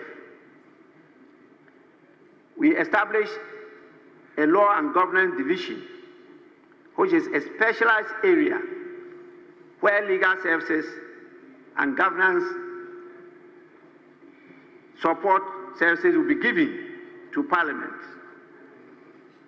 And that is why we established units such as the Human Rights, Anti-Corruption, and Investigation units in this House. And these are meant to serve the new committees that we've established, such as the Parliamentary Committees on Human Rights, Legal and Constitutional, Judiciary, the Constitutional Commissions, and the Independent Government Institutions, the committees that work on corruption, the Ways and Means Committee, the Security and Intelligence Committee. All these new committees need technical support, and so we have made provision for that. It's with all these developments that this Parliament was adjudged the most open Parliament in Africa.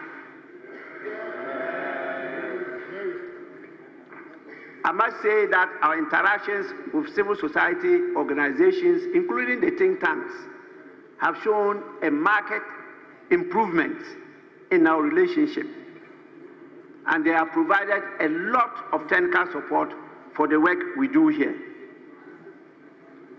I'm very grateful to all of you, more importantly, to those of you who focus on us providing a comprehensive new standing orders. You'll be surprised the Parliament of Canada reached out to Parliament of Ghana to come and present our new standing orders as part of the illuminating materials for them to also improve on their standing orders. We sent a team led by the outgoing clerk to do that presentation. And I can assure you that our contacts with them show that they will send even more people to come and learn from us, whilst we also learn from them. These are some of the interventions that have catapulted this parliament to be the first parliament that has been absorbed as an international affiliate member of the National Conference of State Legislators in the United States of America. The only other country or parliament that got that recognition is Quebec in Canada. All the other applicants are still being scrutinized to see whether they qualify or not. And so we have a place of pride in the International Council of the National Conference of State Legislators. And the outgoing or outgone majority leader and veteran member of Parliament for Swami, who, together with my good self and the outgoing clerk, represented you in that international council, managed to arrange some interface between the parliaments in America and the parliament in Ghana. And so a lot of you will have the opportunity now to go and understudy the systems. I must say there are very diverse systems, even in the United States itself, while they will come here to understudy our system, and in doing so, build the capacity of each country's parliaments. We are also given the opportunity to have sister parliaments, and we reach out to the Parliament of Philadelphia, which will connect with us, and on an annual basis, we have exchanges, apart from the Parliamentary Friendship Associations. We also reach out to the Parliament of Maryland, and they have supported us with their good example of a museum, which is part of the information we gathered together with the one in Japan, India, South Africa, and the rest, to model ours, which I referred to earlier on.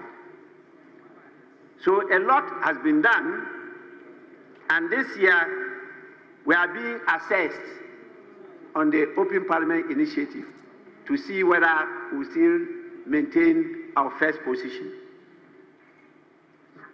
Let me also say that we have retrofitted the SY Public Affairs Department of Parliament, and we added some new layers, such as public engagement, media relations, and broadcasting departments.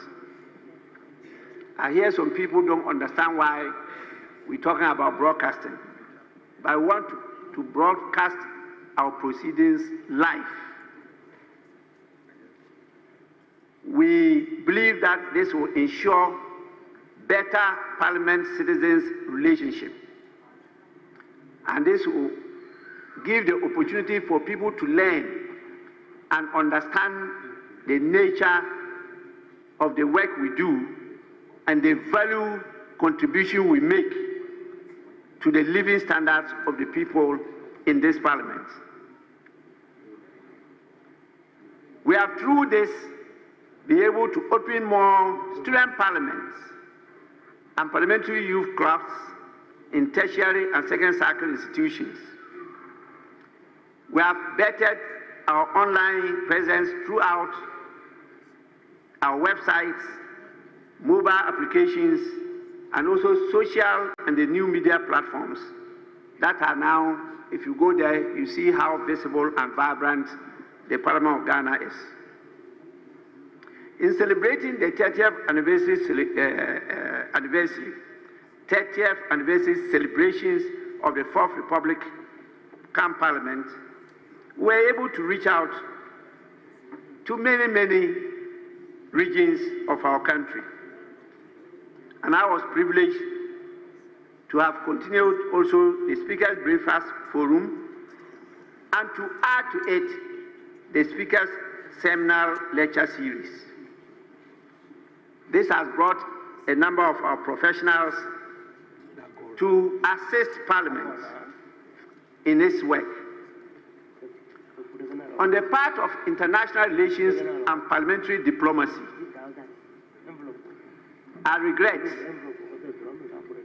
that due to some foot dragging, the friendship associations, parliamentary friendship associations, did not benefit much from this area, evolving area of parliaments. And I pray the 9th Parliament will take this up. But we have still maintained Ghana's leadership in the Global League of Parliaments. And that is how come I was honored to assume the position of President of the Conference of Speakers and Presidents of African legislatures. All the Anglophone parliaments, Arab, Francophone, and Lusophone parliaments. You also recall my presidency as the head of the Commonwealth Parliamentary Association International, which led to Ghana hosting the 66th conference of the Commonwealth Parliamentary Association. And this is the first time Ghana ever hosted this conference. And we had attendance from 182 parliaments in the Commonwealth. We had our veteran MP, Honorable Oseche Mensah-Bonsu, being elected to serve as the vice chairman of the executive committee of this international association. And this is the first in the history of our country. Honorable members, our clerk therefore had the opportunity to lead the clerks at table internationally, and together we worked to sign a number of memoranda of understanding with not only America, but also other parliaments in Africa and other countries. I may only mention just a few. We have with Hungary, Germany, Panama, and I'm happy to say that one of our sons is the husband of the Speaker of the Parliament of Panama. He's from Akwamufi. Yes, just a few days ago, and I think he's still around because he's coming for this transitional period. We also have with KwaZulu-Natal and Limpopo in South Africa. We have Alabama in the US. We have with Namibia and Tanzania. I also led delegations for us to visit the Parliament of Pennsylvania, Cote d'Ivoire, the Republic of Benin, and we have established some relationship with them. Future parliaments will benefit from all this work of the 8th Parliament of the 4th Republic. And so, in conclusion, despite the many successful happenings within the past 4 years, our journey was not without its trials and tribulations. We faced moments of impasse and discord, a natural consequence of our shared but sometimes divergent aspirations. From the logistical challenges of managing an even-numbered parliament to the occasional breakdowns in bipartisanship, our resolve was tested. From the many unpleasant encounters with both the executive and the judicial branches, the resilience of our democratic architecture was measured. However, every challenge was an opportunity to learn, to grow, and to strengthen our democratic processes. Through it all, we have demonstrated that dialogue and mutual respect are indispensable to nation building. And I will refer all of you to a very well-written and delivered speech by Her Majesty the King, Otumfuo Osei Tutu II, to the University of Professional Studies, Accra, as to the process to building a nation. I've told the clerk's office to make copies available to each and every member of Parliament. Honourable members, valedictory speeches are meant to serve as farewell communication. Hence, I bid this 8th Parliament and all its players farewell. I appeal to the incoming 9th Parliament to build on the foundations we have laid. Let us ensure the continuity of reforms, and in fact, we've established a reforms office here in Parliament. Let us preserve the gains of accountability, and let us foster unity across political divides. The strength of a nation lies not in the uniformity of its voices, but in the harmony of its differences. I urge the 9th Parliament to embrace the diversity of opinions and work collaboratively to address the pressing needs of our citizens. Leadership, as I have come to learn, is not about exerting authority, but it's about inspiring trust, enabling others, and championing the vision larger than oneself. Public service is different from self-service. And anybody who wants to engage in self-service, you better go to private sector.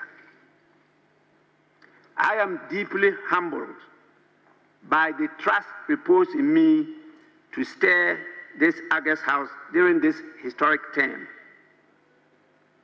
To my colleagues, I am eternally grateful to all of you for your support and counsel.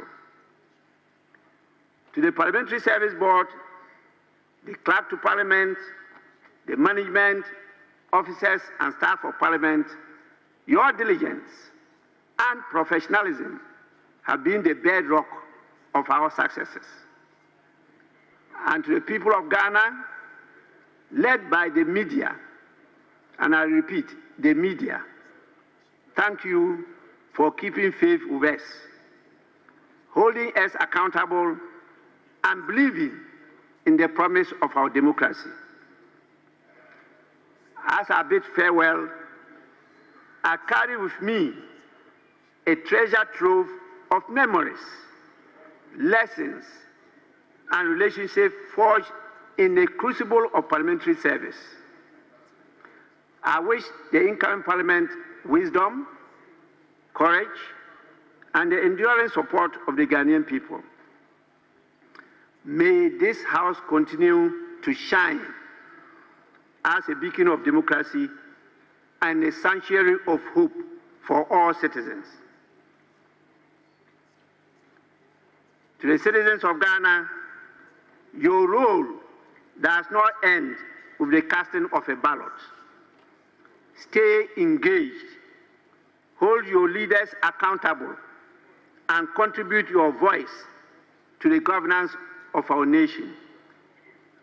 Some of us were so worried that very loud voices got silenced during these few years. It was so sad, and I want to call on all of you, please stop watching just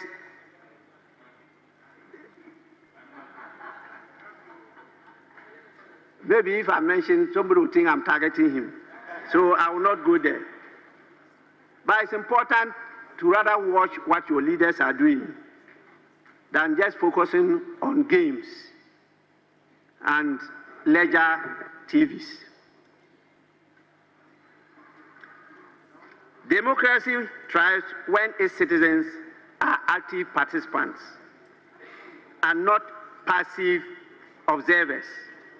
And His Excellency hit that theme when he talked about us being citizens and not what? Spectators. As we look to the future, let us do so with faith in our collective strength. The journey of democracy is not just a continuous one, it's an unending one, marked by perseverance, sacrifice, and an unwavering commitment to justice and equity. Let us rise above our differences, united in our shared purpose of building a prosperous and peaceful Ghana for generations to come. Remember, the greatness of a nation lies not in its wealth, but in the spirit of its people. May God continue to pour His blessings on our homeland Ghana, and may He continue to guide and sustain us on this noble path. Honorable members, may God bless all of you. I thank you for your attention.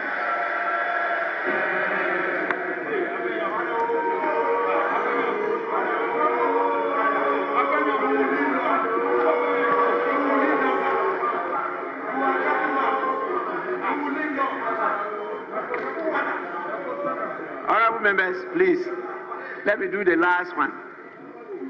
Resume your seats. Resume your seats. What is your number? What is your number? What is your number?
Yes, honorable members, I wanted to... If Mr. Speaker will be pleased. may have some constitutional exercise here. Mr. Speaker, now that your valedictory speech is over, the question is whether or not it will be within the confines of law for a motion to be moved for this House to stand dissolved, or that, Mr. Speaker, I want to make a point. Mr. Speaker, please. Majority Leader, we are in charge. Mr. Speaker, no, Mr. Speaker, you have always been in charge, but we have to assist you. Mr. Speaker, especially when you have an incoming jurisprudence practitioner. Majority Leader. Mr. Speaker, it's okay. I will want to assist you. Majority Leader.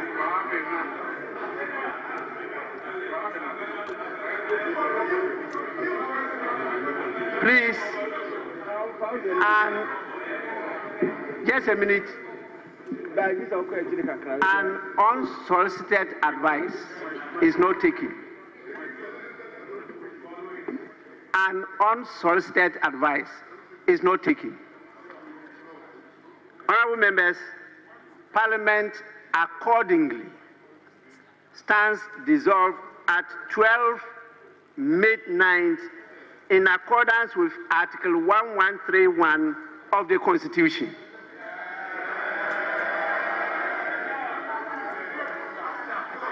Mr. Speaker, Mr. Speaker, Mr. Speaker, Mr. Speaker, Mr. Speaker, no, Mr. Speaker, this matter.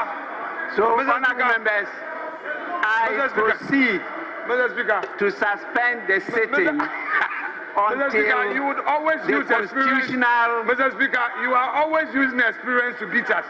Now you are putting the suspension of the House. That is it. Mr. Speaker, you've used experience to beat us. It's okay. So, Mr. Speaker, the House stands suspended.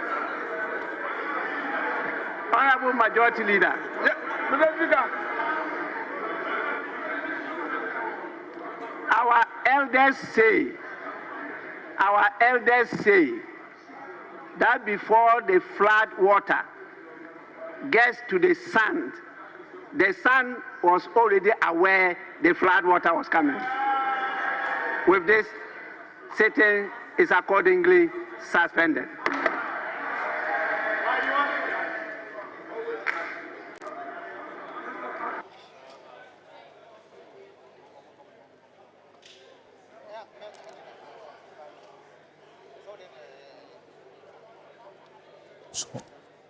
So, as we just heard the Speaker of Parliament there, and now what we are waiting is the dissolution of this 8th Parliament on the midnight of today, and then also the inauguration of the 9th Parliament by the stroke of midnight. You had the Majority Leader in this 8th Parliament, Alexander Fenwick-Markin, beckoning on the Speaker to make a point. The Speaker has made it quite clear what his intentions were. This 8th Parliament would have a number of MPs, in fact, NPP and NDC MPs, who did not contest this election, and by extension, they are not returning to the 9th Parliament. The likes of Oseiche Mensah-Bonsu, the Swami Member of Parliament, did not contest this election, so he voluntarily bowed out of parliamentary service. Jose Usu, the first Deputy Speaker in this 8th Parliament, did not contest elections, bowed out voluntarily. Samuel Atachia, the Ibuako South MP, Joe Gate, the Sikado Keita Member of Parliament, also Kennedy Japong, the Asin Central Member of Parliament, Damboche, the Okre MP, Kwesi Amwakwata, the Etua West, former Roads Minister, Dr. Kwekwe Free, the Sweshiwi also, Emmanuel Mafo, Ofori Krom, and then also Benito Usubio, Echiman Wabieja, the former Deputy Minister for Lands and Natural Resources, Carlos Ahenkra, very famous Carlos Ahenkra, the Tema West MP, who is leaving this 8th Parliament with a very infamous act on his part. He'll be remembered during the induction or inauguration of this 8th Parliament, what he did. But Carlos Ahenkra also did not contest the Tema West constituency elections in this 2024 election. So it stands to reason, guys, that we are not going to see any chewing of papers and all that happened in this 8th Parliament, and all what we saw, the drama that we saw in this the inauguration of the 8th Parliament, and then also many others, Suleiman Asanid, and then also the likes of William Oreku Edu, and then also Kojokum. Kojokum is a Hunter West MP. He's also not coming to this 8th Parliament, the 9th Parliament, beg your pardon, Francisco Ting, the Kwabre East MP as well. And then from what we are seeing right now, if the numbers are anything to go by, the NPP lost about 45 of the seats in this 8th Parliament to the NDC, going into the 9th Parliament, awaiting the outcome of the outstanding constituencies as well. So it's very interesting how things are going to play out. But we're going to get into the magic wall right now. Just a quick recap of some of the things that the Speaker talked about. The fact that 60 bills were passed by this 8th Parliament, 5 of them being private members' bills, which is actually the record, the highest, as we have seen in the parliamentary history of this country. Also, 1,449 questions. Many of them were answered. Others were also not answered. 109 statements in the first session. 122 statements were presented in the second session. 113 statements presented in the third session. And then also 51 being the least presented in the fourth session, making up a total of 395 statements that were presented during this first to fourth session of this 8th Parliament. And he recounted the fact that there are a number of things that this 8th Parliament can be remembered for. We know a number of them as well because of the nature of this 8th Parliament, the hung Parliament as we have it as well. But guys, you see that this 8th Parliament is also leaving, or is going to be dissolved, with a number of unanswered questions on some of the issues that we followed quite closely. For instance, who ordered the military to storm Parliament during the selection of the Speaker of Parliament just 4 years ago around this same time? That's number one. We don't have an answer to that. Two, you recall that questionable person who appeared in Parliament who looked like Sarah Joasafo. Parliament said they were going to institute investigations into that. We didn't get the outcome. We're also going to have this 8th Parliament die without an answer to who exactly is that businessman who tried to bribe the NPP MPs, who sought the removal of Ken Oforiatta. We're not going to get an answer to that. We're also not going to get an answer to the secret recording of some policemen who were planning the removal of IGP George Ekufu-Dampare. This Parliament set up a probe. The chair and the other members did not agree with the outcome of the report of that particular probe. We're not going to get an answer to that. So Bugri Nabo and the others, well, they're going to go. And then what I think we should be interested in as well is some 52.8 billion that in 2021 the Auditor General captured in the report that was moved from a GCB bank account to an unknown account. Some persons petitioned this Parliament. We haven't gotten an answer to that as well. So these are what I would describe as some cardinal sins that this 8th Parliament is dying out with. Unfortunately, we're not going to get answers to them, guys. I mean, another thing that sticks out, and for many people who will be interested in the anti-LGBT bill, you know the president has still not signed it. Unless he signs it between now and midnight, it will mean that it will have to go through the entire parliamentary process again. Because it got to the stage of it being transmitted. That was when he said, well, don't bring it to me. Hold on. Let me finish with, let the court case finish. The court case has since ended. He's not giving an update or exercise his powers under the law to make recommendations for changes that ought to be made to send it back. And so that is another thing that will also die with this kind of raises a legal question. Does that mean that this bill will die with the life of this Parliament? In fact, that is one of the reasons why... Because the Parliament had finished its work, yes, it's one of the reasons why the affirmative action bill, and even the right to information law was in Parliament for so long a time. True. Now, the issue with this particular bill is that the process has been completed. What remained was the transmission. And so the question now remains, has it been transmitted? Is it still within the presence of Parliament? And those are questions that one cannot help but ask, because if it's still within the confines of Parliament, then it means that that transmission has not been done. And so that means like we've seen the other bills suffer that fate as well. But like you're indicating, it's likely that between now and midnight, the president could sign it. Potentially, if he wants to. Because he has to be transmitted. The court bit is done.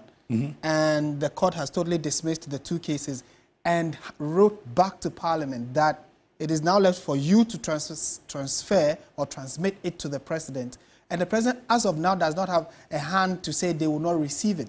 But as to whether Parliament will do that transition between now and midnight and for the president to assent, we do not know. Which means that if that does not happen and this current Parliament is dissolved, the entire process would have to start again. But that's the question that we must be getting. Maybe we need to update parliamentary proceedings. Absolutely, because then does that mean that as Parliament has finished its work, the courts have directed, but then the transmission has not been done?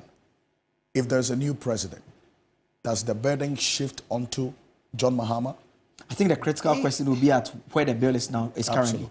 Yeah. And not only that bill, if you look at something like the reports of the Appointments Committee, that will also possibly suffer the same fate.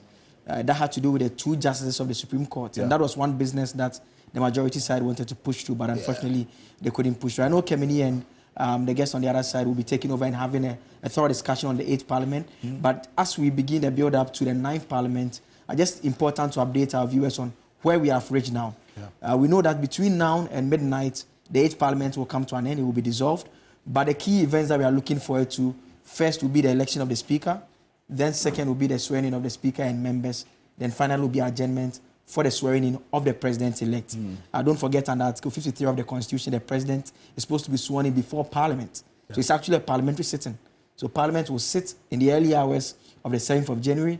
They elect the Speaker. Now, for purposes of clarity, the President must be sworn in the presence of Parliament. Before Parliament. But if you say before Parliament, it's like he has to be sworn in before. The before Parliament is constituted. Before Parliament. That's how it is. So what we're going to see at the Independence Square is a parliamentary sitting. It's a parliamentary sitting. Exactly, it's a parliamentary sitting. Great. And that's why if you've seen the footages from Nkrumah swearing in, from Dr. Hilal Liman, it was always within Parliament, the Assembly, when they were sitting. And so with the current structure that we have is what takes place at the Independence Square. And so first, when they begin, and a very interesting activity that will take place when they begin to convene will be the roll call that will take place. That will be the first point, and that will also settle some of the controversies that we've had taking place. Who are the MPs elect?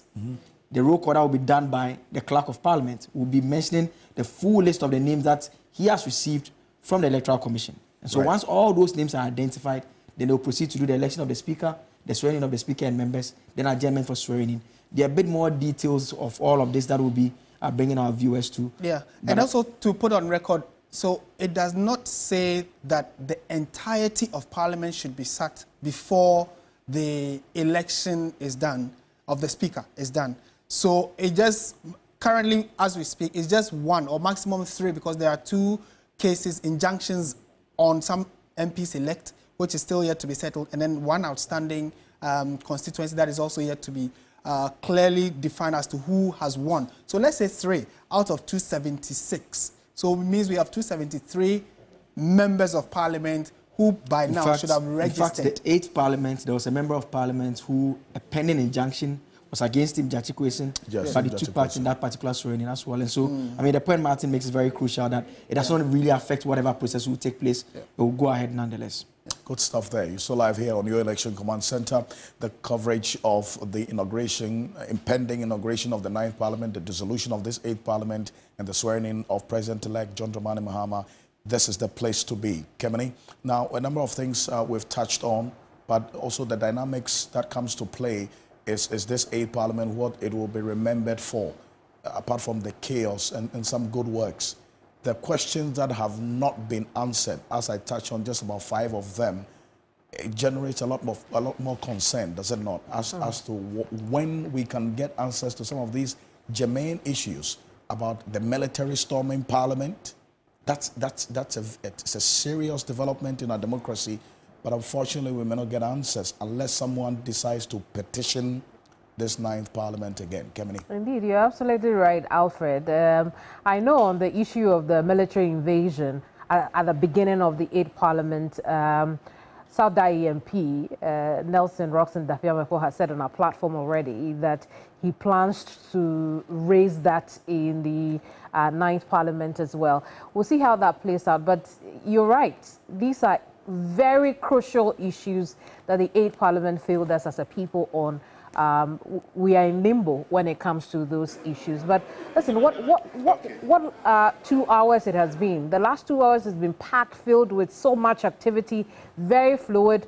And so let's get a conversation right, right on the road, Alfred. Thank you so much for all that analysis you've brought us so far. I'll quickly reintroduce my guest. Mohammed Issa Batagla has taken leave of us, the MP-elect for Sisala East. And still here with me is Professor Ali Duseidu. He's head of the Political Science Department of the University of Ghana. And Dr. Jonathan Asante Ochri sits next to him. He's a political analyst. My understanding is we have outgoing MP of Ketu North, Dr. James Kluche Aveji. Thank you so much for joining us here, Honorable.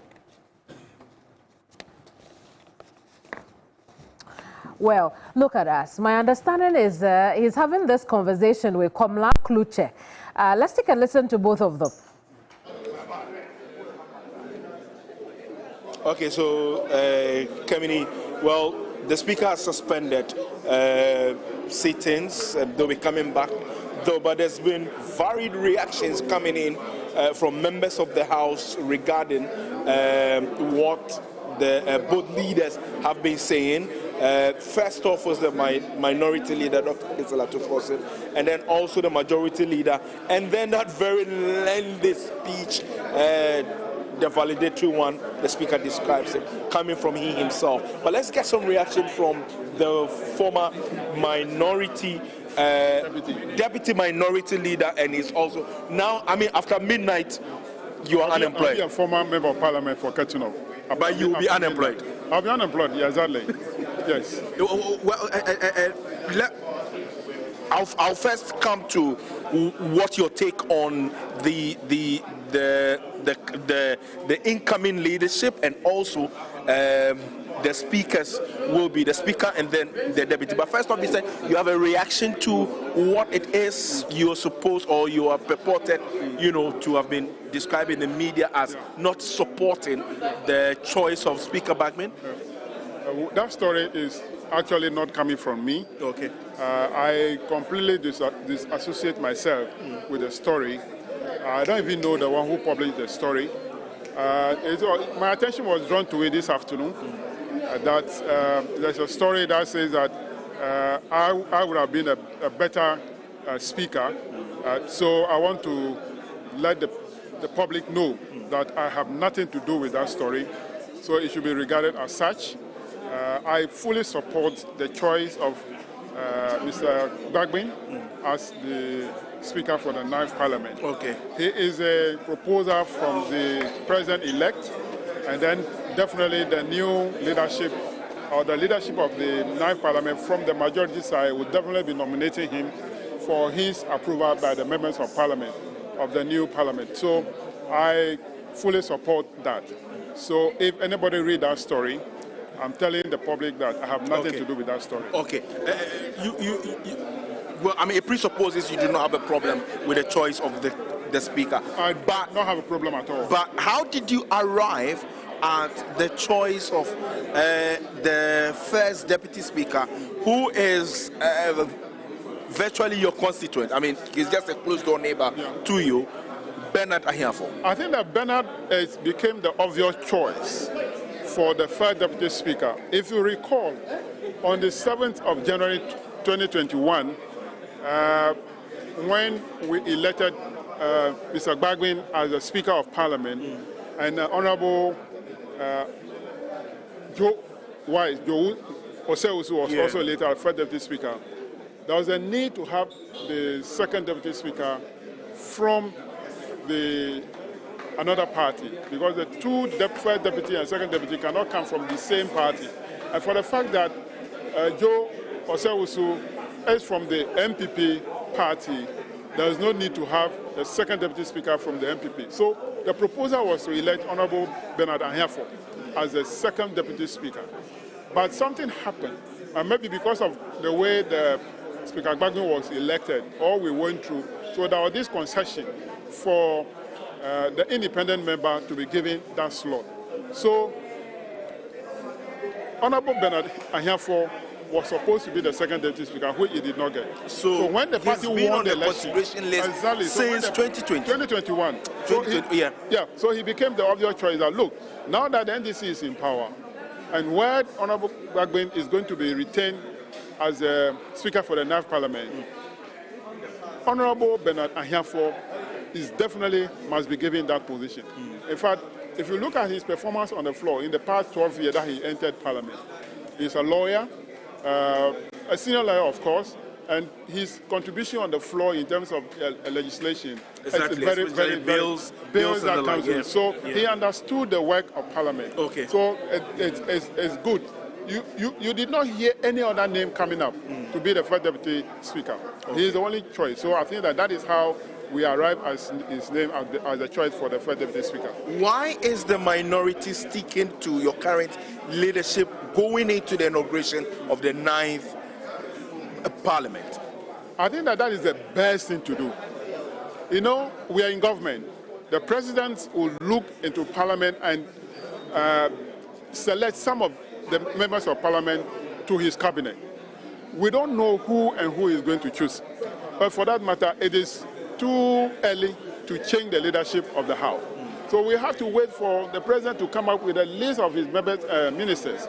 If any of the members on the front bench now from the minority, that is Honorable Atoforsen, Honorable Kofi Boa, Honorable Agboja and co, if any of them is choosing Honorable Ahmed, if any of them is choosing to go into the ministry, definitely there will be the need for a reshuffle. Okay. So we have to give the government some little time to do that ministerial nominations. Okay. Then changes will be made in the front bench of the majority. Okay, I understand you have to rush because you are going to meet the president-elect anytime soon.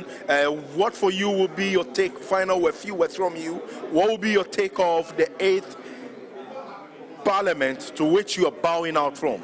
Well, my take is that I have done my best as a member of Parliament for the people of Ketu North, and I want to thank the good people of Ketu North for giving me the support for all these years, the 20 years that I've been in Parliament. Okay. And I thank them very much, and I want them to give the same support to the new MP that we have elected.